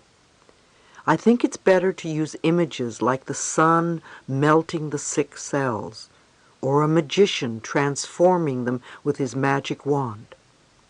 When I had my cancer, I used the visualization of cool, clear water washing the diseased cells out of my body. We need to do visualizations that are not so offensive to us on the subconscious level. Those of us who have family or friends who are sick do them an injustice by continually seeing them sick. Visualize them well. Send them good vibrations. However, remember that getting well is really up to them. There are many good audio tapes with guided visualizations and meditations that you can give them to help them through this process, if they are open. If not, just send them love. Everyone can visualize. Describing your home, having a sexual fantasy, imagining what you would do to a person who hurt you, are all visualizations. It's amazing what the mind can do. Number 5. The next step is to praise yourself. Criticism breaks down the inner spirit, and praise builds it up. Acknowledge your power, your God self. We are all expressions of the infinite intelligence. When you berate yourself, you belittle the power that created you. Begin with the little things. Tell yourself that you are wonderful. If you do it once and then stop, it doesn't work. Keep at it, even if it's 1 minute at a time. And believe me, it does get easier. The next time you do something new or different, or something you are just learning and you're not too adept at, be there for yourself. It was a big thrill the first time I spoke at the Church of Religious Science in New York. I remember it very well. It was a Friday noon meeting. People wrote questions and put them in a basket for me, the speaker. I brought the basket to the podium and answered the questions and did a small treatment after each one. After I finished, I walked away from the podium and said to myself, "Louise, you were fantastic, considering this was the first time out. By the time you do this 6 times, you're going to be a pro." I didn't berate myself and say, "Oh, you forgot to say this or that." I didn't want to have the second time be something that would frighten me. If I beat myself up the first time, I would beat myself up the second time, and I would dread speaking in the end. And after a couple of hours, I thought of what I could change to improve. I never made myself wrong. I was very careful to praise myself and congratulate myself for being wonderful. And by the time I had conducted 6 meetings, I was a pro. I think we can apply this method in all areas of our lives. I continued speaking at the meetings for quite some time. It was wonderful training because it taught me how to think on my feet. Allow yourself to accept good, whether you think you deserve it or not. I've discussed how believing that we are not deserving is our unwillingness to accept good in our lives. It's what stops us from having what we want. How could we create anything good for ourselves if we think we don't deserve to have good? Think about the laws of deserving in your home. Did you feel good enough, smart enough, tall enough, pretty enough, whatever? And what do you have to live for? You know you are here for a reason, and it's not just to buy a new car every few years. What are you willing to do to fulfill yourself? Are you willing to do affirmations, visualizations, treatments? Are you willing to forgive? Are you willing to meditate? How much mental effort are you willing to exert to change your life and make it the life you want? Number 6, loving yourself means supporting yourself. Reach out to friends and allow them to help you. You really are being strong when you ask for help when you need it. So many of you have learned to be so self-reliant and self-sufficient. You can't ask for help because your ego won't let you. Instead of trying to do it all yourself, and then getting angry at yourself because you can't make it, try asking for help next time. There are support groups in every city.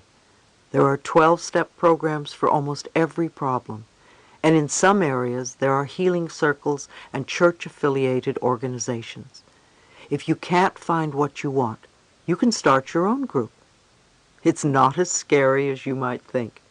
Gather together 2 or 3 friends who have the same issues that you have, and set up a few guidelines to follow. Have a book to study or tapes to listen to. If you do it with love in your heart, your little group will grow.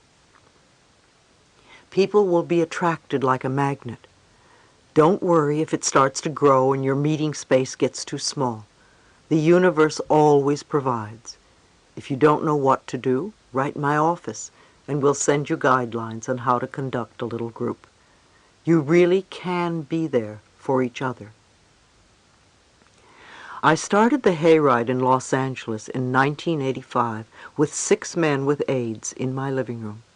We didn't know what we were going to do about this intense crisis. I told them we weren't going to sit around playing Ain't It Awful, because we already knew that. We did what we could on a positive level to support each other. We're still meeting today, and we have about 200 people coming every Wednesday night to West Hollywood Park. It's an extraordinary group for people with AIDS, and everybody is welcome. People come from all over the world to see how this group functions and because they feel supported. It's not only me, it's the group. Everyone contributes to making it effective. We meditate and do visualizations, we network, and share information about alternative therapies and the latest medical methods. There are energy tables at one end of the room where people can lie down and others share healing energies by laying on hands or praying for them. We have Science of Mind practitioners they can talk to. At the end, we sing and hug one another. We want people to go out feeling better than when they came in, and sometimes people receive a positive lift that lasts for several days. Support groups have become the new social form, and they are very effectual tools in this complex day and age. Many New Thought churches, such as Unity and Religious Science, have ongoing weekly support groups. Many groups are listed in New Age magazines and newspapers. Networking is so important. It sparks you and gets you going. I suggest that people who have similar ideas share time with one another on a regular basis. When people work together on a common goal, they bring their pain, confusion, anger, or whatever, and come together, not to moan, but to find a way to go beyond, to rise above, and to grow up in a way. If you are very dedicated, very self-disciplined, and very spiritual, you can do a lot of work by yourself on yourself. When you are with a group of people doing the same thing, you can make quantum leaps because you learn from one another. Every single person in the group is a teacher. So if you have issues that need working on, I would suggest, if possible, that you get into a group of some sort where you can work them through. Number 7, love your negatives. They are all part of your creation, just as we are all part of God's creation. The intelligence that created us doesn't hate us because we make mistakes or get angry at our children. This intelligence knows that we are doing the best we can and loves all of its creation as we can love ours. You and I have all made negative choices, and if we keep punishing ourselves for them, it becomes a habit pattern, and we'll find it very tiresome to let them go and to move on to more positive choices. If you keep repeating, I hate my job, I hate my house, I hate my illness, I hate this relationship, I hate this, I hate that, very little new good can come into your life. No matter what negative situation you are in, it's there for a reason. Otherwise, you wouldn't have it in your life. Dr. John Harrison, the author of Love Your Disease, says that patients are never to be condemned for having multiple operations or illnesses. Actually, patients can congratulate themselves for finding a safe way to have their needs met. We want to understand that whatever issue or problem we have, we contributed to creating it in order to handle certain situations. Once we realize this, then we can find a positive way to fulfill our needs. Sometimes people with cancer or other so-called terminal illnesses have such a hard time saying no to an authoritative figure in their life that on an unconscious level they will create a major dis-ease to say no for them. I knew a woman who, when she realized the illness she was creating for herself was just to be able to refuse her father's demands, decided to begin to live for herself for once. She began to say no to him, and while it was difficult for her at first, as she continued to stand up for herself, she was delighted to find herself getting well. Whatever our negative patterns are, we can learn to fulfill those needs in more positive ways. That's why it's so important to ask yourself the question, what is the payoff from this experience? What am I getting that's positive? We don't like to answer that question. However, if we really look within and are honest with ourselves, we will find that answer.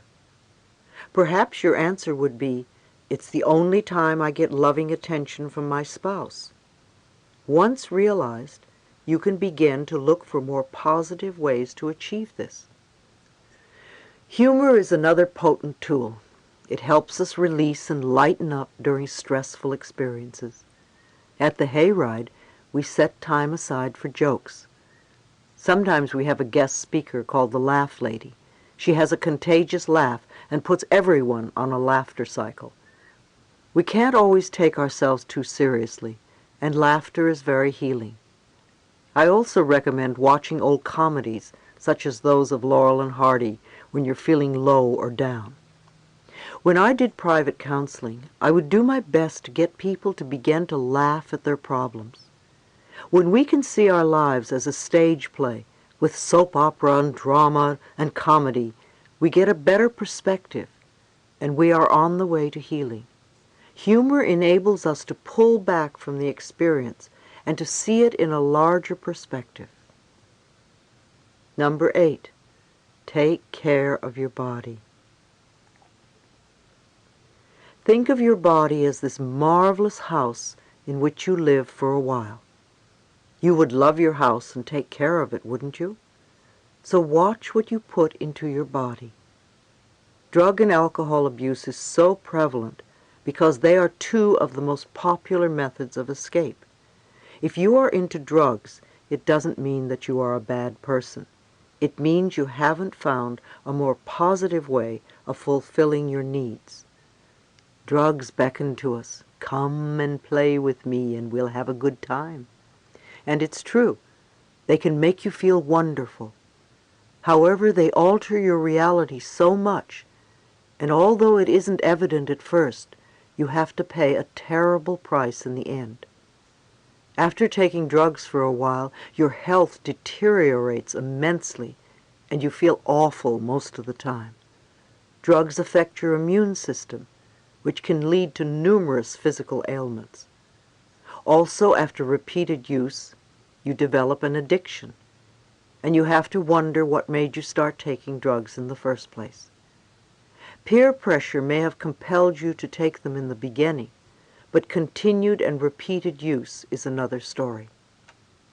I have yet to meet anyone who really loves themselves and who is hooked on drugs. We use drugs and alcohol to escape our childhood feelings of not being good enough, and when they wear off, we feel worse than before. Then we usually have a load of guilt too. We can know that it's safe to feel our feelings and acknowledge them. The feelings pass, they don't stay. Stuffing food into our bodies is another way to hide our love. We can't live without food because it fuels our bodies and helps to create new cells. Even though we may know the basics of good nutrition, often we still use food and diets to punish ourselves and to create obesity. We've become a nation of junk food addicts. We have been on what I call the Great American Diet for decades, filling ourselves with processed foods of every sort. We've allowed the food companies and their advertising gimmicks to influence our eating habits. Doctors aren't even taught nutrition in medical schools unless they take it as an extracurricular subject. Most of what we consider conventional medicine at the moment concentrates on drugs and surgery. So if we really want to learn about nutrition, it's an issue that we must take into our own hands. It's an act of loving ourselves to become aware of what we put into our mouths and how it makes us feel. If you eat lunch and an hour later you start feeling sleepy, you might ask yourself, what did I eat? You may have consumed something that isn't good for your body at that particular time. Start noticing what gives you energy and what depletes you and brings you down.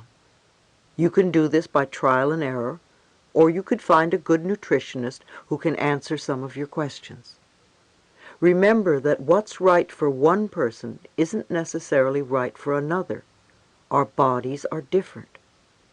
A macrobiotic diet is wonderful for many people. So is Harvey and Marilyn Diamond's Fit for Life method. They are totally different concepts, and yet they both work. Every body is different from every other body, so we can't say that only one method works. You have to find out which way works best for you. Then find exercise that you enjoy, that is fun to do. Create a positive mental attitude about your exercise. Often you create obstacles in your bodies primarily as a result of what you absorb from other people. Again, you need to forgive yourself and stop putting anger and resentment into your body if you want to create changes. Combining affirmations with your exercise is a way to reprogram negative concepts about your body and its shape.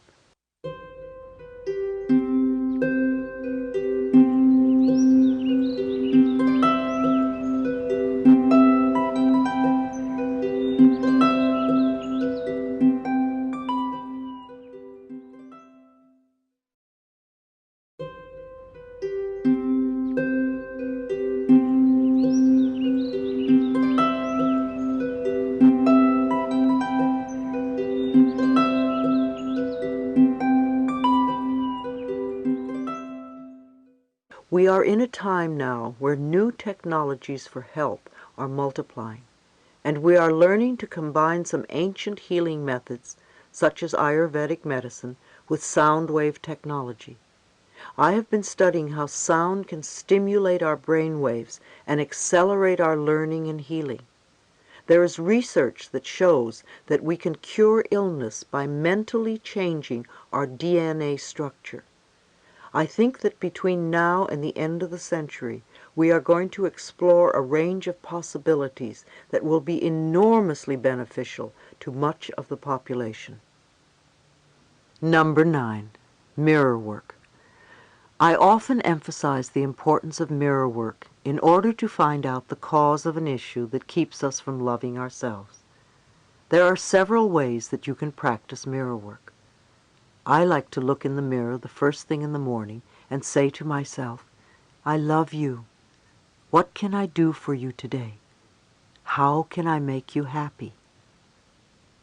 Listen to your inner voice and start following through with what you hear.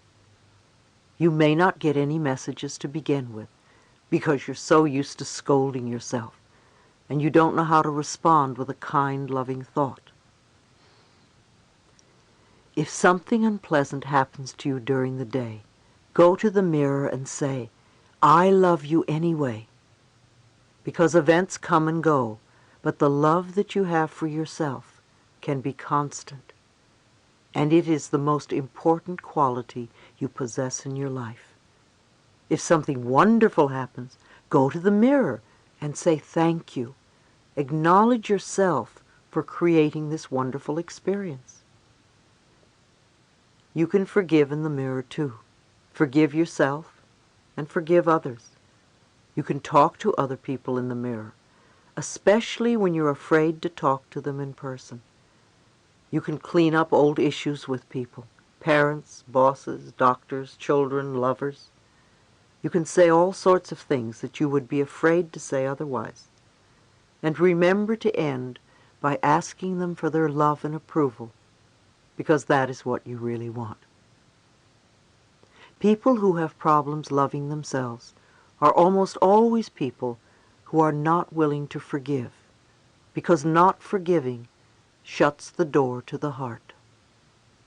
When we forgive and let go, not only does a huge weight drop off our shoulders, but the doorway to our own self-love opens up. People will say, oh, such a load has dropped off. Well, of course it has, because we've been carrying this burden forever. Dr. John Harrison states that forgiveness of both the self and the parents, coupled with the release of past hurts, cures more illness than any antibiotic ever could. It takes a lot to make children stop loving their parents, but when they do, it takes even more for them to forgive them. When we won't forgive, when we won't let go, we're binding ourselves to the past. And when we are stuck in the past, we cannot live in present time. And if we are not living in the present, how can we create our glorious future? Old garbage from the past just creates more garbage for the future. Affirmations performed in front of a mirror are advantageous because you learn the truth of your existence. When you do an affirmation and you immediately hear a negative response, such as, "Who are you kidding?" or "It can't be true," or "You don't deserve that," then you have received a gift to use. You cannot make the changes you want until you are willing to see what is holding you back. The negative response you have just discovered is like a gift in that it becomes the key to freedom. Turn that negative response into a positive affirmation, such as, "I now deserve all good. I allow good experiences to fill my life." And repeat the new affirmation until it does become a new part of your life. I have also seen families change enormously when just one person does affirmations. Many people at the hayride come from estranged families. Their parents literally will not talk to them. And I've had them repeat the affirmation, "I have wonderful, loving, warm, open communication with every member of my family, including my mother or including my father." Every time that person or the family comes to mind, I suggest that they go to the mirror and say the affirmation over and over again. It's often amazing to see the parents actually show up at the meeting 3 or 6 or 9 months later. Number 10. Love yourself now. Don't wait until you get it right. Dissatisfaction with yourself is a habit pattern. If you can be satisfied with yourself now, if you can love and approve of yourself now, then when good comes into your life, you will be able to enjoy it. Once you learn to love yourself, you can begin to love and accept other people. We can't change other people, so leave them alone. We spend a lot of energy trying to make others different. If we used half that energy on ourselves, we could make ourselves different. And when we are different, others respond differently to us. You can't learn life for another person. Everyone has to learn his or her particular lessons. All you can do is learn for yourself, and loving yourself is the first step. So you are not brought down by other people's destructive behaviors. If you are in a situation where you are with a really negative person who doesn't want to change, you need to love yourself enough to move away from that. One woman told me that her husband was very negative and that she didn't want him to be a bad influence on her 2 little children. I suggested that she start affirming that her husband was a wonderful, supportive man who really is working on himself and is bringing out his best qualities. I told her to affirm what she would like to have happen, and every time he was negative, simply run the affirmation through her mind. However, if the relationship continued to be negative, no matter what affirmation she was saying, then that might be the answer. The relationship simply wouldn't work anymore. Because of the increasing divorce rate in our country, I think a question that many women need to ask themselves before they have children is, am I willing to support these children totally on my own? Being a single parent has become more and more the norm, and it's almost always the woman who acquires the added responsibility of raising children by herself. There was a time when marriages lasted a lifetime, but times have changed, so it's definitely a situation to be considered. Far too often we stay in abusive relationships and allow ourselves to be put down. What we are saying to ourselves is, "I'm not worth loving, so I will stay here and accept this behavior because I must deserve it, and I'm sure nobody else would want me." I know that I sound simplistic and repeat the same expressions over and over again, but I truly do believe that the quickest way to change any problem is to love who we are. It's amazing how the loving vibrations we send out will attract to us people who are loving. Unconditional love is the goal I think we have come here to attain. It begins with self-acceptance and self-love. You are not here to please other people or to live your lives their way. You can only live it your own way and walk your own pathway. You have come to fulfill yourself and to express love on the deepest level. You are here to learn and grow and to absorb and project compassion and understanding. When you leave the planet, you don't take your relationship or your automobile or your bank account or your job with you. The only thing you take is your capacity to love. Chapter 9. Loving the Child Within. If you can't get close to other people, it's because you don't know how to be close to your own inner child. The child in you is scared and hurting. Be there for your child. One of the core issues that we want to explore is healing the forgotten child within. Most of us have ignored our inner child for far too long. Doesn't matter how old you are. There is a little child within you who needs love and acceptance. If you're a woman, no matter how self-reliant you are, you have a little girl who's very tender and needs help. And if you are a man, no matter how macho you are, no matter how old you are, you still have a little boy inside of you who craves warmth and affection. Every age that you have been is within you, within your consciousness and memory. As children, when something went wrong, you tended to believe that there was something wrong with you. Children develop the idea that if they could only do it right, then parents, or whoever, would love them, and they wouldn't beat them or punish them. So whenever the child wants something and doesn't get it, he or she believes, I'm not good enough, I'm defective. And as we grow older, we reject certain parts of ourselves. At this point in our lives right now, we need to begin to make ourselves whole and accept every part of who we are.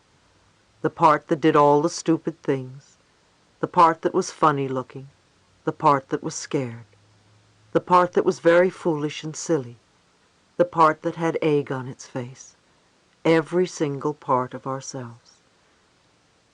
I think that we often turn off or tune out around the age of 5. We make that decision because we think that there is something wrong with us, and we're not going to have anything to do with the child anymore. There is a parent inside as well. You have a child and you have a parent, and most of the time the parent scolds the child, almost on a non-stop basis. If you listen to your inner dialogue, you can hear the scolding. You can hear the parent tell you what you are doing wrong or how you are not good enough. Consequently, we begin a war with ourselves, and we start to criticize ourselves the way our parents have been criticizing us. You're stupid, you're not good enough, you don't do it right, screwed up again. It becomes a habit pattern. When we become adults, most of us totally ignore the child within us, or we criticize the child in the same way we used to be criticized. We continue the pattern over and over again. I once heard John Bradshaw, author of several marvelous books on healing the inner child, say that each of us has 25,000 hours of parent tapes within us by the time we are adults. How many hours of those tapes do you think are telling you how wonderful you are? How much says that you are loved, or that you are bright and intelligent, or that you could do anything you wanted to and would grow up to be the greatest person? In reality, how many hours of those tapes are saying no, no, no in all its many forms? It's no wonder we say no to ourselves, or should, all the time. We are responding to those old tapes. However, they are only tapes and are not the reality of your being. They are not the truth of your existence. They are just tapes you carry within, and they can be erased or re-recorded. Every time you say that you are scared, realize it is the child in you who's scared. The grown-up really isn't afraid, yet the adult isn't being there for the child. The adult and the child need to develop a loving relationship with each other. Talk to each other about everything you do. I know it may sound silly, but it works. Let the child know that no matter what happens, you will never turn away or run away. You will always be there for it and love it. For instance, if, when you were very young, you had a bad experience with a dog, that is, maybe it scared you or even bit you, the little child inside could still be frightened of dogs, even though now you are a great big adult. You may see a dog on the street that is tiny, but the little child inside you reacts in a total panic. It says, "Dog, I'm going to be hurt." This is a wonderful opportunity for the adult inside of you to say to the child, "It's okay, I'm grown up now, I will take care of you. I won't let that dog hurt you. You don't have to be frightened anymore." Start comforting your own child in this way. Healing the hurts of the past. I have found that working with the inner child is most valuable in helping to heal the hurts of the past. We are not always in touch with the feelings of the frightened little child within us. If your childhood was full of fear and battling, and you now mentally beat yourself up, you are continuing to treat your inner child in much the same way. The child inside, however, has no place to go. You need to go beyond your parents' limitations. You need to connect with the little lost child inside. He or she needs to know that you care. Take a moment now and tell your child that you care. I care for you. I love you. I really love you. Maybe you've been saying this to the big person, the adult inside you. So start talking now to the little child. Visualize that you are taking him or her by the hand and go everywhere together for a few days, and see what wonderfully joyous experiences you can have together. You need to communicate with that part of yourself. What are the messages you want to hear? Sit down quietly, close your eyes, and talk to your child. If you haven't talked to them in 62 years, it may take a few times before the child will believe that you really want to talk to it. Be persistent. I want to talk to you. I want to see you. I want to love you. And you will eventually connect. You may see the child inside you, you may feel it, or you may hear it. One of the statements that you can make when you first talk to your child is an apology. Say that you are sorry that you haven't talked to it in all these years, or that you are sorry for scolding it for so long. Tell the child you want to make up for all the time spent apart from each other. Ask it how you can make it happy. Ask the child what frightens it. Ask how you can help. And ask what it wants from you. Start out with simple questions, and you will get the answers. What can I do to make you happy? What would you like today? For instance, you can say to the child, "I'm going to work. What do you want to do?" They may answer, "Go to the beach." The communication will have begun. In your mind's eye, see them going to the beach and having fun. Be consistent. If you can take just a few moments a day to begin to connect with the little person inside of you, life is going to be a lot better. Communicating with your inner child. Some of you may already be doing inner child work. There are many books on the subject, and many workshops and lectures are given about it. Self-Parenting by John Pollard III is excellent, and it's filled with wonderful exercises and activities that you can do with your inner child. If you are serious about doing practical work with your inner child, I recommend that you pick up this book. As I've said before, there is a lot of help offered in this area. You are not alone and helpless, but you need to reach out and ask for help so that you can get assistance. Another suggestion I have is to find a photograph of yourself as a child and really look at the photograph. Do you see a miserable little kid? Do you see a happy child? Whatever you see, connect with it. If you see a frightened child, ask why it was frightened and start doing something to make it feel better. Find several photos of your younger self and talk to the child in each photo. It also helps to talk to your child in the mirror. If you had a nickname as a child, use that name. Have a box of tissues handy. I suggest that you sit down in front of a mirror, because if you're standing, as soon as it gets difficult, you will run out the door. Instead, sit down with your box of tissues and start talking. Another exercise you can do is to communicate through writing. Again, lots of information will surface. Use 2 different colored pens or felt markers. With one colored pen in your dominant hand, write a question. With the other colored pen in your non-dominant hand, let your child write the answer. It's a very fascinating exercise. When you are writing the question, the adult thinks it knows the answer. But by the time you pick up the pen with the awkward hand, the answer often comes out quite differently than expected. You can draw together, too.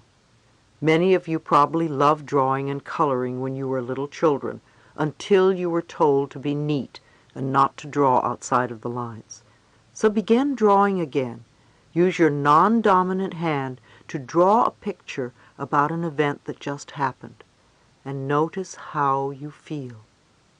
Ask your child a question, and just let it draw with the non-dominant hand and see what it shows.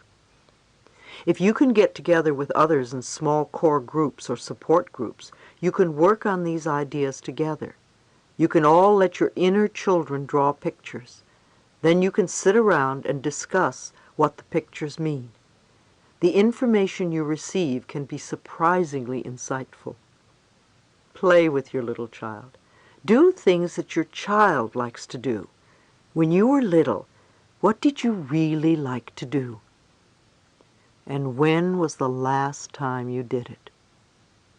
Too often the parent inside us stops us from having fun because it's not the adult thing to do.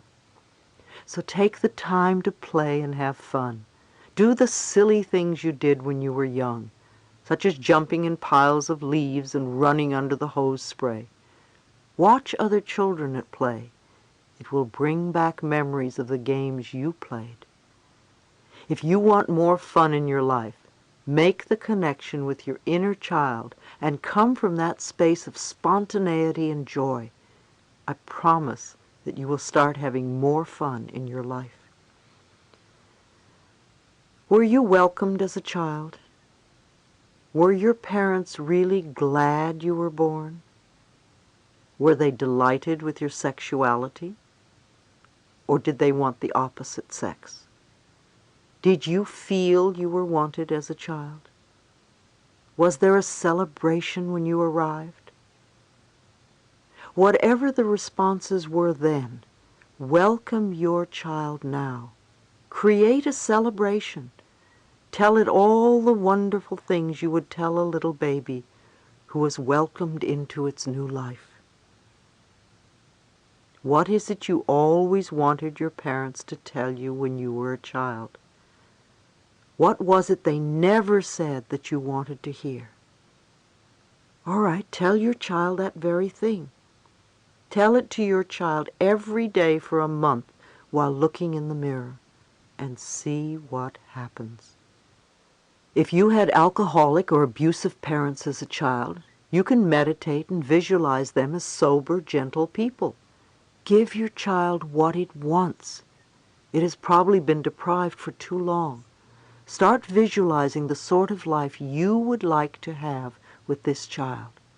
When the child feels safe and happy, it can trust you. Ask, what do I need to do so that you can trust me? Again, you will be amazed at some of the answers. If you had parents who are not loving at all, and it's really hard for you to relate to them, find a picture of what you think a loving father or a loving mother looks like. Put the pictures of the loving parents around the photo of yourself as a child. Create some new images. Rewrite your childhood if you must. The beliefs that you learned when you were little are still inside the child. If your parents had rigid ideas, and you're very hard on yourself, or tend to build walls, your child is probably still following your parents' rules. If you continue to pick on yourself for every mistake, it must be very scary for your inner child to wake up in the morning. What are you going to yell at me about today? What our parents did to us in the past was their consciousness. We are the parents now. We are using our consciousness. If you are still refusing to take care of the little child, you are stuck in self-righteous resentment. Invariably, it means there is still someone to forgive. So what is it you haven't forgiven yourself for? What do you need to let go of? Well, whatever it is, just let it go. If we are not giving the child praise and attention now, our parents aren't the blame. They were doing what they thought was right in that particular space and time. However, now in the present moment, we know what we can do to nourish the child within us.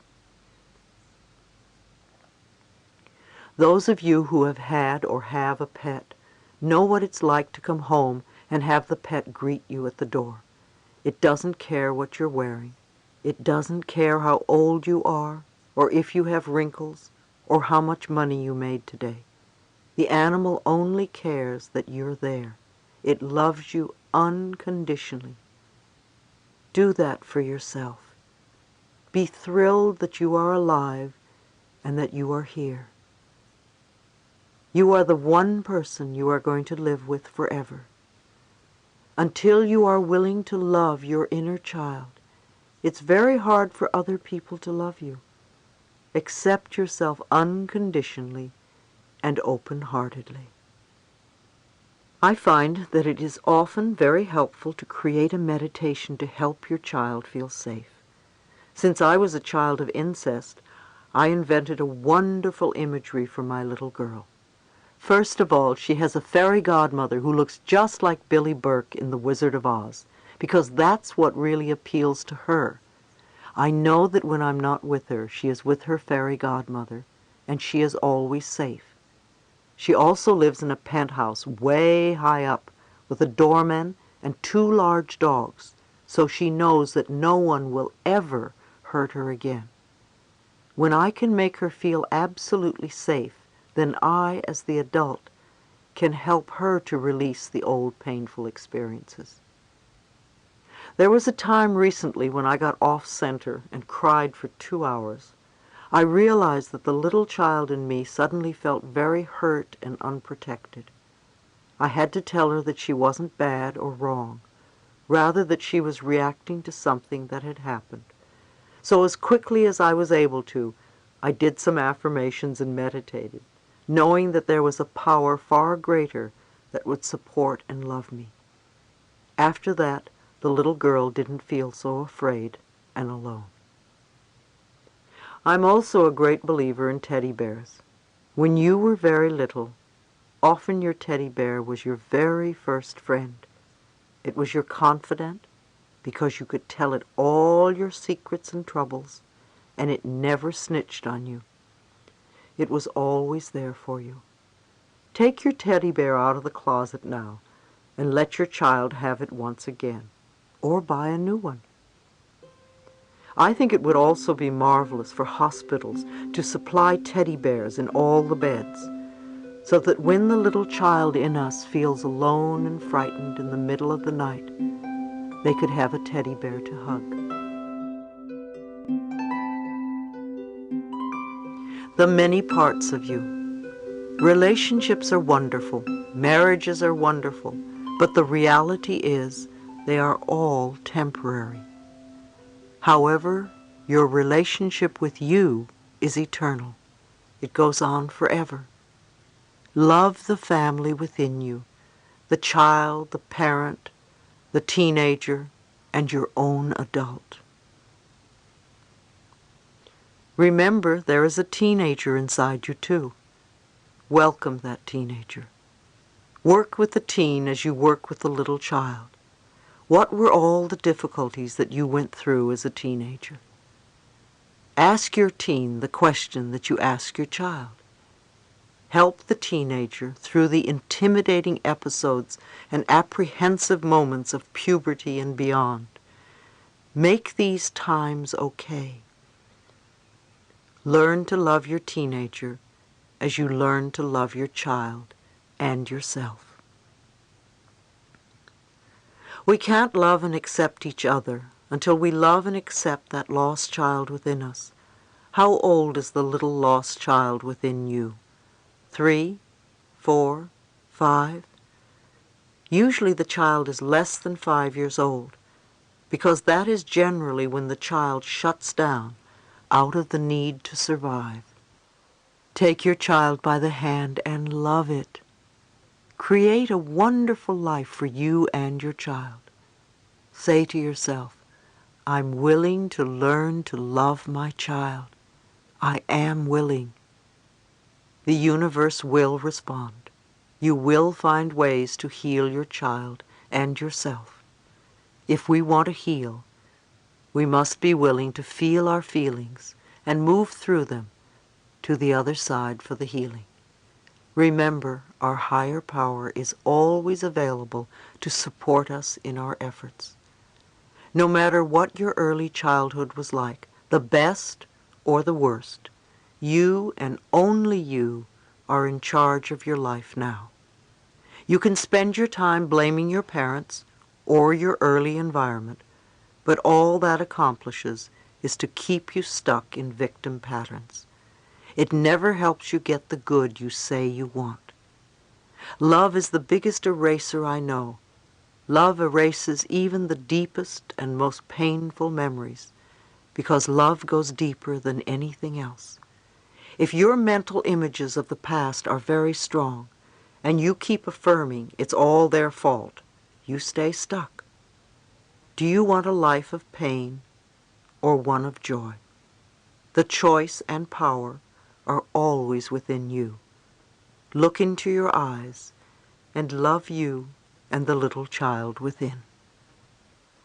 Chapter 10, Growing Up and Getting Old. Be as understanding with your parents as you want them to be with you. Communicating with our parents. When I was growing up, my teenage years were the most difficult of all. I had so many questions, but I did not want to listen to those who thought they had the answers, especially adults. I wanted to learn everything by myself, because I did not trust the information that grown-ups gave me. I felt particular animosity towards my parents because I was an abused child. I could not understand how my stepfather could treat me the way he did, nor could I understand how my mother could simply ignore what he was doing to me. I felt cheated and misunderstood, and I was certain that my family specifically and the world in general were against me. Through my many years spent in the counseling of others, particularly young people, I have found that many people share the same feelings about their parents that I had about mine. Some of the words I hear teenagers use to describe how they feel are trapped, judged, watched, and misunderstood. Of course, it would be great to have parents who would be accommodating in any given situation. However, in most cases, that is not possible. Although our parents are merely human beings like the rest of us, we often feel that they are being unfair and unreasonable and have no understanding of what we are going through. One young man I counseled had a very difficult time relating to his father. He felt that they had nothing in common, and when his father spoke to him, it was simply to utter some negative or belittling comment. I asked the young man if he knew how his grandfather had treated his father, and he admitted that he didn't. His grandfather had died before the young man was born. I suggested that he ask his father about his own childhood and how it affected him. At first the young man was hesitant because it was uncomfortable to talk to his father without feeling he would be ridiculed or judged. However, he took the plunge and agreed to approach his father. The next time I saw him, the young man seemed more at ease. "Wow," he exclaimed, "I didn't realize what kind of a childhood my own father had." Apparently his grandfather had insisted that all of his children address him as sir, and they lived by the old standard that children were to be seen but not heard. If they dared to utter one contrary word, they were severely beaten. No wonder his father was critical. When we grow up, many of us have the good intentions of treating our children differently than the way we were treated. However, we learn from the world around us, and sooner or later, we begin to sound and act just like our parents. In the case of this young man, his father inflicted the same kind of verbal abuse on his son that his own father had heaped on him. He may not have intended to do so. He was merely acting in a way consistent with his own upbringing. However, the young man came to understand a little more about his father, and as a result, they were able to communicate more freely. Although it would take some effort and patience on both their parts before their level of communication would be ideal, at least they were moving in the right direction. I strongly believe that it is very important for all of us to take the time to find out more about our parents' childhoods. If your parents are still alive, you can ask them, what was it like when you were growing up? What was love like in your family? How did your parents punish you? What kind of peer pressure did you have to face in those days? Did your parents like your friends? Did you have a job while you were growing up? By learning more about our parents, we can see the patterns that have shaped who they are, and in turn, see why they treat us as they do. As we learn to empathize with our parents, we will see them in a new, more loving light. You may be able to open doors to a more communicative, loving relationship, one that has mutual respect and trust. If you have difficulty even talking with your parents, first start in your mind or in front of the mirror. Imagine yourself telling them, "There's something I want to speak to you about. I want you to know who I am." Go through this process several days in a row. It will help you decide what you want to say and how to say it. Or do a meditation and in your mind talk to each of your parents and clean up your old issues. Forgive them and forgive yourself. Tell them you love them. Then prepare to tell them the same things in person.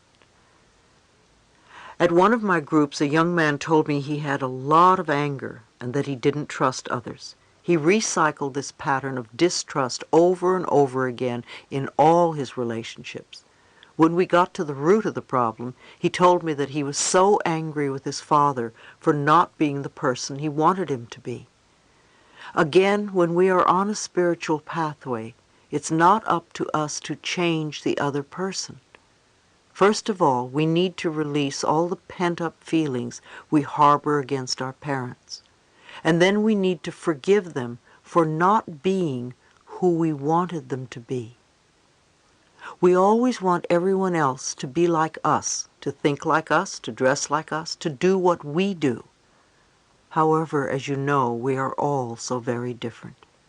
In order to have the space to be ourselves, we need to give that space to others. By forcing our parents to be something that they are not, we cut off our own love. We judge our parents just the way that they judge us. If we want to share with our parents, we need to begin by erasing our own preconceived judgments of them. Many of you continue to have power struggle games with your parents as you grow older. Parents push a lot of buttons. So if you want to stop playing the game, you are going to have to stop taking a part in it. It's time for you to grow up and decide what you want. You can begin by calling your parents by their first names. Calling them mommy and daddy when you are in your 40s only keeps you stuck in the little child role. Start becoming two adults instead of parent and child. Another suggestion is to write an affirmative treatment that details the kind of relationship you want with your mother and or father. Begin declaring these words for yourself. After a while, you can tell him or her face to face. If your mother or father is still pushing your buttons, you are not letting either of them know how you really feel. You have a right to have the life you want. You have a right to be an adult. It may not be easy, I know. First decide what it is that you need, and then tell your mother or father what that is. Don't make them wrong. Ask, how can we work this out? Remember, with understanding comes forgiveness, and with forgiveness comes love. When we progress to the point where we can love and forgive our parents, we will be well on our way to being able to enjoy fulfilling relationships with everyone in our lives. Teens need self-esteem. It alarms me that the rate of suicide among our teenagers is so on the rise. It seems that more and more young people feel overwhelmed by the responsibilities of life and would just as soon give up rather than to persevere and experience the multitude of adventures that life has to offer. Much of this problem has to do with the way we, as adults, expect them to respond to life situations. Do we want them to react as we would? Do we bombard them with negativity? The period between 10 and 15 can be a very critical time. Children in that age group have the tendency to conform, and they will do anything to be accepted by their peers. In their need for acceptance, they often hide their true feelings for fear they will not be accepted and loved for whom they really are. The peer pressure and societal stress that I experienced when I was young pale in comparison to that which today's young people must endure. And yet, when I was 15, due to physical and mental abuse, I left home and school to be on my own. Think how jarring it must be for the child of today to have to deal with drug abuse, physical abuse, sexually transmitted diseases, peer pressure and gangs, family problems, and on a global level, threat of nuclear war, environmental upheavals, crime, and so much more. As a parent, you can discuss the differences between negative and positive peer pressure with your teen. Peer pressure is all around us from the moment we're born until the day we leave the planet. We must learn how to deal with it and not let it control us. Similarly, it is important for us to gain some knowledge and understanding of why our children are shy, mischievous, sad, slow in school, destructive, etc. Children are strongly influenced by the thinking, feeling patterns established in the home, and he or she makes daily choices and decisions from that belief system. If the home environment is not conducive to trusting and loving, the child will seek trust, love, and compassion elsewhere. Many gangs are a place where children feel safe. They form a family bond, no matter how dysfunctional it is. I truly believe that a lot of hardships could be avoided if we could only get young people to ask themselves one important question before they act. Will this make me feel better about myself? We can help our teenagers see their choices in each situation. Choice and responsibility put power back into their hands. It enables them to do something without feeling like victims of the system. If we can teach children that they are not victims, and that it is possible for them to change their experiences by taking responsibility for their own lives, we will begin to see major breakthroughs. It is vitally important to keep the lines of communication open with children, especially when they're in their teen years. Usually what happens when children start to talk about their likes and dislikes is that they are told over and over again, don't say that, don't do that, don't feel that, don't be that way, don't express that, don't. And eventually the children stop communicating and sometimes leave home. If you want to have your children around as you grow older, keep the lines of communication open when they are younger. Applaud your child's uniqueness. Allow your teenagers to express themselves in their own style, even if you think it's just a fad. Don't make them wrong or tear them down. Goodness knows I've been through many, many fads in my lifetime, and so will you and your teenagers. What Do You Really Want for Your Children is an excellent book by Wayne Dyer. Children learn from our actions. Children never do what we tell them to do. They do what we do. We can't say don't smoke or don't drink or don't do drugs if we do them. We have to serve as examples and live the sort of life we want our children to express. When parents are willing to work on loving themselves, it's amazing to see the harmony that is achieved within the family. Children respond with a new sense of self-esteem and start to value and respect who they are. An exercise in self-esteem that you and your children can do together is to make a list of some of the goals you would like to achieve. Ask your children to write down how they see themselves in 10 years, in 1 year, in 3 months. What kind of lives do they want to have? What kind of friends would be most beneficial? Have them list their goals with short descriptions of each, as well as how they can make their dreams come true. And you do the same. All of you might keep the lists nearby to remind yourself of your goals. In 3 months' time, go over the lists together. Have the goals changed. Don't let your children beat themselves up if they didn't get as far as they wanted. They can always revise their lists. What is most important to give young people is something positive to look forward to. Separation and divorce. If there is separation and or divorce in the family, it is important that each parent be supportive. It's very stressful for a child to be told that the other parent is no good. As the parent, you want to love yourself through the fears and anger as much as possible. The children will pick up feelings from you. If you're going through a lot of turmoil and pain, they will surely pick that up from you. Explain to your children that your stuff has nothing to do with them and their inner worth.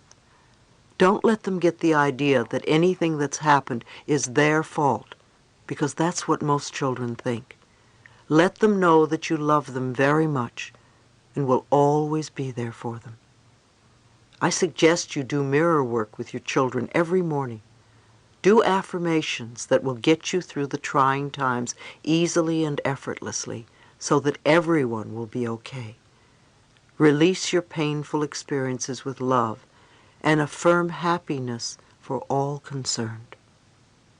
There's a wonderful group called the California State Task Force to promote self-esteem and personal and social responsibility. It was created in 1987 by Assemblyman John Vasconcellos. Among the appointed members are Jack Canfield and Dr. Emmett Miller. I support its efforts in researching and making recommendations to the government to bring self-esteem programs into the schools. Other states are following suit by including self-esteem curriculum in the classroom. Look into these groups. I believe that we are on the brink of some major changes in our society, especially with regard to understanding our own self-worth. If teachers especially can get their own self-worth on the right track, they will help our children tremendously. Children reflect the social and economic pressures with which we are faced. Any program having to do with self-esteem will need to encompass students, parents, and teachers, as well as businesses and organizations. Growing older graciously. So many of us fear growing old and looking old.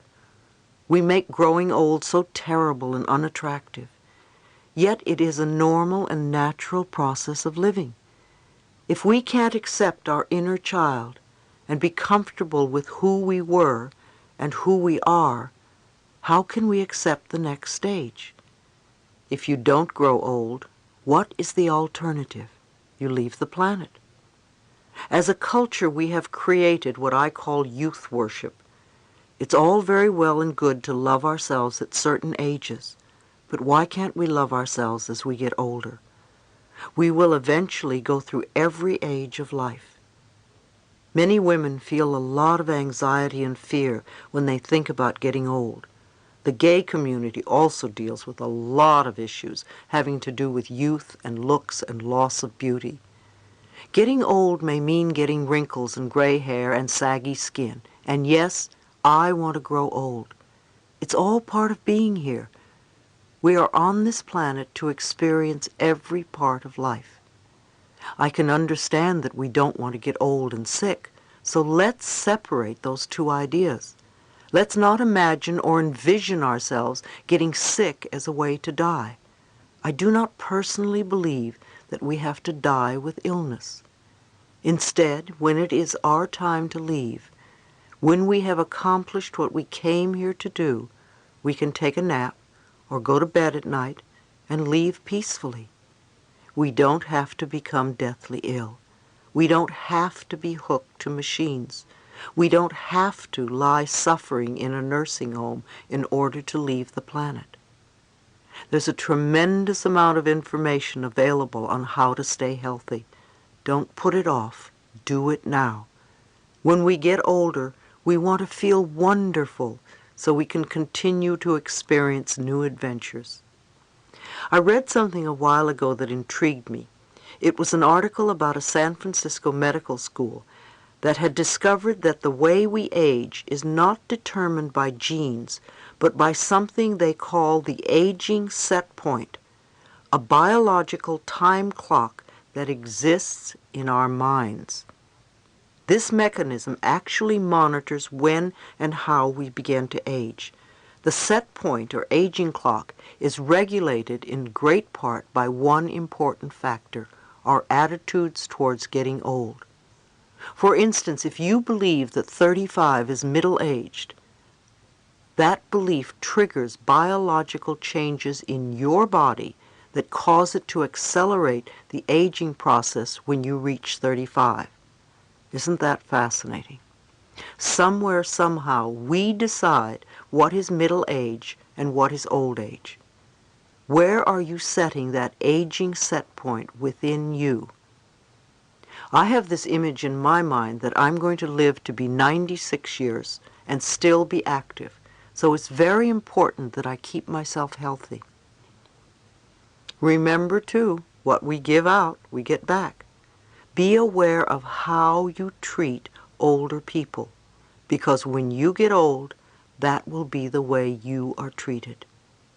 If you believe certain concepts about old people, again, you are forming ideas that your subconscious will respond to. Our beliefs, our thoughts, our concepts about life and about ourselves always become true for us. Remember, I believe that you choose your parents before you were born in order to learn valuable lessons. Your higher self knew the experiences that were necessary for you to proceed on your spiritual course. So whatever you came to work out with your parents, get on with it.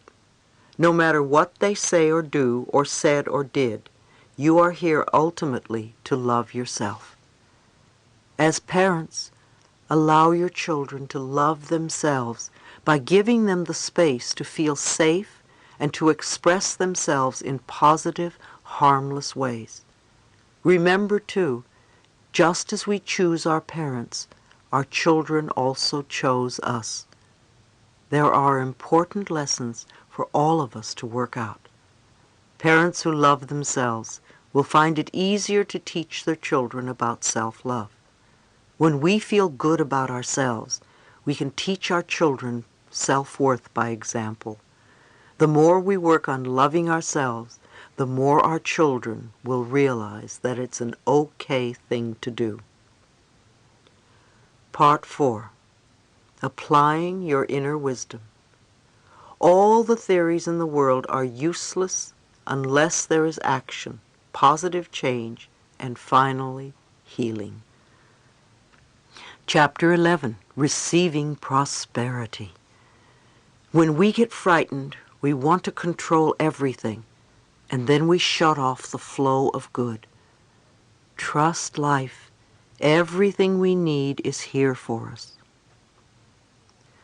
The power within us is willing to give us our fondest dreams and enormous plenty instantaneously. The problem is that we are not open to receiving it. If we want something, our higher power doesn't say, "I'll think about it." It readily responds and sends it through, but we have to be ready for it. If not, it goes back into the storehouse of unfulfilled desires. Many people come to my lectures and sit with their arms folded across their bodies. And I think, how are they going to let anything in? It's a wonderful symbolic gesture to open our arms wide so the universe notices and responds.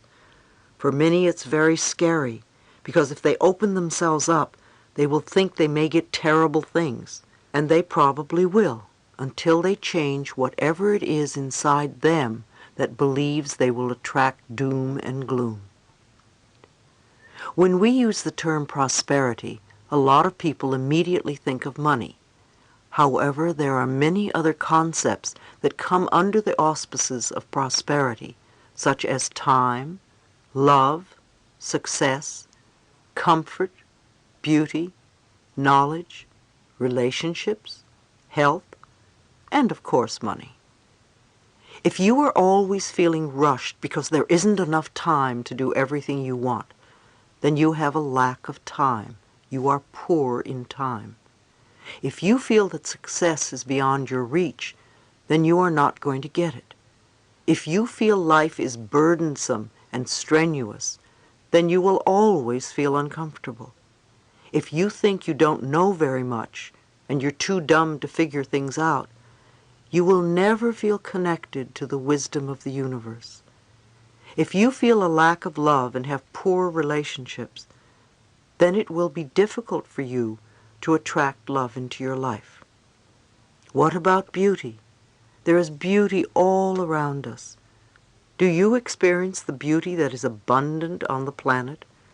Or do you see everything as ugly and wasteful and dirty?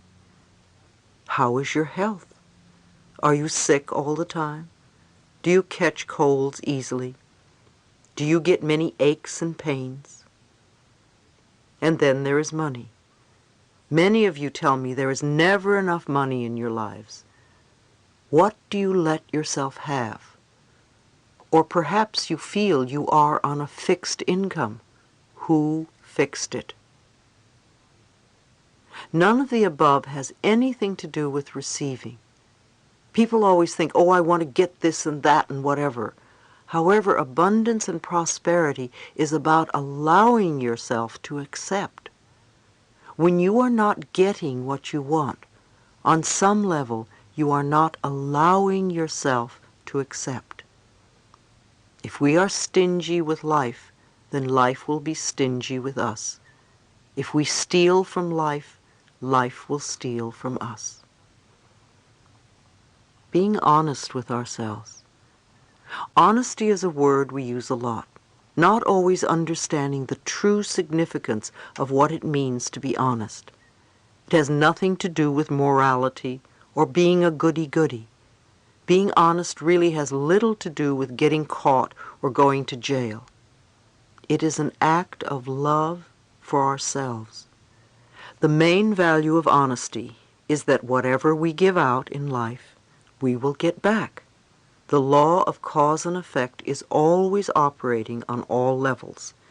If we belittle or judge others, then we too are judged.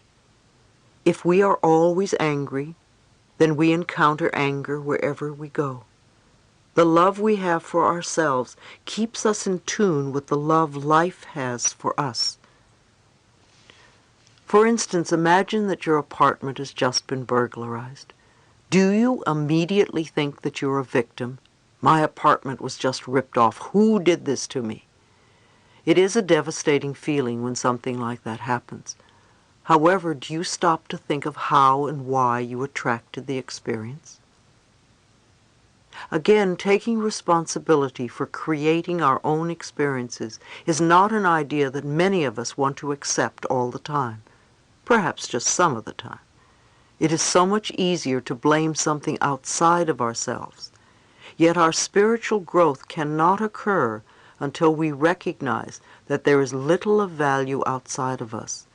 Everything comes from within. When I hear that someone has just been robbed or experienced some kind of loss, the first question I ask is, whom did you steal from lately? If a curious look comes over their face, I know I have touched a tender spot. If we think back to a time when we took something, and then think of what we lost shortly thereafter, the connection between the two experiences can be an eye-opener. When we take something that isn't ours, we almost always lose something of greater value. We might take money or some object, and then we might lose a relationship. If we steal a relationship, we might lose a job. If we lift stamps and pens from the office, we might miss a train or a dinner date. The losses almost always hurt us in some important area of our lives. It's unfortunate that many people steal from large companies, department stores, restaurants, or hotels, and so on, rationalizing that these businesses can afford it. This type of rationalization does not work. The law of cause and effect continues to operate for each one of us. If we take, we lose. If we give, we get. It cannot be otherwise.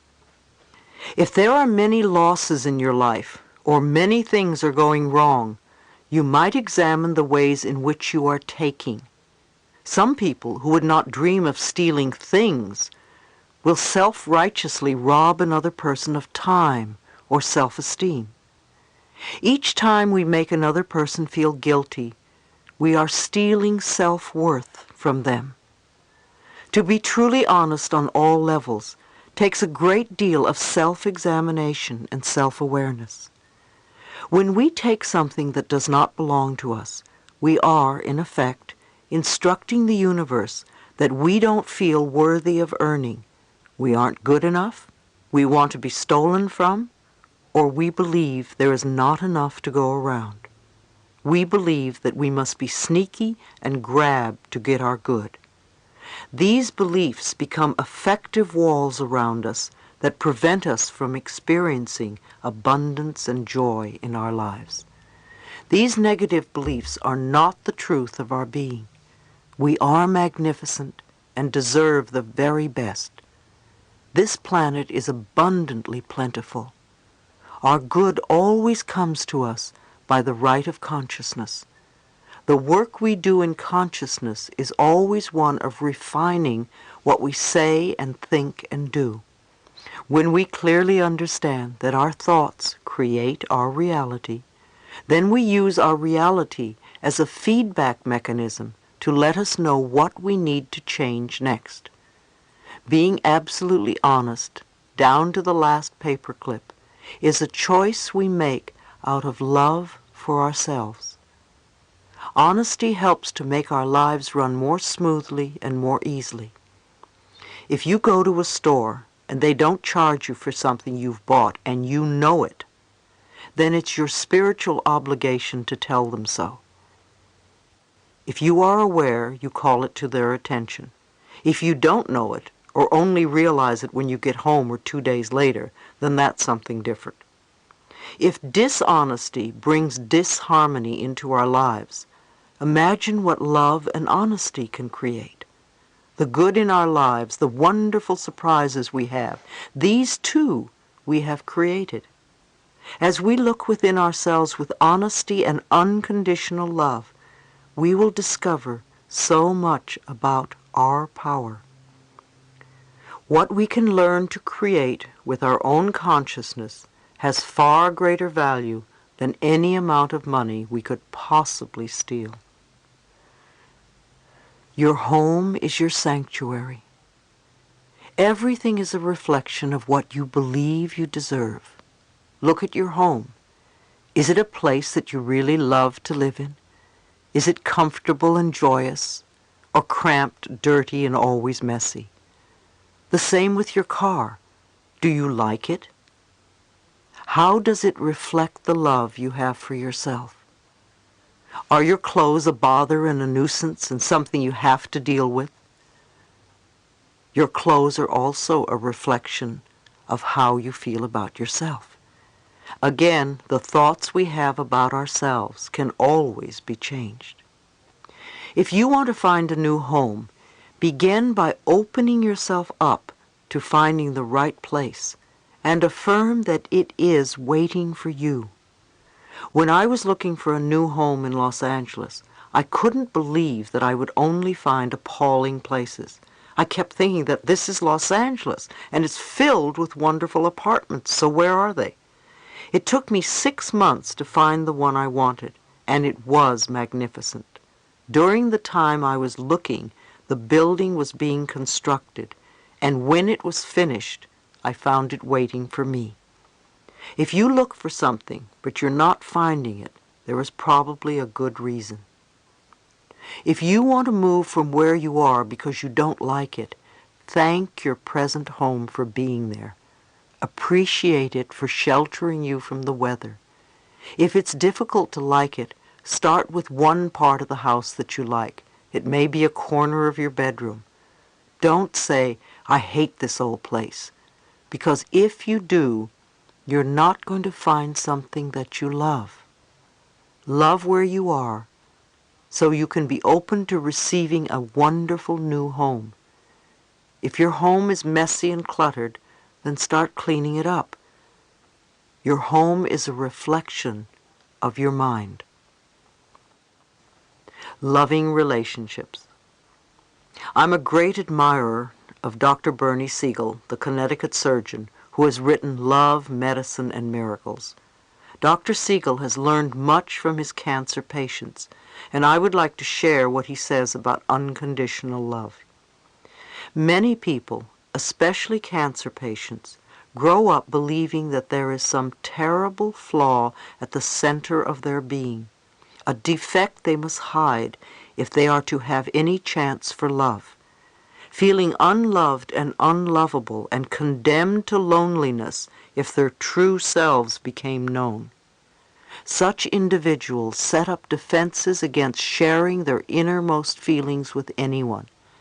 Because such people feel a profound emptiness inside, they come to see all relationships and transactions in terms of getting something to fulfill the vaguely understood void within. They give love only on condition that they get something for it. And this leads to an ever deeper sense of emptiness which keeps the vicious cycle going. Whenever I give a lecture and allow my audience the opportunity to ask questions, I can always count on being asked one thing in particular. How can I create healthy, lasting relationships? All relationships are important because they reflect how you feel about yourself. If you are constantly beating yourself up by thinking that everything that goes wrong is your fault, or that you are always a victim, then you are going to attract the type of relationships that reinforce those beliefs in you. One woman told me that she was in a relationship with a very caring and loving man, yet she had a need to test his love. So I asked her, why would you test his love? She said that she felt unworthy of his love because she wasn't loving herself enough. So I suggested that 3 times a day she stand with her arms open and say, I am willing to let the love in. It's safe to let the love in. Then I told her to look into her own eyes and say, I deserve and I am willing to have, even if I don't deserve. Too often you deny your good because you don't believe you can have it. For instance, you want to get married or have a long-lasting relationship. The person you go out with has 4 of the qualities you want in a partner. You know you're on your way. You want a little more of this or want to add a little something new to your list. Depending on how much you believe you deserve to be loved, you may have to go through a dozen people before you get what you really want. Likewise, if you believe that a higher power has surrounded you with truly loving people, or that everyone you meet or know brings only good into your life, then those are the types of relationships you will ultimately draw to yourself. Codependent relationships. Personal relationships always seem to be the first priority for many of us. Perhaps you are always searching for love.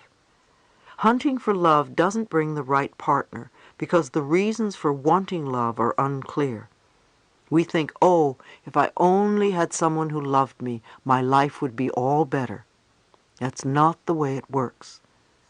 One exercise that I recommend is to write down the qualities you want from a relationship, such as fun, intimacy, open and positive communication, etc., and look at your list. Are these standards impossible to fulfill? Which of these requirements could you supply yourself? There's a big difference between the need for love and being needy for love. When you are needy for love, it simply means that you are missing love and approval from the most important person you know, yourself.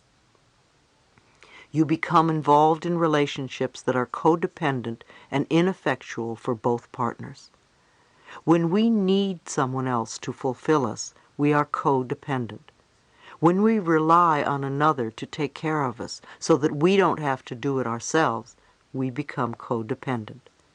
Many of us from dysfunctional families have learned codependency from the way we grew up. I believed for years that I was not good enough, and I sought love and approval wherever I went. If you are always telling the other person what to do, then you are probably trying to manipulate the relationship. On the other hand, if you are working to change your own inner patterns, then you are allowing things to happen in their right course. Take a moment to stand in front of a mirror and think about some of your own negative childhood beliefs that have been affecting your relationships. Can you see how you are still recreating the same beliefs? Think of some positive childhood beliefs. Do they hold the same charge for you as the negative ones? Tell yourself that the negative beliefs no longer serve you and replace them with new positive affirmations. You may want to write down the new beliefs and place them where you can see them every day. Again, be patient with yourself. Persevere with the new belief as much as you did with the old one. There were many times when I slipped back into old patterns before my new beliefs took root. Remember, when you are able to contribute to the fulfillment of your own needs, then you will not be so needy, so codependent. It all begins with how much you love yourself. When you truly love yourself, you stay centered, calm and secure, and your relationships at home as well as at work are wonderful. You will find yourself reacting to various situations and people differently. Matters that once may have been desperately important won't be quite as important anymore. New people will enter your life, and perhaps some old ones will disappear, which can be scary at first, and also wonderful, refreshing, and exciting.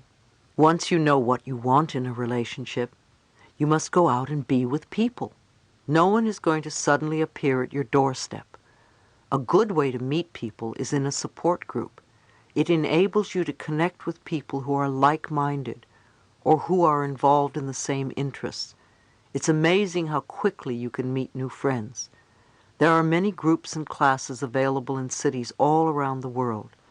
You need to seek these groups out. It helps when you associate with people traveling a similar path. An affirmation I suggest is, I am open and receptive to wonderful good experiences coming into my life. It's much better than saying I'm looking for a new lover. Be open and receptive, and the universe will respond for your highest good.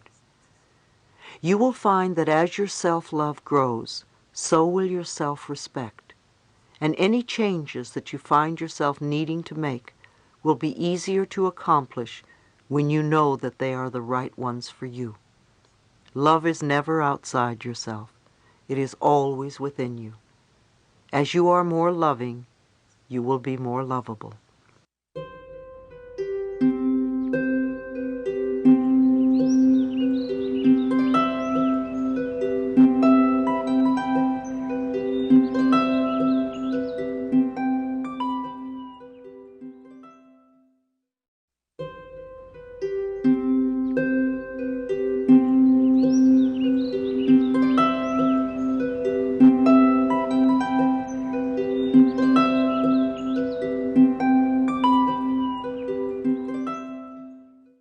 Beliefs about money. Having fear about the issue of money comes from our early childhood programming. A woman at one of my workshops said that her wealthy father had always had a fear of going broke, and he had passed on the fear that money would be taken away. She grew up being afraid that she wouldn't be taken care of. Her freedom with money was tied to the fact that her father manipulated his family through guilt. She had plenty of money all her life, and her lesson was to let go of the fear that she couldn't take care of herself. Even without all the money, she still could take care of herself. Many of our parents grew up in the Depression, and many of us have inherited beliefs when we were young, such as we may starve, or we may never find work, or we may lose our home or our car or whatever. Very few children say, no, that's nonsense. Children accept it and say, yes, that's right. Make a list of your parents' beliefs about money. Ask yourself if you are still choosing to believe them now. You will want to go beyond your parents' limitations and fears because your life is not the same now. Stop repeating these old beliefs to yourself. Begin transforming the pictures in your mind. When an opportunity comes up, don't echo your past history of lack. Begin proclaiming the new message for today. You can begin now to affirm that it's okay to have money and riches, and that you will use your money wisely. It is normal and natural for us to have more money at certain times than others.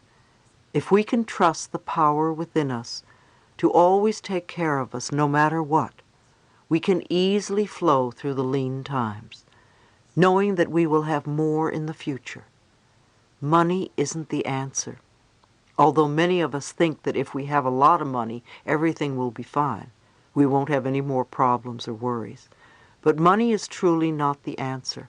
Some of us have all the money that we could ever need, and we still aren't happy. Be grateful for what you have.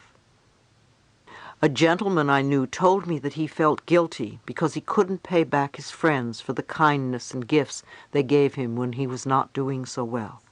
I told him that there are times when the universe gives to us, in whatever form we may need, and we may not be able to give back at that time. In whatever way the universe has decided to respond to your needs, be grateful. There will come a time when you will help someone else. It may not be with money, but with time or compassion.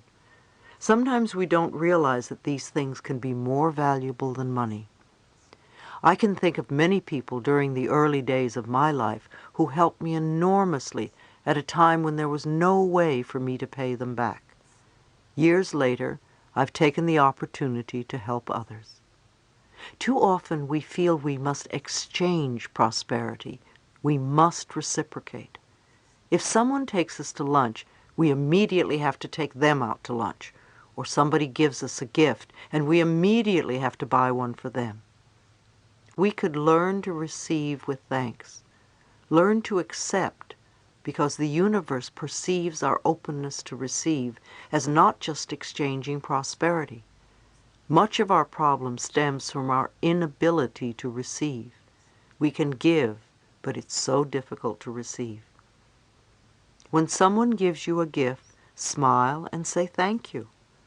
If you say to that person, "Oh, it's the wrong size or the wrong color," I guarantee the person won't ever give you another gift. Accept graciously. And if it really isn't right for you, give it to someone else who can use it. We want to be grateful for what we do have, so that we can attract more good to us. If we focus on lack, then we will draw it to us. If we are in debt, we need to forgive ourselves, not berate ourselves. We need to focus on the debt being paid off by doing affirmations and visualizations. The best thing we can do for people who are having money problems is to teach them how to create it in consciousness, because then it's lasting. It's much more lasting than handing them some money. I'm not saying don't give your money away, but don't give it away because you feel guilty. People seem to say, "Well, I have to help other people." You're a people too. You are somebody, and you're worthy of prosperity. Your consciousness is the best bank account you can have. When you put in worthwhile thoughts, you will reap large dividends. Tithing is a universal principle. One of the ways to attract money into your life is to tithe. Tithing 10% of your income has long been an established principle. I like to think of it as giving back to life. When we do that, we seem to prosper more. The churches have always wanted you to tithe to them.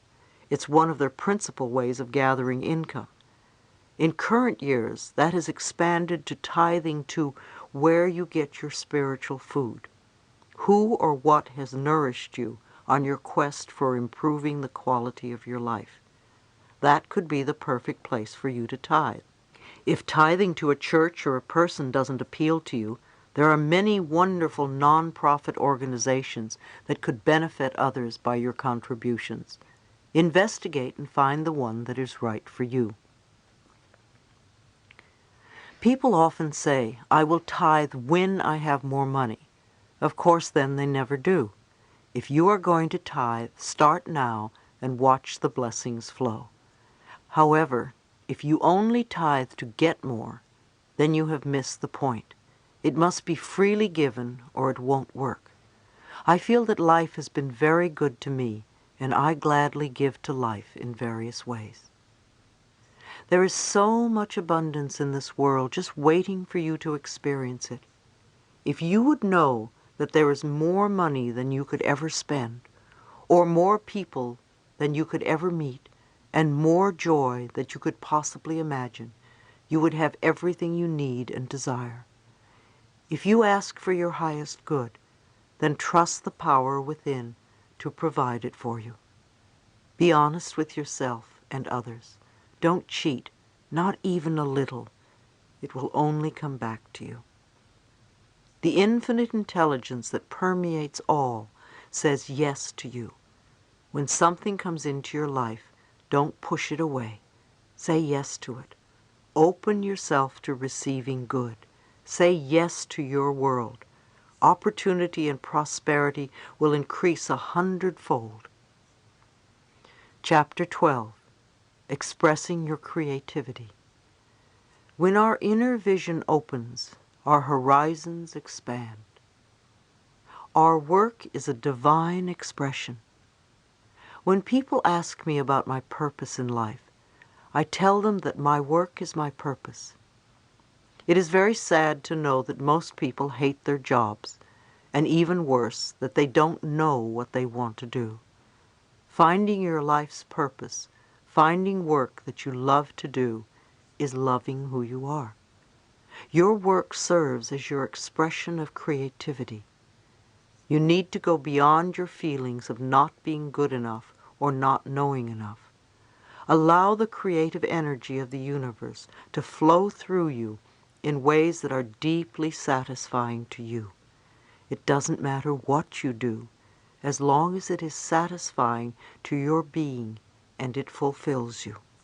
If you hate where you work or hate what you're doing, you will always feel the same about your job unless you change inside. If you go to a new job with your same old work beliefs, you will only feel the same way again in time. Part of the problem is that many people ask for what they want in a negative way. One woman had a very difficult time stating what she wanted in a positive way. She kept repeating, "I don't want this to be a part of the job," or "I don't want this to happen," or "I don't want to feel the negative energy there." Can you see that she was not declaring what she did want? We need to be clear on what we want. Sometimes it's troublesome to ask for what we want. It's so easy to say what we don't want. Start declaring what you want your work to be. My work is deeply fulfilling. I help people. I am able to be aware of what they need. I work with people that love me. I feel safe at all times. Or perhaps, my work allows me to express my creativity freely. I earn good money doing things I love. Or, I am always happy at work. My career is filled with joy and laughter and abundance. Always declare in the present tense. What you declare, you will get. If you don't, then there are beliefs within you that are refusing to accept your good. Make a list of what I believe about work. You may be amazed at the negative beliefs within you. You won't prosper until you change those beliefs. When you work at a job you hate, you are shutting down your power to express itself. Think of the qualities you want in a job, what it would feel like if you had the perfect job. It is essential that you are clear about what you do want. Your higher self will find a job that is right for you. If you don't know, be willing to know. Open yourself to the wisdom that is inside you. I learned early through Science of Mind that my job was to express life. Every time I was presented with a problem, I knew it was an opportunity to grow, and that the power that created me had given me everything I needed to solve that problem. After my initial panic, I would quiet my mind and turn within. I gave thanks for the opportunity to demonstrate the power of the divine intelligence working through me. A woman at one of my workshops wanted to be an actress. Her parents persuaded her to attend law school, and she was under a lot of pressure from everyone around her to go into law. However, she stopped going after 1 month. She decided to take an acting class because that is what she always wanted to do. Soon after, she started having dreams that she was going nowhere in her life, and she became miserable and depressed. She was having a problem letting go of her doubts and had reservations about making the biggest mistake in her life, which she feared she could never go back and change. I asked her, "Whose voice is that in there?" And she said those were the words that her father had told her several times. There are many people who can relate to this young woman's story. She wanted to act, and her parents wanted her to be a lawyer. She got to a point of confusion, not knowing what to do. She needed to understand that it was her father's way of saying, "I love you." If she became a lawyer, he felt she would be safe and secure, and that's what he wanted. However, it's not what she wanted. She had to do what was right for her life, even if it did not meet her father's expectations. I told her to sit in front of the mirror and look into her eyes and say, "I love you, and I support you in having what you really want. I'm going to support you in every way that I can." I told her to take the time to listen. She needed to connect to her inner wisdom and realize that she didn't have to please anyone other than herself. She could love her father and still fulfill herself. She had the right to feel worthy and able to do it. And she could tell her father, "I love you, and I don't want to be a lawyer. I want to be an actress," or whatever. It's one of our challenges to do what is right for us, even when those who care about us have other ideas. We are not here to fulfill other people's expectations. When we have strong beliefs that we don't deserve, we have problems doing what we want. If other people tell you that you can't have, and then you deny yourself, the child inside you doesn't believe it deserves anything good. Again, it comes back to learning and practicing ways to love yourself more each day. I repeat, do begin by writing down everything you believe about work and failure and success. Look at all the negatives and realize that those are the beliefs that keep you from flowing in this area. You may find you have many beliefs that say you deserve to fail. Take each negative statement and turn it into a positive one. Begin to shape in your mind what you want your fulfilling work to be. Your income can come from many sources. How many of us believe that we have to work hard to earn a good living? Especially in this country, there is a work ethic that implies that one must work hard to be a good person. And in addition to that, work is drudgery. I have found that if you work at what you love, you can usually create a good income for yourself. If you continually say, "I hate this job," you will get nowhere. Whatever you are doing, bring love and a positive attitude into it. If you are in an uncomfortable situation, look within to see what is the best lesson for you to learn from it. One woman told me that her belief system allowed money to come to her from all sorts of unexpected sources. Her friends criticized her ability to draw wealth to her in her unique way and insisted that she had to work hard to earn money. She said that they knew she didn't work hard at all. So she began to run the fear that if she didn't work hard, that meant that she didn't deserve the money she had. Her consciousness was on the right track originally. She needed to thank herself instead of becoming fearful. She understood how to manifest abundance, and her life was working in that area without any struggle. However, her friends wanted to pull her down because they all worked hard and they didn't have as much money as she did. Many times I reach out my hand to others, and if they take it and want to learn new things and go places, it's wonderful. If they try and drag me down, I say goodbye, and I work with somebody who really wants to come up out of the mud. If your life is filled with love and joy, don't listen to some miserable, lonely person who tells you how to run your life.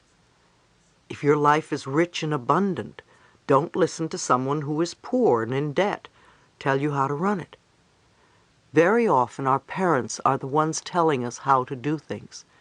They often come from a place of burden and hardship and misery, and then try to tell us how to run our lives. Many people worry about the economy and believe they will either earn or lose money due to the economic situation at present. However, the economy is always moving up and down. So it doesn't matter what is happening out there or what others do to change the economy. We are not stuck because of the economy. No matter what is happening out there in the world, it only matters what you believe about yourself. If you have a fear about becoming homeless, ask yourself, where am I not at home within myself? Where do I feel abandoned? What do I need to do to experience inner peace? All outer experiences reflect inner beliefs. I have long used the affirmation, my income is constantly increasing. Another affirmation I like is, I go beyond my parents' income level. You see, you have a right to earn more than your parents did. It's almost a necessity as things cost more now. Women especially experience a lot of conflict with this one. Often they find it difficult to earn more than their fathers are earning. They need to go beyond their feelings of not deserving and accept the abundance of financial wealth that is their divine right. Your job is only one of many channels of an infinite source of money. Money is not the object of your right work. Money can come to you in many ways and from many avenues. No matter how it comes, accept it with joy and as a gift from the universe. A young lady was complaining that her in-laws were buying her new baby all sorts of nice things and she could not afford to buy anything. I reminded her that the universe wanted that baby to be well supplied with an abundance of all good and used the in-laws as a channel to supply it. She then could be grateful and appreciate the way in which the universe was providing for her baby. Relationships on the job. The relationships we create at work are similar to the relationships we have as a family. They can be healthy or they can be dysfunctional. A woman once asked me, as a person who is usually positive, how do I deal with people in a work environment who are constantly negative? First of all, I thought it interesting that she was in a work environment where everybody was negative when she said she was positive. I wondered why she was attracting negativity to her. Perhaps there was some negativity within her that she did not recognize. I suggested that she start to believe for herself that she always worked in an area where it was peaceful and joyful, where people really appreciated each other and life as a whole, where there was respect on all sides. Instead of complaining how so-and-so had to do it his way, she could affirm for herself that she always worked in the ideal place. By adopting this philosophy, she could either help bring out the best qualities in others, because they would be responding differently to her inner changes, or she would find herself in another work arena where the conditions would be as she declared. A man once told me that when he started his job, he had all these incredible instincts, and his job was wonderful and sailed along smoothly. He was precise, direct, and satisfied. Suddenly, he began to make mistakes every day, and I asked him what he was frightened of. Could it be an old childhood fear that was surfacing? Was there someone at work with whom he was angry, or was he trying to get even with somebody? Did that person remind him of one of his parents? Had this happened in other jobs? It seemed to me that he was creating some chaos at work because of an old belief system. He recognized that it was an old family pattern where he was ridiculed every time he made a mistake. I suggested that he forgive his family and affirm that he now has wonderful, harmonious relationships at work where people totally respect him and appreciate everything he does. When you think of your coworkers, don't think, oh, they're so negative. Everybody has every quality in them, so respond to the good qualities that are in them and respect their peacefulness instead. When you can focus on these qualities, they will rise to the surface. If others are constantly saying negative things, don't pay attention. You want to change your consciousness. Since they are reflecting something negative within you, When your consciousness really changes, negative people won't be around very much. Even if you feel frustrated, start affirming what you want to have in your workspace. Then accept it with joy and thanksgiving. One woman had an opportunity at work to do what she loved and to grow from the experience. However, she would constantly get sick and sabotage herself. She recalled that when she was a child, she was always getting sick because it was her way of getting love and affection. So she kept recreating the pattern of getting sick as an adult. What she needed to learn was how to get love and affection in a more positive way. When anything went wrong at work, she went right back to being the 5-year-old girl. So when she began to take care of her little inner child, she also learned to feel safe and to accept her power. Competition and comparison are two major stumbling blocks to your creativity. Your uniqueness sets you apart from all others. There has never been another person like you since time began. So what is there to compare or compete with? Comparison either makes you feel superior or inferior, which are expressions of your ego, your limited mind thinking. If you are going to compare to make yourself feel a little bit better, then you are saying somebody else isn't good enough. If you put others down, you may think you will raise yourself up. What you really do is put yourself in a position to be criticized by others. We all do this on some level, and it's good when we can transcend it. Becoming enlightened is to go within and shine the light upon yourself so that you can dissolve whatever darkness is in there. I want to say again that everything changes, and what was perfect for you once may not be anymore. In order for you to keep changing and growing, you keep going within and listening for that which is right for you in the here and now. Changing the way we do business. For the past several years, I've owned my own business. My motto has been that we open the mail and answer the phone and handle what is in front of us, and there is always plenty to do. As we did this day by day, the business grew from a few people to well over 20 employees. We established our business on spiritual principles, using affirmations to open and close meetings. We realized that many other businesses ran on competition, often condemning others, or greed, and we did not want to put that energy out to others, knowing that it would come back to us. We decided that if we were going to live by the philosophy, we were not going to operate under the old concepts of doing business.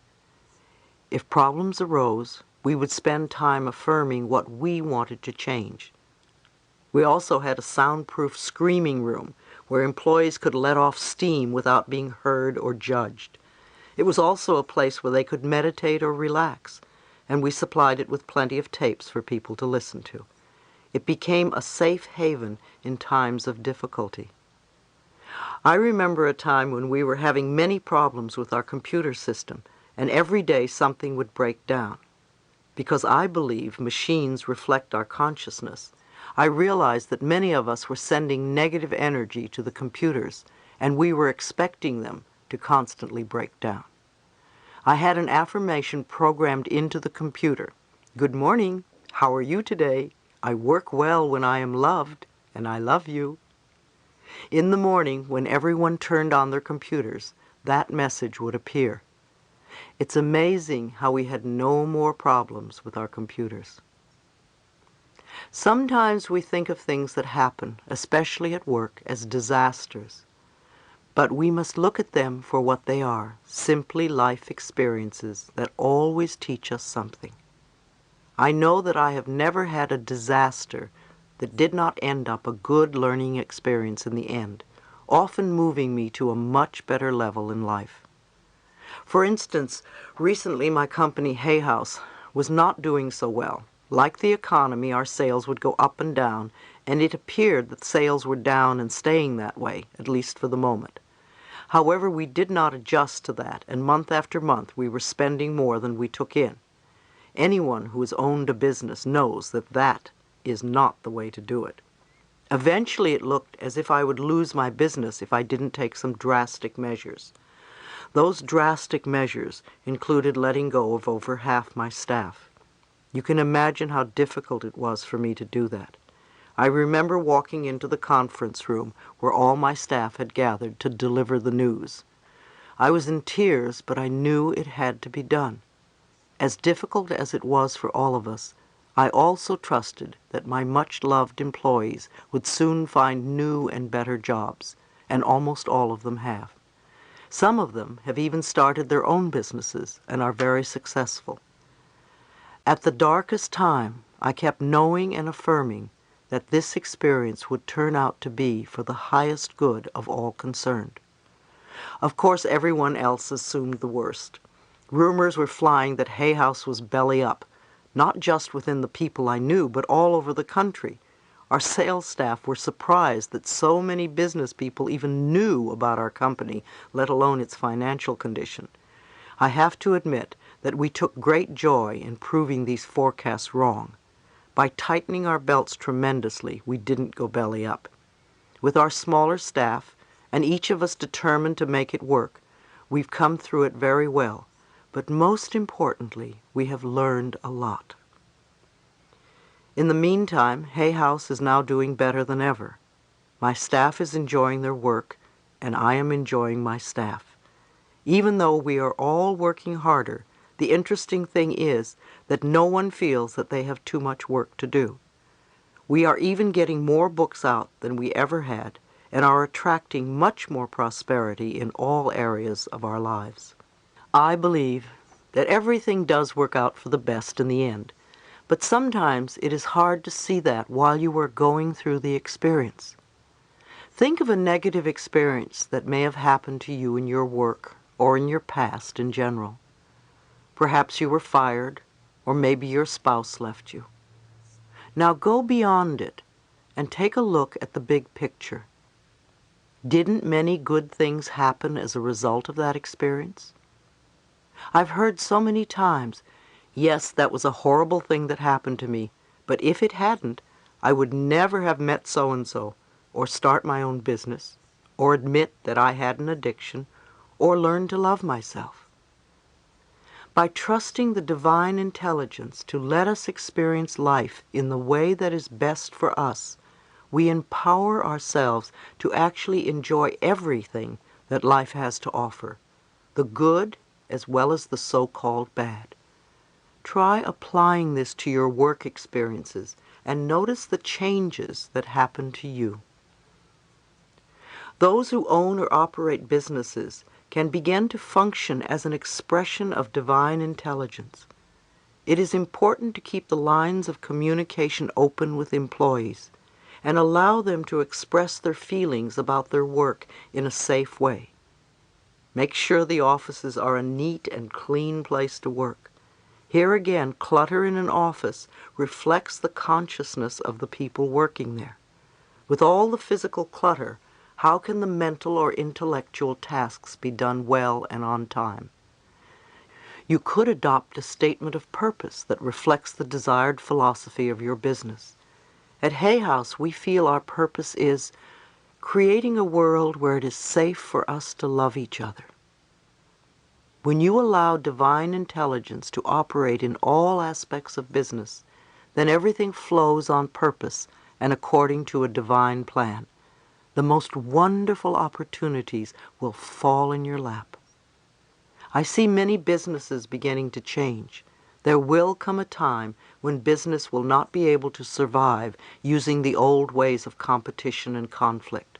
One day we will all know that there is plenty for everyone, and that we can bless and prosper each other. Companies can begin to shift their priorities and make it a great place for their workers to express themselves and have their products and services benefit the planet in general.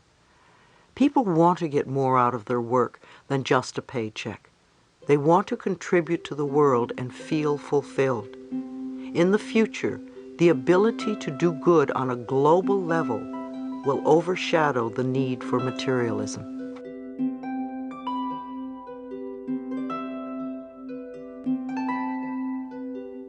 Chapter 13, The Totality of Possibilities. Each one of us is totally linked with the universe and with all of life. The power is within us to expand the horizons of our consciousness. Now I want you to stretch even further. If you have been on the pathway and doing work on yourself for some time, does that mean you have nothing else to do? Are you really going to sit on your laurels and rest? Or do you realize that this inner work is a lifetime occupation, and once you start, you never really stop? You can hit plateaus and take vacations, but basically it's a lifetime's worth of work. You may want to ask yourself what areas you still need to work on and what you need. Are you healthy? Are you happy? Are you prosperous? Are you creatively fulfilled? Do you feel safe? Do you feel secure? Are you loved?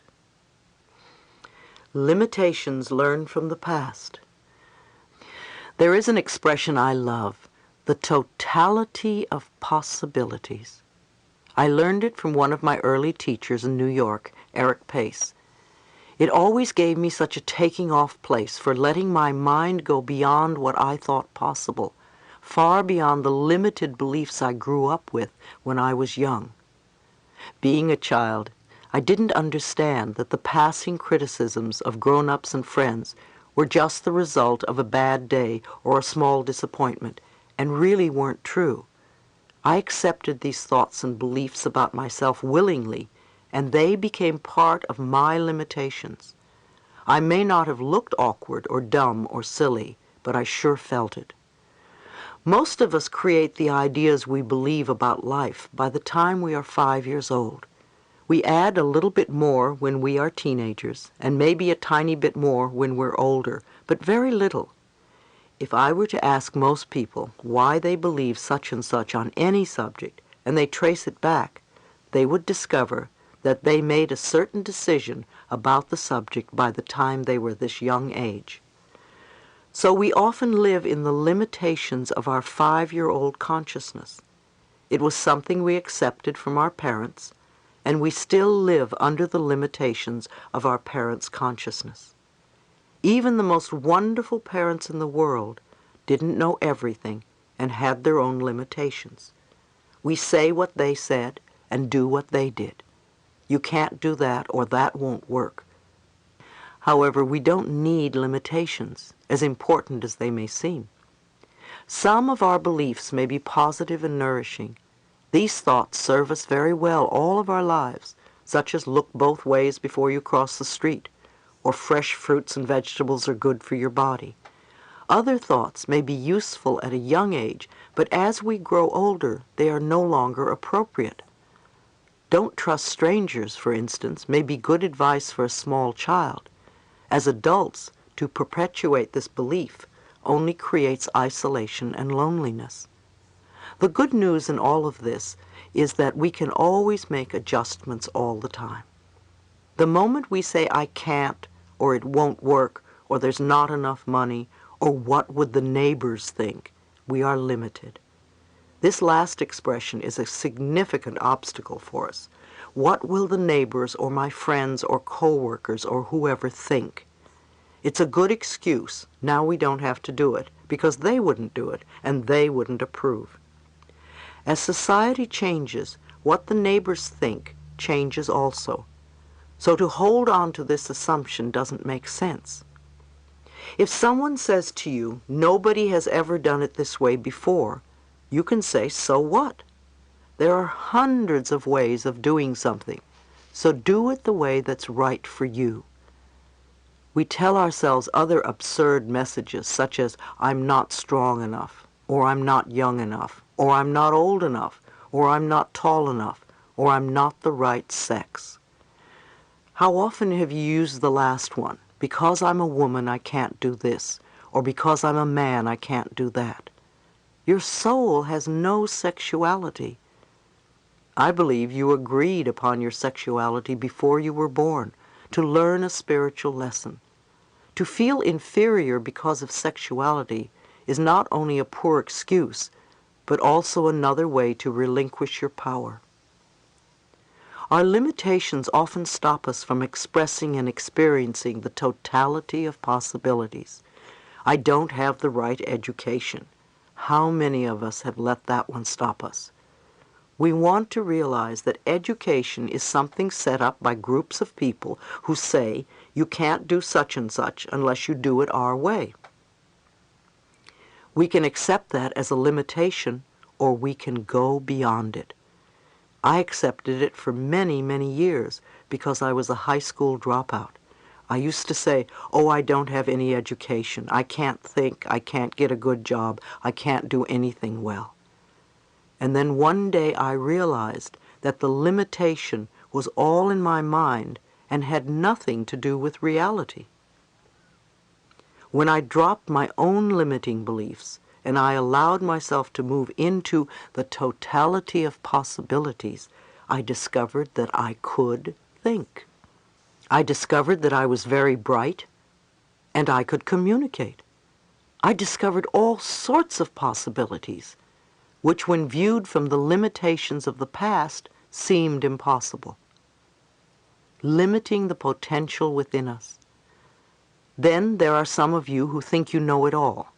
The trouble with knowing it all is that you don't grow and nothing new can come in. Do you accept that there is a power and an intelligence greater than you? Or do you think that you are it, you in your physical body? If you think that you're it, then you will be running scared because of your limited mind. If you realize that there is a power in this universe that is far greater and wiser, and you are part of it, then you can move into the space where the totality of possibilities can operate. How often do you allow yourself to dwell in the limitations of your present consciousness? Every time you say, I can't, you're putting a stop sign in front of you. You shut down the door to your own inner wisdom, and you block the flow of energy that is your spiritual knowingness. Are you willing to go beyond what you believe today? You woke up this morning with certain concepts and ideas. You have the ability to move beyond some of them, to experience a far greater reality. It's called learning, because you are taking in something new. It may fit in with what is already there, or it may be even better. Have you ever noticed that when you start rearranging your closet, you discard clothes and odds and ends that you no longer need? You pile up the possessions you are giving away on one side and throw or give away the stuff that is no longer usable. Then you begin to put everything back, and in a totally different order. It's easier to find what you're looking for, and at the same time, you make room for new clothes. If you bought a new outfit and put it in the old closet, you may have had to jam it between other stuff. If you clean out your closet and rearrange it, then when you bring in the new outfit, it has room for itself. We need to do the same routine with our minds. We need to clean out the contents that no longer work, so we have room for new possibilities. Where God is, all things are possible, and God is in each one of us. If we continue with our preconceived ideas, then we are blocked. When someone is ill, do you say, "Oh, poor person, how he or she must be suffering"? Or do you look at the person and see the absolute truth of being and affirm the health of God that is within? Do you see the totality of possibilities and know that miracles can happen? A man I once met told me very emphatically that it was absolutely impossible for a grown person to change. He was living in the desert and had all sorts of illnesses, and he wanted to sell his property. He didn't want to change his thinking, so he was very rigid when it came time to negotiate with a buyer. It had to be done his way. It was apparent that he would have a very burdensome time trying to sell his property because his belief was that he could never change. All he had to do was open his consciousness to a new way of thinking. expanding our horizons. How do we keep ourselves from moving into this totality of possibilities? What else limits us? All our fears are limitations. If you are frightened and you say, I can't, it won't work, what will happen? Fearful experiences will come back. Judgments are limitations. None of us like to be judged, yet how often do we do it? We are encouraging limitations by our judgments. Every time you find yourself judging or criticizing, no matter how small, remind yourself that what goes out comes back. You may want to stop limiting your possibilities and change your thinking to something wonderful. There is a difference between being judgmental and having an opinion. Many of you are asked for your opinion of something. In actuality, you are really giving your judgment. An opinion is how you feel about something, such as I prefer not to do this. I prefer to wear red instead of blue. To say someone else is wrong because she wears blue becomes a judgment. We need to discern between the two. Remember, criticism is always making yourself or someone else wrong. If someone asks your opinion, your preference, don't let it become a judgment or criticism against something else. Also, every time you indulge in guilt, you are setting a limitation. If you hurt someone, say you're sorry and don't hurt the person again. Don't walk around feeling guilty, because it keeps you locked out from experiencing your good and has nothing to do with the reality of your true being. When you are unwilling to forgive, you limit your growth. Forgiveness allows you to right a wrong in your spiritual self, to have understanding instead of resentment, to have compassion instead of hatred. Look at your problems as opportunities for you to grow. When you have problems, do you see only the restrictions of your limited mind thinking? Do you think, oh, poor me, why did this happen to me? You don't always have to know how situations are going to work out. You do need to trust the power and presence within, which is far greater than you are. You need to affirm that all is well and everything is working out for your highest good. If you open yourself to the possibilities when you have problems, you can make changes. Changes can happen in incredible ways, perhaps ways you could not even imagine. We've all been in situations in our lives where we've said, I don't know how I'll work this out. It seemed like we were up against a brick wall, and yet we are all here now, and we've worked through whatever it was. Maybe we didn't understand how it happened, yet it did happen. The more we can align ourselves with the cosmic energy, the one intelligence, the truth and power within us, the quicker those wonderful possibilities can be realized. Group consciousness. It is essential that we leave our limited thinking and beliefs behind and awaken our consciousness to a more cosmic view of life. The development of higher consciousness on this planet is happening at a rate far faster than ever before. The other day I saw a graph that just fascinated me. It showed the growth of various systems in our history and how they have changed. The agricultural development was overshadowed by industrial growth, and then around 1950 the informational phase took over as communication and computer operation became widespread. Alongside this informational period, there is also a consciousness-raising movement graph that is shooting far ahead of the informational phase at an unchallenged rate of advancement. Can you imagine what it means? I do a lot of traveling, and wherever I go, I see people who are studying and learning. I've been to Australia, Jerusalem, Egypt, London, Paris, Amsterdam, and everywhere I go, I meet large groups of people who are searching for ways to expand and enlighten themselves. They are fascinated by how their minds work, and they are using their wisdom to take control of their lives and their experiences. We are reaching new levels of spirituality. Although religious wars are still being fought, they are becoming less and less prevalent. We are beginning to connect with one another on higher levels of consciousness. The collapse of the Berlin Wall and the birth of freedom in Europe are examples of our expanding consciousness, as freedom is our natural birthright. As the consciousness of each person awakens, group consciousness becomes influenced as well. Every time you use your consciousness in a positive way, you are connecting with other people who are doing the same. Every time you use it in a negative way, you are also connecting to that. Every time you meditate, you are connecting with other people on the planet who are meditating. Every time you visualize good for yourself, you do it for others as well. Every time you visualize the healing of your body, you connect with others who are doing the same thing. Our goals are to expand our thinking and to go beyond what was to what might be.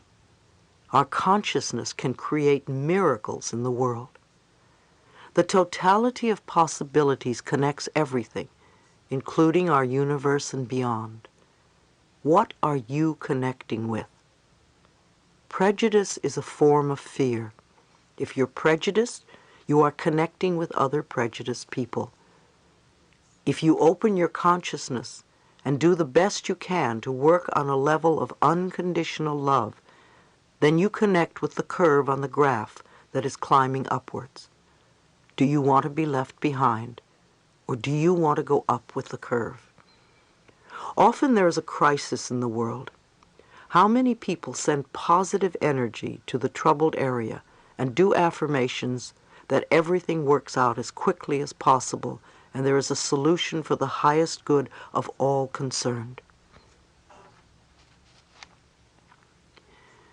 You need to use your consciousness in a way that will create harmony and plenty for all people.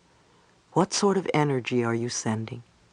Instead of condemning and complaining, you can connect with the power on the spiritual level and affirm the most positive results imaginable. How far are you willing to expand the horizons of your thinking? Are you willing to go beyond your neighbors? If your neighbors are limited, make new friends. How far will you stretch? How willing are you to change I can't to I can? Every time you hear that something is incurable, know in your mind that it isn't true. Know that there is a power greater. Incurable to me means that the medical profession simply hasn't yet figured out how to cure that particular illness. It doesn't mean that it's not possible.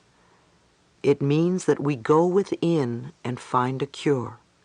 We can go beyond statistics. We are not numbers on a chart. Those are someone else's projections, somebody's limited mind thinking. If we don't give ourselves possibilities, we don't give ourselves hope. Dr. Donald Picciuto at the National AIDS Conference in Washington, D.C. said that we have never had an epidemic, ever, that was 100% fatal. Somewhere on this planet, someone has been healed of every single dis-ease that we have been able to create.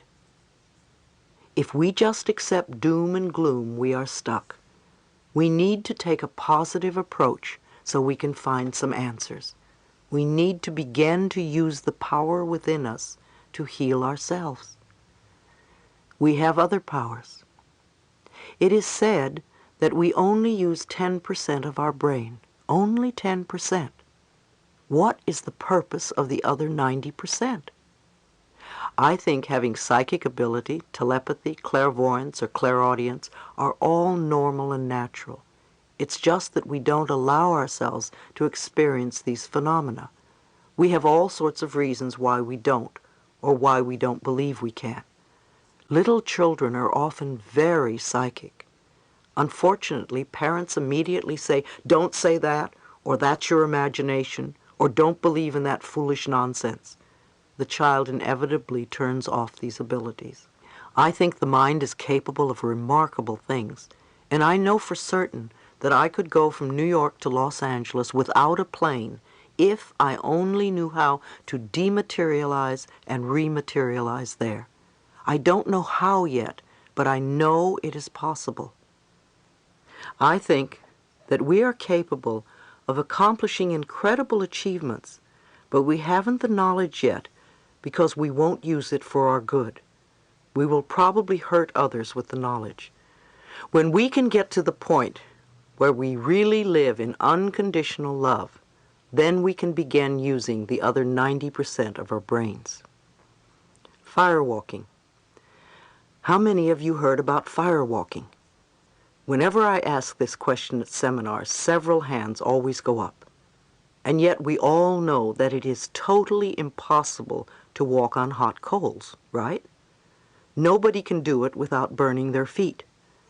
Yet people have done it, and they aren't extraordinary people. They are people like you and me, and they probably learned it in one evening by attending a firewalking workshop. I have a friend, Darby Long, who works with Dr. Carl Symington, the cancer specialist. They do a week-long workshop for people with cancer, and during the week they have a firewalking demonstration. Darby has done it herself many times and has even carried people across the hot coals. I always think how incredible it must be for people with cancer to see and experience such a process. It probably blows a lot of people's minds. Their concepts about limitation would somehow be different afterwards. I believe Tony Robbins, the young man who started firewalking in this country, is here to do something really extraordinary on the planet. He studied NLP, neuro-linguistic programming, a process whereby he could observe someone's patterns of behavior and then repeat that person's responses and cues of behavior to achieve similar results. NLP is based on the hypnotic techniques of Milton Erickson, which were systematically observed and recorded by John Grindler and Richard Bandler. When Tony heard about firewalking, he wanted to learn it and in turn teach it to others. He was told by a yogi that it would take years of study and meditation. However, using NLP, Tony learned it within a few hours. He knew that if he could do it, anyone could do it. He has been teaching people how to walk on coals, not because it's a wonderful parlor trick, but because it shows them how to go beyond their limitations and fears. Everything is possible. Repeat with me. I live and dwell in the totality of possibilities. Where I am, there is all good. Think about these words for a minute. All good. Not some, not a little bit, but all good. When you believe that anything is possible, you open yourself up to answers in every area of your life. Where we are is the totality of possibilities. It is always up to us, individually and collectively. We either have walls around us, or we take them down and feel safe enough to be totally open to allow all good to come into our lives. Begin to observe yourself. Notice what is going on inside you, how you feel, how you react, what you believe. And allow yourself to observe without comment or judgment. When you can, you will live your life from the totality of possibilities. Part 5, Letting Go of the Past. The planet is becoming conscious as a whole. It is becoming self-conscious.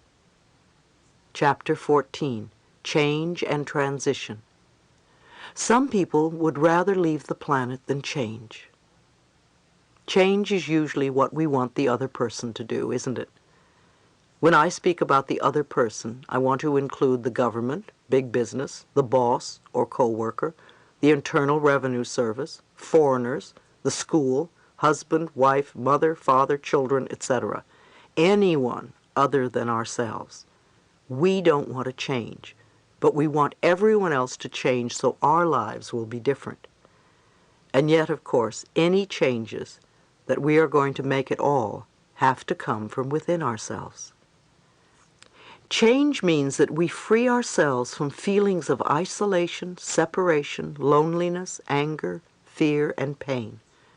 We create lives filled with wonderful peacefulness, where we can relax and enjoy life as it comes to us, where we know that everything will be all right. I like to use the premise that life is wonderful, all is perfect in my world, and I always move into greater good. In that way, it doesn't matter to me which direction my life takes, because I know it's going to be wonderful. Therefore, I can enjoy all sorts of situations and circumstances. Someone at one of my lectures was going through a lot of turmoil, and the word pain kept coming up in the conversation. She asked me if there was another word she could use, and I thought about the time I'd smashed my finger by slamming a window on it. I knew if I gave in to the pain, I was going to go through a very difficult period. So when it happened, I started to do some mental work right away and referred to my finger as having a lot of sensation. By viewing what happened in that particular way, I think it helped to heal the finger much more quickly and to handle what could have been a very unpleasant experience. Sometimes if we can alter our thinking a little bit, we can completely change a situation. Can you think of change as an inner house cleaning? If you do a little bit at a time, it will eventually all get done. You don't have to do it all, however, before you begin to see results. If you change just a little bit, you'll begin to feel better soon. I was at the Reverend O.C. Smith's City of Angels Science of Mind Church on New Year's Day, and he said something that made me think. He said, "It's the new year, but you've got to realize that the new year is not going to change you. Just because it's a new year, it's not going to make any difference in your life. The only way there's going to be a change is if you are willing to go within and make the change." And that's so true. People make all sorts of New Year's resolutions, but because they don't make any internal changes, the resolutions fall away very quickly. "I'm not going to smoke another cigarette," or whatever someone says, and right away it's put in a negative phrase rather than one that will tell the subconscious mind what to do. In this situation, you could say instead, "All desire for cigarettes has left me, and I am free." Until we make the inner changes, until we are willing to do the mental work, nothing outside of us is going to change. Yet the inner changes can be so incredibly simple because the only thing we really need to change is our thoughts. What can you do for yourself this year that you didn't do last year that could be positive? Take a moment and think about this question. What would you like to let go of this year that you clung to so tightly last year? What would you like to change in your life? And are you willing to do it? There is a lot of information available that will give you ideas once you are willing to change. The moment you are willing to change, it is remarkable how the universe begins to help you. It brings you what you need. It could be a book, a tape, a teacher, or even a friend making a passing remark that suddenly has deep meaning to you. Sometimes conditions will get worse before they get better, and that's okay, because the process is beginning. The old threads are untangling, so flow with it. Don't panic and think it's not working. Just keep working with your affirmations and the new beliefs you are planting. Making progress. Of course, from the moment you decide to make a change until you get the demonstration, there is a transitional period. You vacillate between the old and the new. You go back and forth between what was and what you would like to be or have. It is a normal and natural process. Often I hear people saying, "Well, I know all this stuff." And my answer is, are you doing it? Knowing what to do and doing it are two separate steps. It takes time until you are strong in the new and have gone the complete shift. Until then, you must be consistent in your efforts to change. For instance, many people say their affirmations maybe 3 times and give up. Then they say that affirmations don't work, or they're silly, or whatever. We want to give ourselves time to practice to make the changes. Change requires action. As I said, it's what you do after you say your affirmations that counts the most. As you go through this transitional phase, remember to praise yourself for each small step forward that you make. If you beat yourself up for the step backward, then change becomes oppressive. Use all the tools available to you as you move from the old to the new. Assure the little child inside that he or she is safe. Author Gerald Jampolsky says that love is letting go of fear, and that there is either fear or there is love. If we are not coming from the loving space of the heart, then we're in fear. And all those states, such as isolation, separation, anger, guilt, and loneliness, are part of the fear syndrome. We want to move from fear into love and make love a more permanent position for us. There are many ways to change. What do you do on a daily basis to make yourself feel good inside? You're not going to do it by blaming other people or by being a victim. So what is it that you do? How are you experiencing peace within you and around you? If you are not doing it now, are you willing to begin? Are you willing to start creating inner harmony and peace? Another question to ask yourself is, do I really want to change? Do you want to continue to complain about what you don't have in your life? Or do you want to really create a much more wonderful life than you have now? If you are willing to change, you can. If you are willing to do the work involved, then you can change your life for the better. I have no power over you, and I can't do it for you. You have the power, and you need to keep reminding yourself of that. Remember, maintaining inner peace will help us connect with like-minded, peaceful people all over the world. Spirituality connects us all over this planet on a soul level, and the sense of cosmic spirituality that we are just beginning to experience is going to change the world for the better. When I speak of spirituality, I don't necessarily mean religion. Religions tell us who to love and how to love and who is worthy. To me, we are all worthy of love, and we are all lovable. Our spirituality is our direct connection with our higher source, and we don't need a middleman for that. Begin to see that spirituality can connect us all over the planet on a very deep soul level. Several times during the day, you might stop and ask yourself, what kind of people am I connecting with now? Ask yourself periodically, what do I really believe about this condition or situation? And think about it. Ask, what do I feel? Do I really want to do what these people are asking of me? Why am I doing this? Start to examine your thoughts and feelings. Be honest with yourself. Find out what you are thinking and believing. Don't go on automatic pilot, living your life by routine. This is the way I am and this is what I do. No, why do you do it? If it isn't a positive, nourishing experience, figure out where it came from. When did you first do it? You know what to do now. Connect to the intelligence within you. Stress is another word for fear. We talk a lot about stress these days. Everybody seems to be stressed out about something. Stress seems to be a buzzword, and we use it to the point where I think it's a cop-out. I'm so stressed out, or this is so stressful, or all this stress, stress, stress. Stress to me is a fearful reaction to life's constant changes.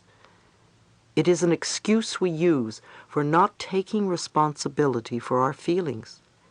If we can equate the word stress with the word fear, then we can begin to eliminate the need for fear in our lives.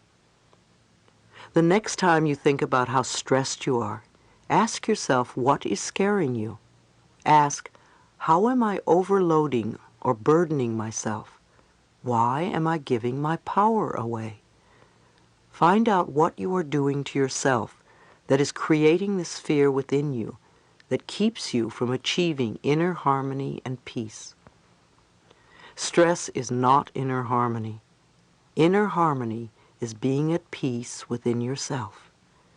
It's not possible to have stress and inner harmony at the same time. When you're at peace, you do things one at a time. You don't let things get to you. When you feel stressed, breathe and do something to release the fear so you can move through life feeling safe.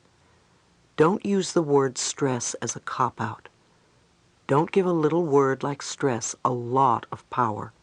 Nothing has any power over you. You are always safe. Life is a series of doors closing and opening. We walk from room to room having different experiences. Many of us would like to close some doors on old negative patterns, old blocks, situations that are no longer nourishing or useful to ourselves. Many of us are in the process of opening new doors and finding wonderful new experiences. I think that we come to this planet many, many times, and we come to learn different lessons. It's like coming to school. Before we incarnate at any particular time on the planet, we decide the lesson we are going to learn so that we can evolve spiritually. Once we choose our lesson, we choose all the circumstances and situations that will enable us to learn the lesson, including our parents, sexuality, place of birth, and race. If you've gotten this far in your life, believe me, you've made all the right choices for you. As you go through life, it is essential to remind yourself that you are safe. It is only change. Trust your higher self to lead you and guide you in ways that are best for your spiritual growth. As Joseph Campbell once said, follow your bliss. See yourself opening doors to joy, peace, healing, prosperity, and love. Doors to understanding, compassion, forgiveness, and freedom. Doors to self-worth, self-esteem, and self-love. You are eternal. You will go on forever from experience to experience. Even when you pass through the last doorway on this planet, it is not the end. It is the beginning of another new adventure. Ultimately, you cannot force anyone to change. You can offer them a positive mental atmosphere where they have the possibility to change if they wish. However, you cannot do it for or to other people. Each person is here to work out his or her own lessons, and if you fix it for them, then they will eventually have to do it again, because they haven't learned for themselves. They haven't worked out what they needed to do. Love your sisters and brothers. Allow them to be who they are. Know that the truth is always within them, and they can change at any moment that they want. Chapter 15. A world where it's safe to love each other. We can either destroy the planet or we can heal it. Send some loving, healing energy to the planet every day. What we do with our minds makes a difference. The planet is very much in a period of change and transition. We are going from an old order to a new order. And some people say it began with the Aquarian Age. At least the astrologers like to describe it that way. To me, astrology, numerology, palmistry, tarot cards, and all those methods of psychic phenomena are merely ways of describing life. They explain life to us in slightly different ways. So the astrologers say that we are moving out of the Piscean age and into the Aquarian age.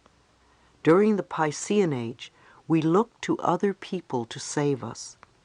We looked for other people to do it for us.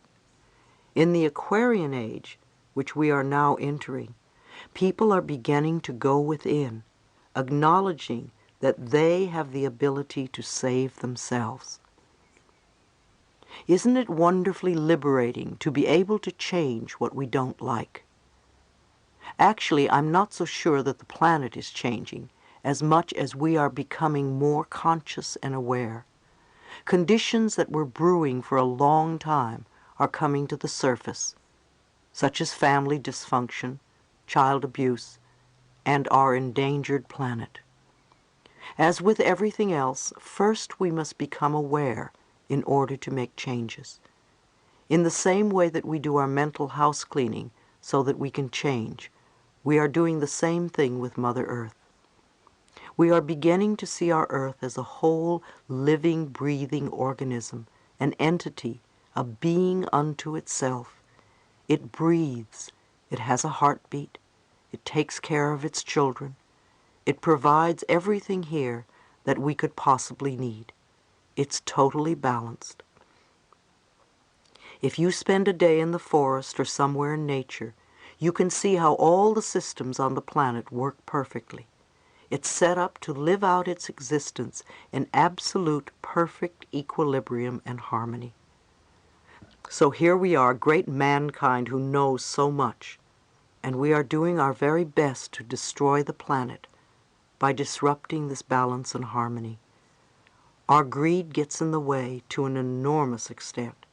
We think we know best, and through ignorance and greed, we are destroying the living, breathing organism of which we are a part. If we destroy Earth, where are we going to live? I know that when I talk to people about caring more for the planet, they become overwhelmed by the problems we are encountering now. It seems that just one person doing something will not affect anything in the entire scheme of things. But that is not so. If everyone did a little, it would wind up being a lot. You may not be able to see the effects right in front of you, but believe me, Mother Earth feels it collectively. We have a little table set up to sell books at my AIDS support group. Recently, we ran out of bags to put products in, so I thought I would start saving the bags I received when I was out shopping. At first I thought, oh, you don't have that many bags by the end of the week. But boy, was I mistaken. I had bags coming out of my ears. One of my workers experienced the same thing. He said he had no idea how many bags a week he used until he started saving them. And when you put that in terms of Mother Earth, that's quite a few trees we're cutting down just to use for 1 or 2 hours, because we usually end up by throwing the bags away. If you don't believe me, just try it for 1 week. Save all the bags you receive, and just be aware of how many you use. I now have a cloth shopping bag that I use, and if I'm shopping and have forgotten to bring it, I ask for a big bag, and as I shop at other stores, I put my merchandise in 1 bag instead of collecting several. No one has ever looked at me twice for doing it. It just seems so sensible. In Europe, they've been using cloth shopping bags for a long time. A friend of mine from England visited and loved to go shopping at the supermarkets here because he wanted to carry the paper bags home. He thought they were very American and very chic. It may be a cute tradition, but the truth is, we want to start thinking globally and consider the effects that these little traditions have on our environment.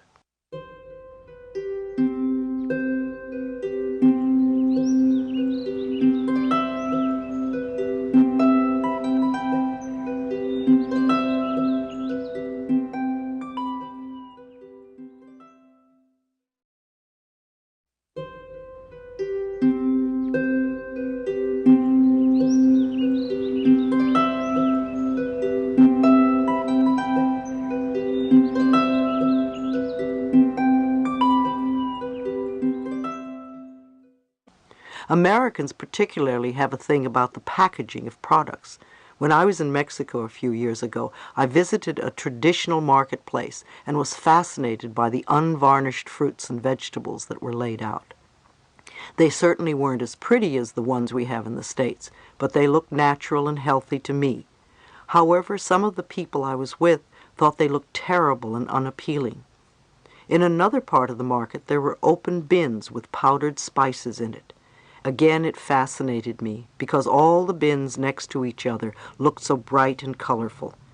My friends said that they would never buy any spices from an open bin like that, and I asked why, and they said because it wasn't clean. When I asked why again, the answer came back that it wasn't in a package, and I had to laugh. Where did they think the spices were before they were put in a package? We have become so used to having things presented to us in a certain way that it's hard to accept it if we don't have all the frills and pretty packaging attached to it. Let's be willing to see where we can make small adjustments for the sake of the environment. Even if all you do is buy a cloth shopping bag or turn the water tap off while you brush your teeth, you have contributed something by doing it. At my office we conserve as much as possible. There's a maintenance man in our building who picks up our recyclable copy paper every week and takes it to the recycling plant. We use padded envelopes over again. We use recycled paper in our books whenever possible, even though it costs a little more. Sometimes it isn't possible to get it, but we always ask for it anyway, as we realize that if we continue to ask for it, eventually enough printers will have it available. It works that way in all areas of conservation. By creating a demand for something, we can help heal the planet in different ways as a collective power. At home, I do organic gardening and make compost for the garden. Every piece of used vegetation goes into that compost pile. Not a lettuce leaf or a leaf from a tree leaves my property. I believe in returning to the land what is taken away. I have a few friends who even save their vegetable trimmings for me. They put them into a bag in the freezer, and when they visit, they put their collection into my compost bin. What goes in as trash comes out as rich earth filled with nourishment for plants. Because of my recycling practices, my garden produces lavishly for all my needs and is beautiful too. Eat nourishing foods. Our planet is designed to give us every single thing we need to take care of ourselves. It has all the food we need. If we eat the foods of the planet, we are going to be healthy because it is part of the natural design. However, we, in our great intelligence, have designed foods such as Twinkies, and we wonder why our health isn't so good. A lot of us give lip service to diets. We say, yes, we know, as we reach for one sugar-filled treat after another. 2 generations ago, when Betty Crocker or Clarence Birdseye or whomever came out with the first convenience-type food, we said, oh, isn't this wonderful? And then came another, and another, and another. Until generations later, there are people in this country now who have never tasted real food. Everything is canned, processed, frozen, chemicalized, and ultimately microwaved. I recently read that the young people in the military today do not have the healthy immune systems that young people had 20 years ago. If we don't give our body natural foods, which it needs to build and repair itself, how can we expect it to last a lifetime? And add to this drugs and cigarettes and alcohol abuse, a dose of self-hatred, and you have the perfect climate for dis-ease to flourish. I had a very interesting experience recently. I took something called a responsible driver's course. It was filled with people over 55 years of age who were there ostensibly to get 3 to 10% off their auto insurance. I really found it fascinating that we spent the whole morning talking about illness, all the illnesses we could look forward to as we grew older. We talked about diseases of the eyes and everything that could go wrong with our ears and our hearts. When lunchtime came, 90% of these same people ran across the street to the nearest fast food restaurant. I thought to myself, we still don't get it, do we? 1,000 people a day die from smoking. That's 365,000 people a year. I understand that over 500,000 people die from cancer each year. 1 million people die from heart attacks every year. 1 million people. Knowing this, why do we still run out to fast food restaurants and pay so little attention to our bodies? Healing ourselves and our planet. Part of the catalyst for this transitional period is the crisis of AIDS. The AIDS crisis is showing us how unloving and prejudiced we are towards each other. We treat people with AIDS with such little compassion. One of the things that I would really like to see happen on this planet, and I want to help create, is a world where it is safe for us to love each other. When we were little, we wanted to be loved for who we were, even if we were too skinny or too fat, too ugly or too shy. We come to this planet to learn unconditional love, first to have it for ourselves, and then to give the same unconditional love to other people. We need to get rid of this idea of them and us. There is no them and us. There is only us. There are no groups that are expendable or less than. Every one of us has a list of those people over there. We can't really be spiritual as long as there is one person over there. Many of us grew up in families where prejudice was normal and natural. This group or that group was not good enough. In order to make ourselves feel better, we would put the other group down. However, as long as we are saying that someone else isn't good enough, what we're really reflecting is that we're not good enough. Remember, we're all mirrors of each other. I remember when I was invited to the Oprah Winfrey Show. I appeared on TV with 5 people with AIDS who were doing quite well. The 6 of us had met the evening before for dinner, and it was such an incredibly powerful gathering. When we sat down to have dinner, the energy was extraordinary.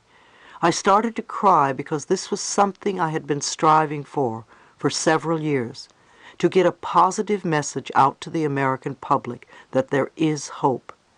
These people were healing themselves, and it wasn't easy. The medical community told them that they were going to die. They had to experiment with many different methods by trial and error, and they were willing to expand and go beyond their own limitations. We taped the next day, and it was a beautiful show. I was pleased that women with AIDS were also represented on the show. I wanted Middle America to open their hearts and to realize that AIDS doesn't only affect a group that they don't care about. It affects everybody. When I came out, Oprah said to me off camera, "Louise, Louise, Louise," and came to me and gave me a big hug. I believe we relayed the message of hope that day. I've heard Dr. Bernie Siegel say that there is someone who has healed his or herself of every form of cancer. So there is always hope, and hope gives us possibilities. There is something to work towards, instead of throwing up our hands and saying there's nothing that can be done. The AIDS virus is just doing its thing, being what it is. It breaks my heart to realize that there will be more and more heterosexual people who are going to die from AIDS because the government and the medical profession are not moving fast enough. As long as AIDS is perceived as a gay disease, it will not receive the attention it urgently needs. So how many straight people will have to die before it's considered a legitimate illness? I think the faster we all put away our prejudices and work for a positive solution to this crisis, the faster the whole planet will heal. However, we can't heal the planet if we allow people to suffer. To me, AIDS is very much a part of the pollution of the planet. Do you realize that dolphins off the coast of California are dying of immune deficiency diseases?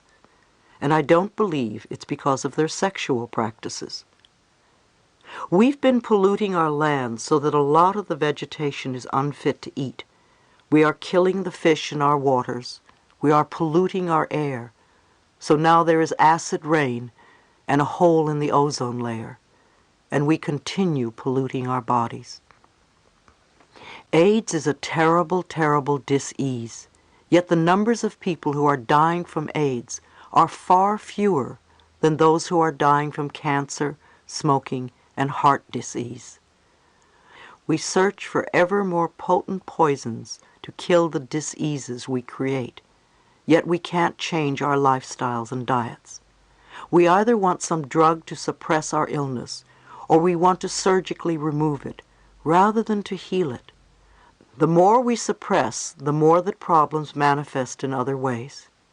It's even more incredible to learn that medicine and surgery only take care of 10% of all dis-ease.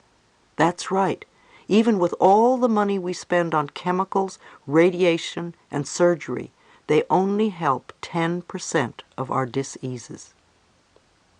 I read an article that said that the diseases in the next century will be caused by new strains of bacteria that will affect our weakened immune systems. These bacteria strains have begun to mutate so that the drugs we have now will have no effect on them. Obviously, the more we build up our immune systems, the quicker we are going to heal ourselves and the planet. And I'm not only referring to our physical immune systems, I mean our mental and emotional immune systems as well. To me, healing and curing bring about two different results. I think healing needs to be a team effort. If you expect your doctor to fix you, he or she may take care of the symptoms. However, that doesn't heal the problem. Healing is making yourself whole. To be healed, you must be a part of the team, you and your doctor or healthcare professional. There are many holistic MDs who not only treat you physically, but who see you as a whole person. We have been living with erroneous belief systems, not only individual ones, but societal ones as well. There are people who say that earaches run in their family. Others believe that when they go out in the rain they catch cold, or they get 3 colds every winter. Or when someone catches a cold in the office, everyone gets a cold because it's contagious. Contagious is an idea, and the idea is contagious. A lot of people talk about dis-ease being hereditary. I don't think that's necessarily so. I think that what we pick up are the mental patterns of our parents.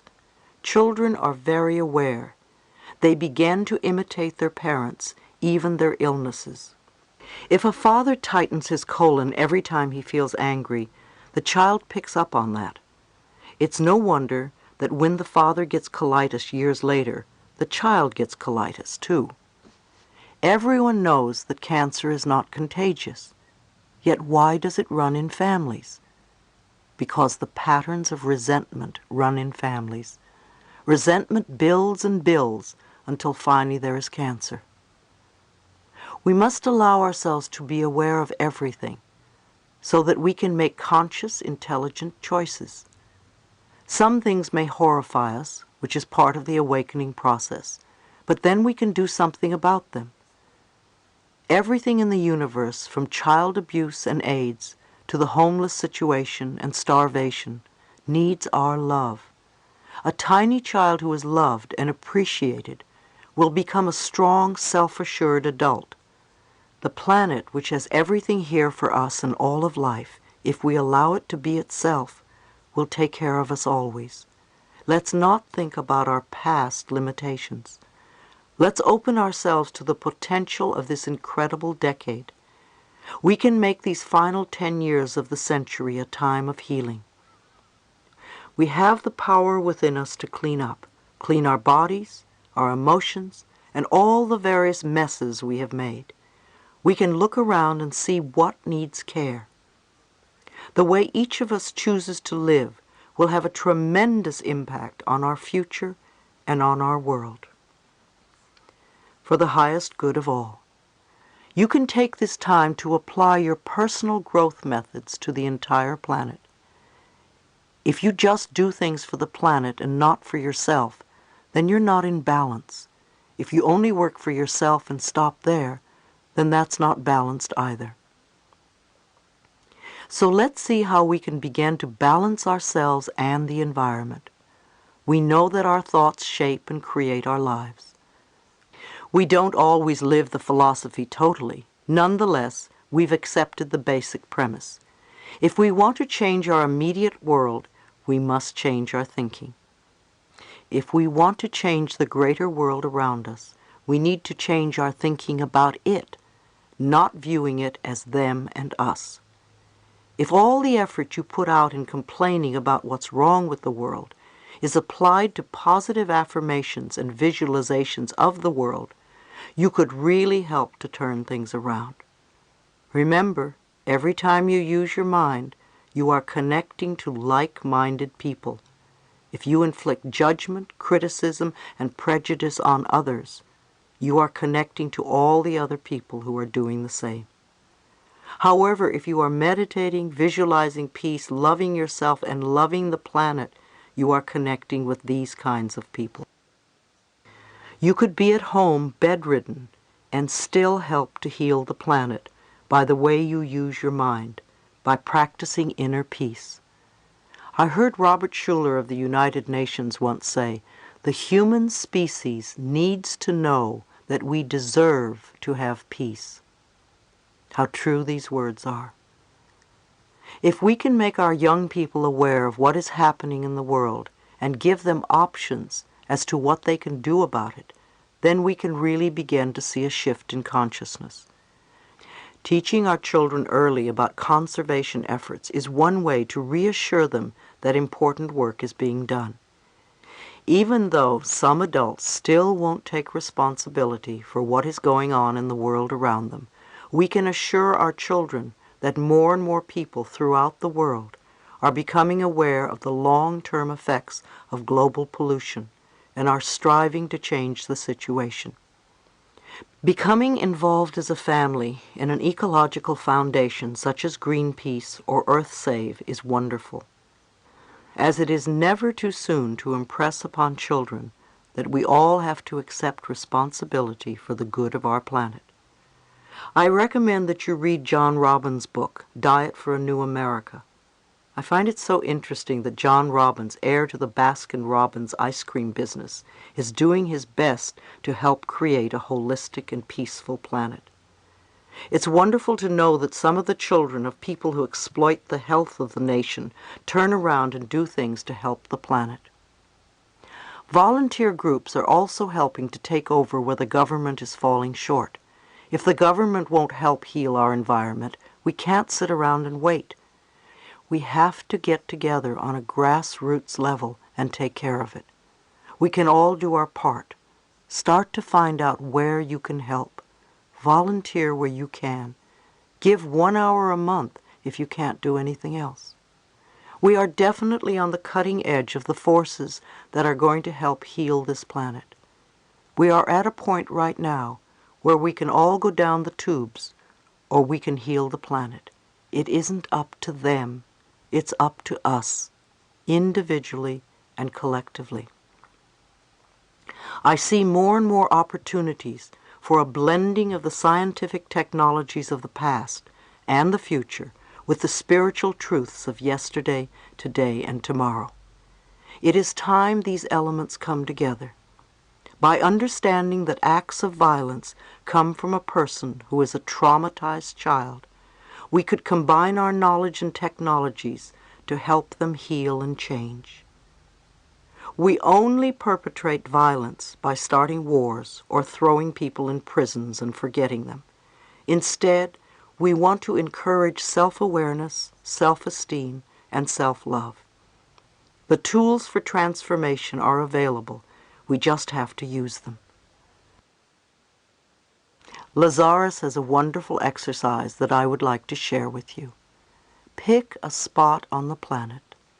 It could be anywhere, very far away, or just around the corner. Some place on the planet that you would like to help heal. Envision that place as peaceful, with people well fed and clothed, and living in safety and peace. Take a moment every day and envision it. Put your love to work to help heal the planet. You are important. By sharing your love and all the magnificent gifts within you, you will begin to change the energy on this beautiful, blue-green, fragile planet that we call our home. And so it is. Afterward, I remember when I couldn't sing very well at all. I still don't sing very well, but I'm much more brave. I lead people in song at the end of my workshops and support groups. Perhaps one day I will take some lessons and learn. However, I haven't gotten around to it yet. At one event, I began to lead everyone in song, and the man in charge of the sound system turned off my microphone. Joseph Vatimo, my assistant, said, "What are you doing?" And the other man said, "She's singing off-key." It was so terribly embarrassing. Now, it really doesn't matter anymore. I just sing my heart out, and it seems to open up a little bit more. I've had some extraordinary experiences in my life, and the one that has opened my heart on a very deep level has been working with people with AIDS. I can hug people now who, a few years ago, I couldn't even look at. I've gone beyond a lot of my own personal limitations. In reward for that, I have found so much love. Wherever I go, people give me tremendous amounts of love. In October 1987, Joseph and I went to Washington, D.C. to march for governmental help for AIDS. I don't know how many are aware of the AIDS quilt. It's rather incredible. Many, many people from around the country got together and made quilt patches to commemorate someone who has died from AIDS. These patches are made with so much love and put together with patches from all over the world to make an enormous quilt. When we were in Washington, the patches were put into sections and displayed between the Washington and Lincoln monuments. At 6 o'clock in the morning, we began to read the names of the people on the quilt. As we did, people would unfold the patch and put it in place next to the others. It was a very emotional time, as you can imagine. People were crying everywhere. I was standing with my list waiting to read when I felt this tap on my shoulder. I could hear someone say, "Could I ask you a question, please?" And I turned around, and the young man standing behind me looked at the badge with my name on it and shouted, "Louise Hay, oh my God!" And he went into absolute hysteria and flung himself in my arms.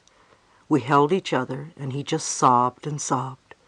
Finally, when he could contain himself, he told me that his lover had read my book many times, and when he was about to leave the planet, his lover had asked him to read a treatment from my book. He read it slowly, as his lover read the lines with him, and the very last words his lover said were, "All is well," and he died. So here was I right in front of him.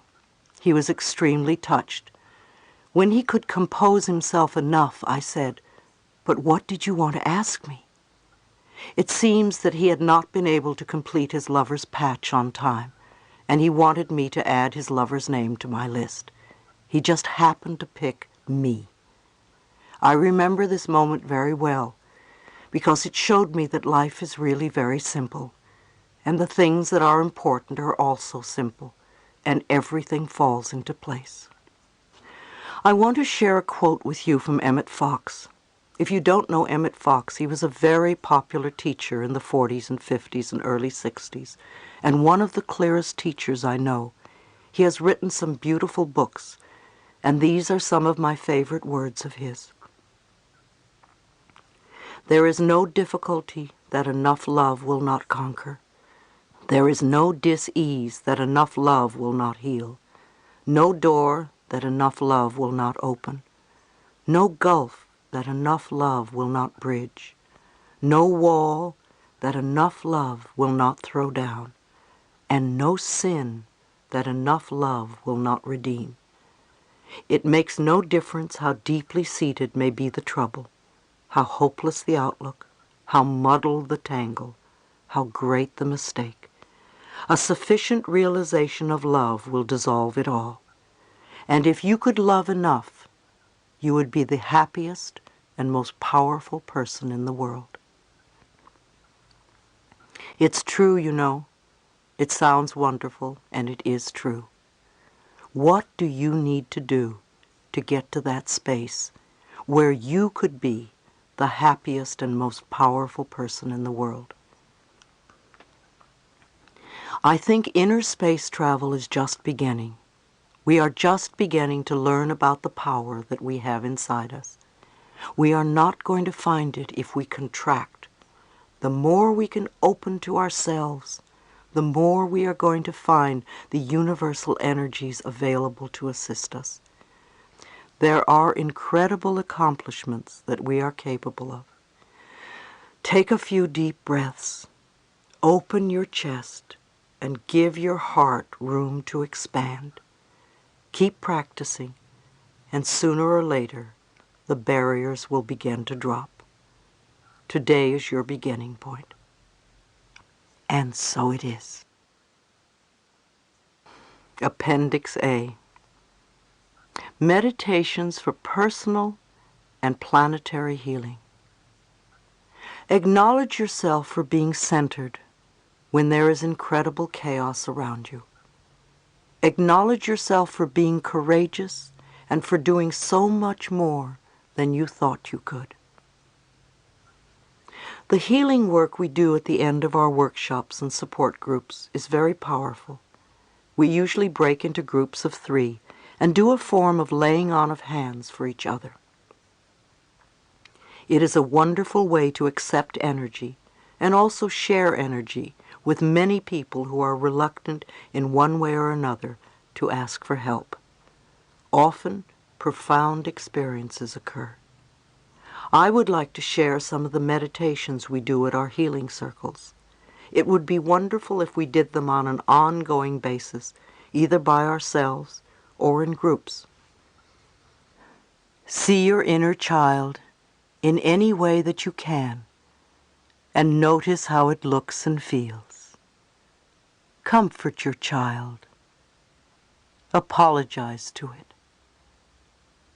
Tell it how sorry you are for forsaking it. You have been away for so long, and you are now willing to make it up. Promise this little child that you will never, ever leave them again. Any time it wants, it can reach out and touch you, and you will be there. If it is scared, you will hold it. If it is angry, it is okay to express the anger. Tell it you love it very much. You have the power to help create the kind of world that you want you and your child to live in. You have the power of your mind and your thoughts. See yourself creating a wonderful world. See your child relaxed and safe, peaceful, laughing, happy, playing with friends, running free, touching a flower, hugging a tree, picking a piece of fruit, and eating it with delight, playing with a puppy or a kitten, swinging high above the trees, laughing with joy, and running up to you and giving you a big hug. See the two of you healthy and living in a beautiful, safe place,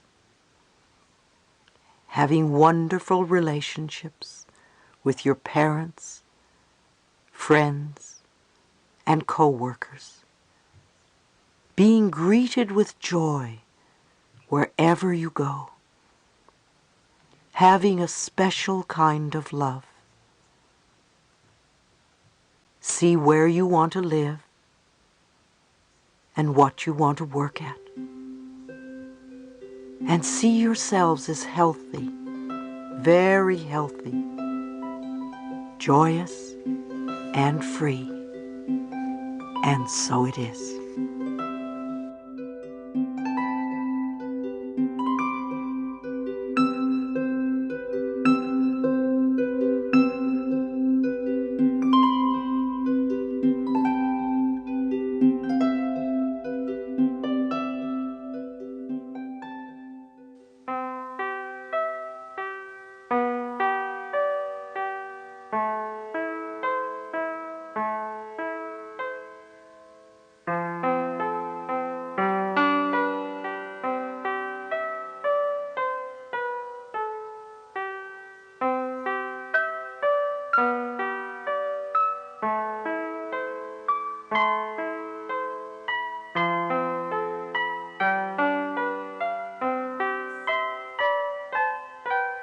Your healing light. Look deep within the center of your heart and find that tiny little pinpoint of brilliantly colored light. It is such a beautiful color. It is the very center of your love and healing energy. Watch the little pinpoint of light begin to pulsate. And as it pulsates, it grows until it fills your heart. See this light moving through your body, from the top of your head to the tip of your toes and the tip of your fingers. You are absolutely glowing with this beautiful colored light. It is your love and your healing energy. Let your whole body vibrate with this light. You can say to yourself, with every breath I take, I am getting healthier and healthier. Feel this light cleansing your body of dis-ease and allowing normal, vibrant health to return to you. Let this light begin to radiate out from you in all directions. Let your healing energy touch everyone whom you know needs it. What a privilege it is to share your love and light and healing energy with those who are in need of healing. Let your light move into hospitals and nursing homes and orphanages and prisons, mental hospitals, and other institutions of despair. Let it bring hope and enlightenment and peace. Let it move into every home in the city in which you live, where there is pain and suffering. Let your love and light and healing energy bring comfort to those in need. Let it move into the churches and soften the hearts of those involved. so that they can operate with unconditional love. Let the beautiful light that comes from your heart move into the Capitol and government buildings, bringing enlightenment and the message of truth. Let it move into every capital, in every government. Select one place on the planet as a place that you would like to help heal, and concentrate your light on that place. It may be very far away, or it may be around the corner. Concentrate your love and light and your healing energy on this place and see it come into balance and harmony. See it whole. Take a moment every day to send your love and light and healing energy to this particular place on the planet. We are the people. We are the children. We are the world. We are the future. What we give out comes back to us multiplied. Give your love. And so it is.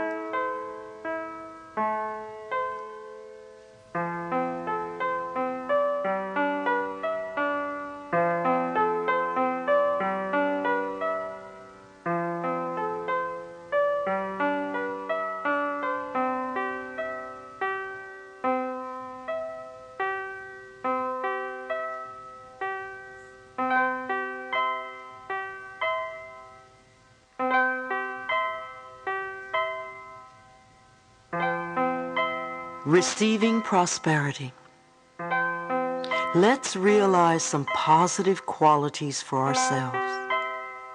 We are open and receptive to wonderful new ideas. We allow prosperity to enter into our lives on a level that it has never entered before. We deserve the best. We are willing to accept the best. Our income is constantly increasing. We move away from poverty thinking into prosperity thinking. We love ourselves. We rejoice in who we are.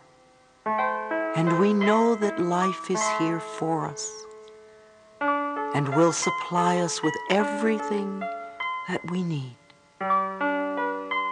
We move from success to success, from joy to joy, and from abundance to abundance.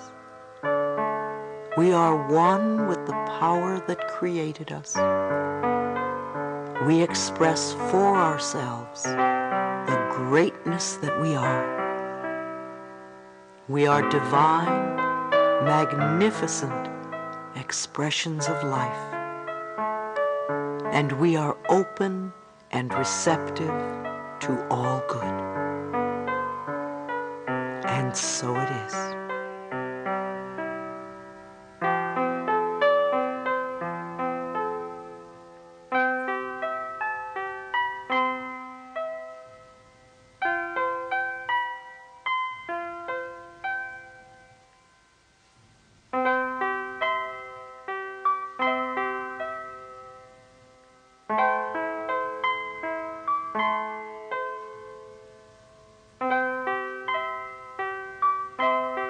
Welcome the child. Put your hand over your heart. Close your eyes. Allow yourself not only to see your inner child, but to be that child. And let my voice be your family, as I say to you, we're so glad you came. We've been waiting for you. We wanted you so much to be part of our family. You're so important to us. We're so glad you're a little boy. We're so glad you're a little girl. We love your uniqueness and your specialness. The family wouldn't be the same without you. We love you. We want to hold you. We want to help you grow up to be all that you can be. You don't have to be like us. You can be yourself. You're so beautiful. You're so bright. You're so creative. It gives us such a pleasure to have you here. We love you more than anything in the whole world. We thank you for choosing our family. We know you're blessed. You have blessed us by coming. We love you. We really love you. Let your little child make these words true for it. Be aware that every day you can hold yourself and say these words. You can look in the mirror and say these words. You can hold a friend and say these words. Tell yourself all the things you wanted your parents to tell you. Your little child needs to feel wanted and loved. Give that to your child. No matter how old you are, or how sick, or how scared, your little child needs to be wanted and loved. Keep telling your child, I want you and I love you. It is the truth for you. The universe wants you here, and that's why you are here. You've always been loved, and will always be loved throughout eternity. You can live happily ever after. And so it is.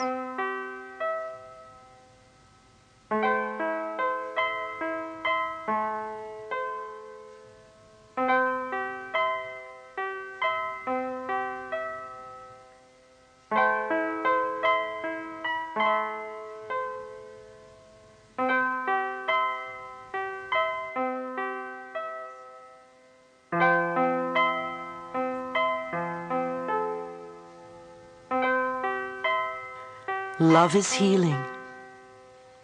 Love is the most powerful healing force there is.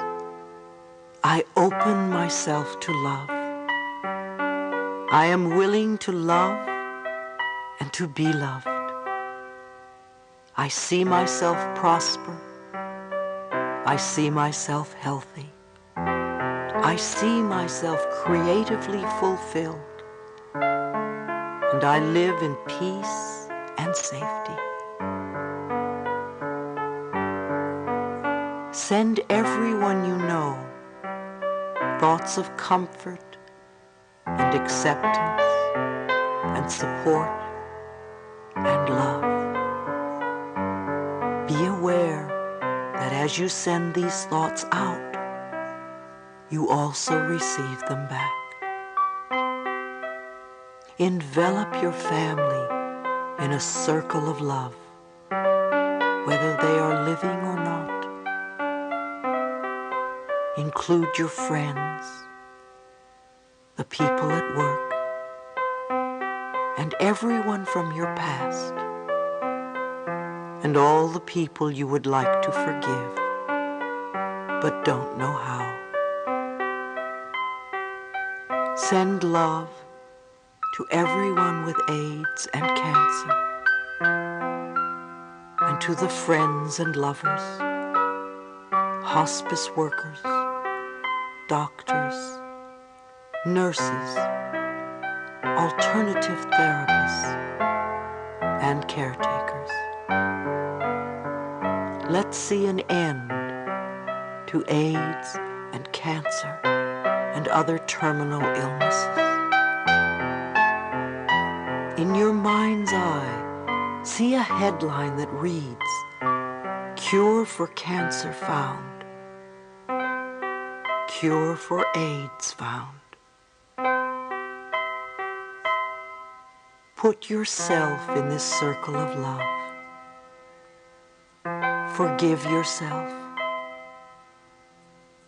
Affirm that you have wonderful, harmonious relationships with your parents,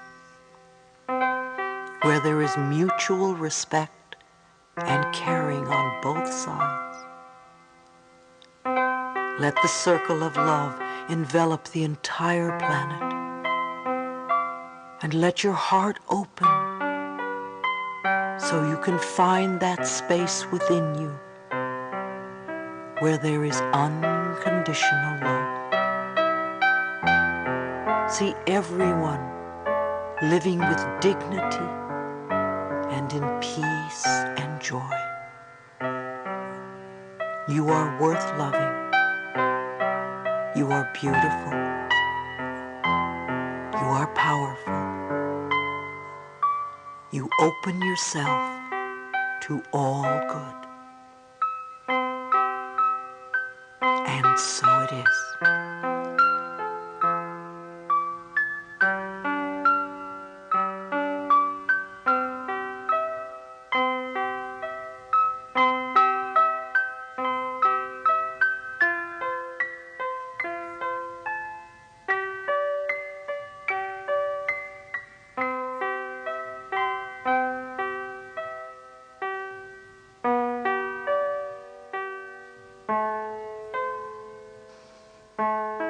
We are free to be ourselves.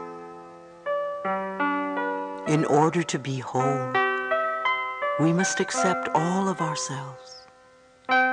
So let your heart open and make plenty of room in there for all the parts of yourself.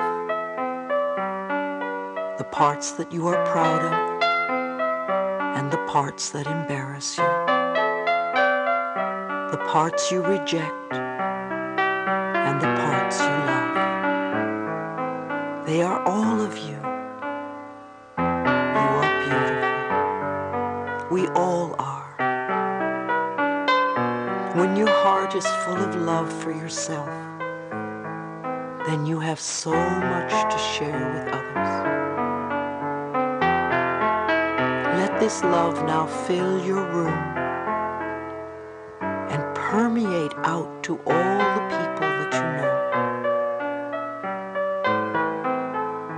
Put the people you want in the center of your room so that they can receive the love from your overflowing heart, from your child to theirs. Now see all the children in all the people dancing as children dance, skipping and shouting and turning somersaults and cartwheels, filled with exuberant joy, expressing all the best of the child within. And let your child go and play with the other children. Let your child dance. Let your child feel safe and free. Let your child be all that it ever wanted to be. You are perfect, whole, and complete, and all is well in your wonderful world. And so it is.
A circle of love.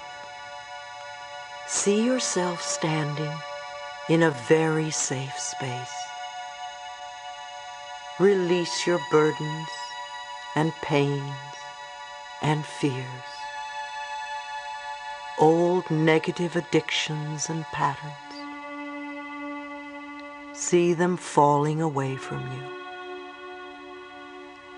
Then see yourself standing in your safe place with your arms wide open, saying, I am open and receptive to, declaring for yourself what it is you want. Not what you don't want, but what you do want. And know that it is possible. See yourself whole and healthy, at peace. See yourself filled with love. All we need is one idea to change our lives. On this planet, we can be in a circle of hate, or we can be in a circle of love and healing. I choose to be in a circle of love. I realize that everyone wants the same things I want. We want to express ourselves creatively in ways that are fulfilling. We want to be peaceful and safe. And in this space, feel your connection with other people in the world. Let the love in you go from heart to heart. And as your love goes out, know that it comes back to you multiplied. I send comforting thoughts to everyone, and know that these thoughts are returning to me. See the world becoming an incredible circle of light. And so it is.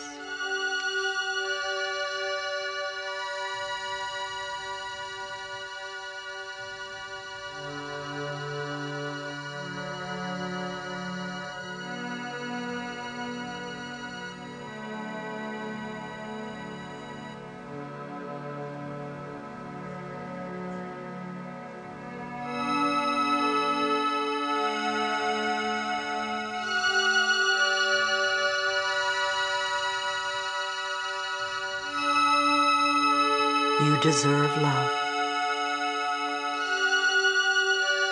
We don't have to believe everything. In the perfect time-space sequence, that which you need will rise to the surface. Each one of us has the ability to love ourselves more. Each one of us deserves to be loved. We deserve to live well, to be healthy, to be loved and loving, to prosper. And the little child deserves to grow up to have a wonderful, wonderful life. See yourself surrounded by love. See yourself happy and healthy and whole. See yourself as you would like your life to be. Put in all the details. Know that you deserve it. Then take the love from your heart and let it begin to flow, filling your body with healing energies. Let your love begin to flow around the room and around your home till you are in an absolutely enormous circle of love. Feel the love circulating so that as it goes out from you, it returns to you. The most powerful healing force is love. Let it circulate over and over again. Let it wash through your body. You are love. And so it is.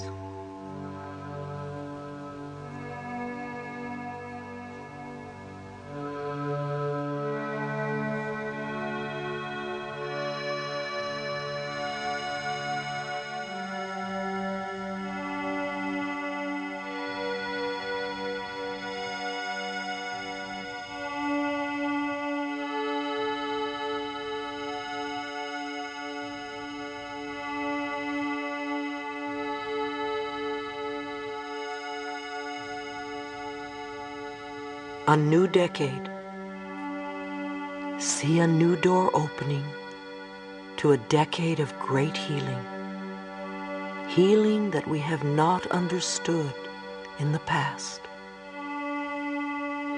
We are in the process of learning the incredible abilities that we have within ourselves.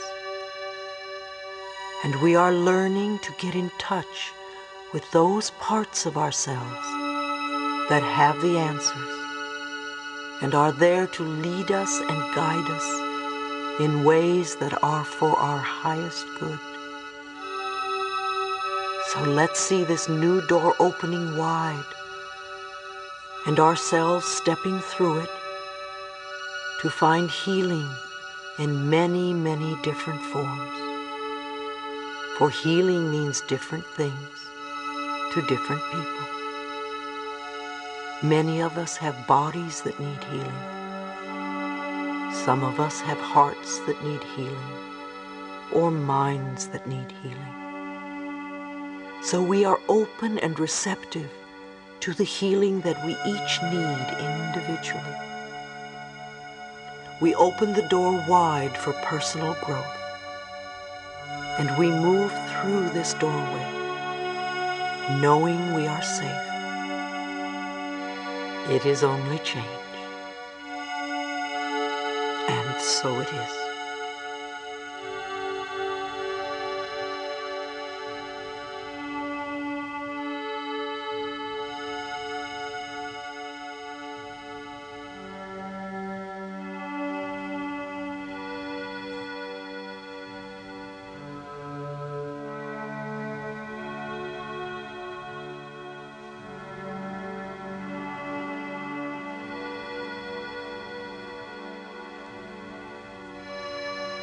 Spirit am I. We are the only ones who can save the world. As we band together with a common cause, we find the answers. We must always remember that there is a part of us that is far more than our bodies, far more than our personalities, far more than our dis-eases, and more than our past. There is a part of us that is more than our relationships. The very central core of us is pure spirit, eternal, always has been, and always will be. We are here to love ourselves and to love each other. By doing this, we will find the answers so that we can heal ourselves and the planet. We are going through extraordinary times. All sorts of things are changing. We may not even know the depths of the problems, yet we are swimming as best we can. This too shall pass, and we will find solutions. We are spirit, and we are free. We connect on a spiritual level, for we know that level can never be taken from us. And on the level of spirit, we are all one. We are free. And so it is.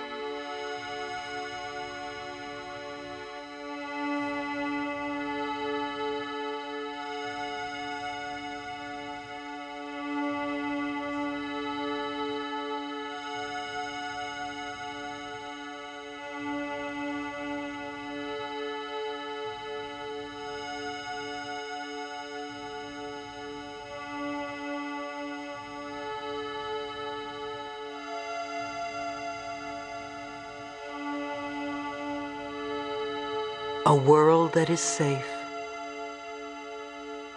If you're in a group, you might like to hold a hand on either side of you.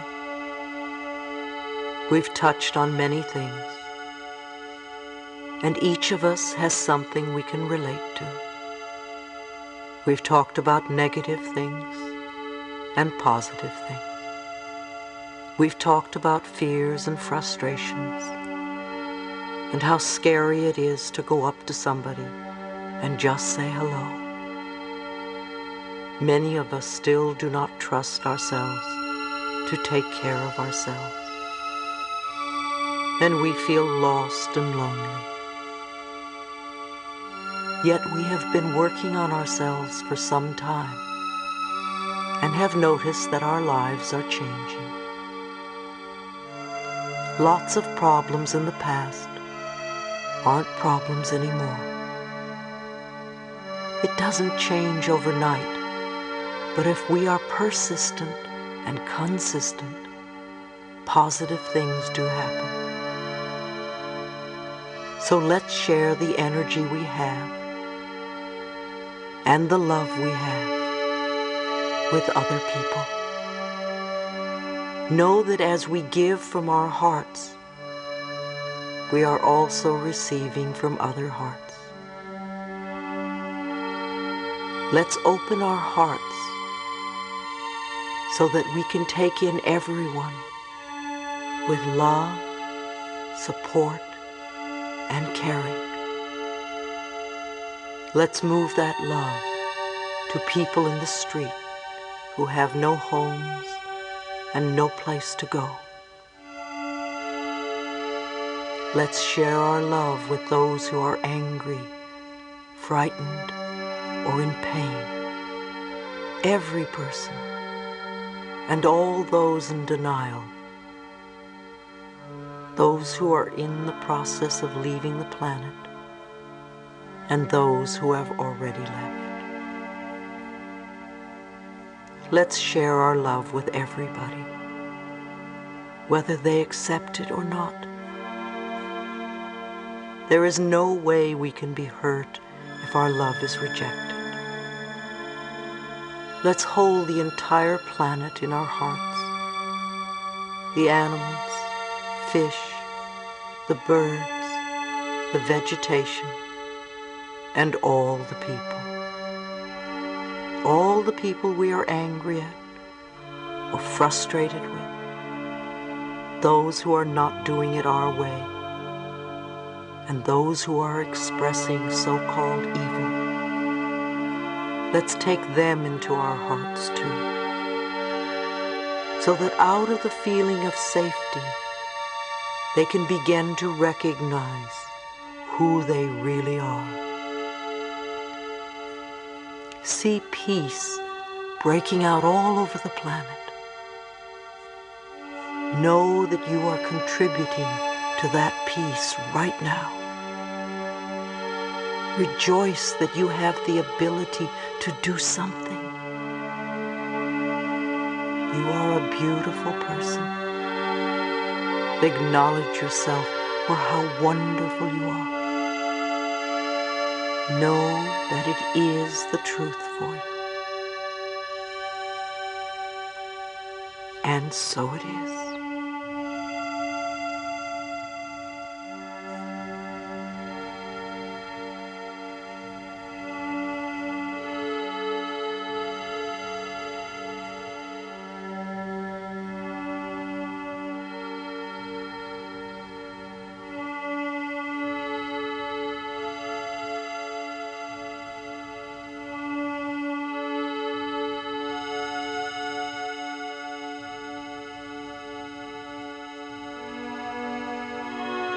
The light has come, an exercise for two people.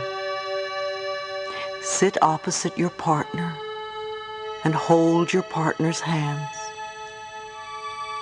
Look into each other's eyes. Take a nice deep breath and release any fear that you may have. Take another deep breath and release your judgment. And allow yourself to be with this person.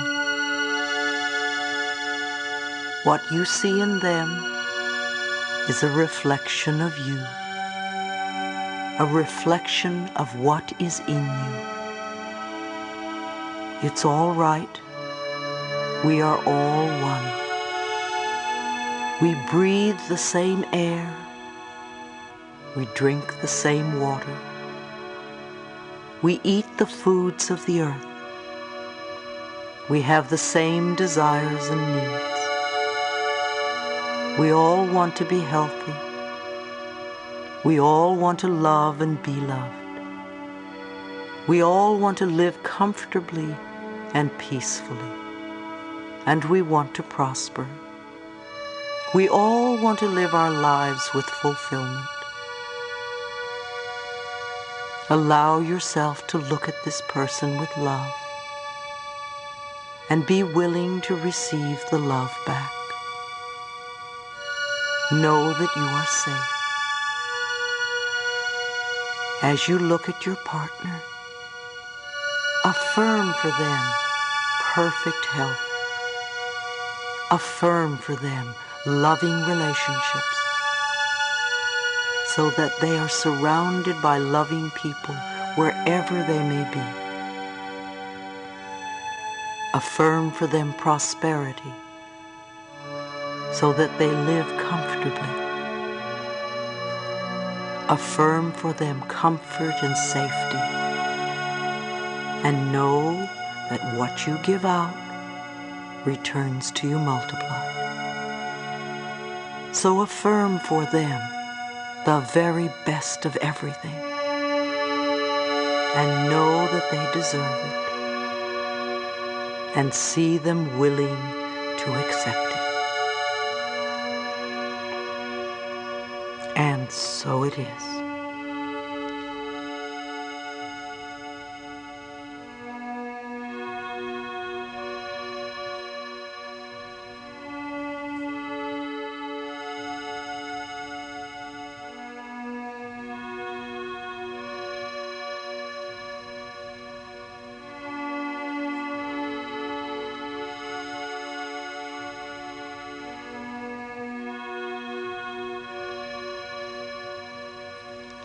Feel your power.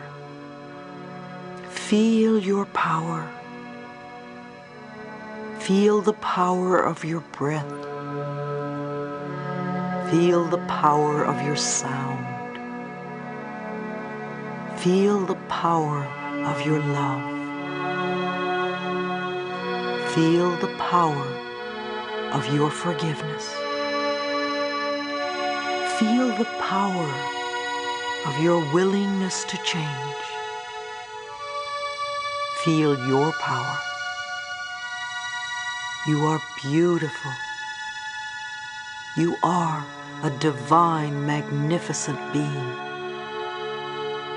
You deserve all good, not just some, but all good. Feel your power.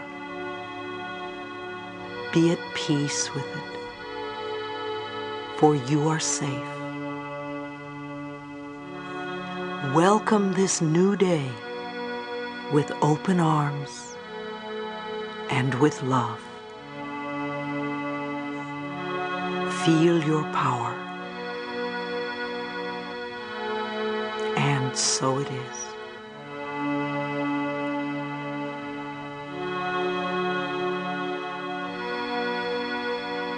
I love you. This is Louise Hay.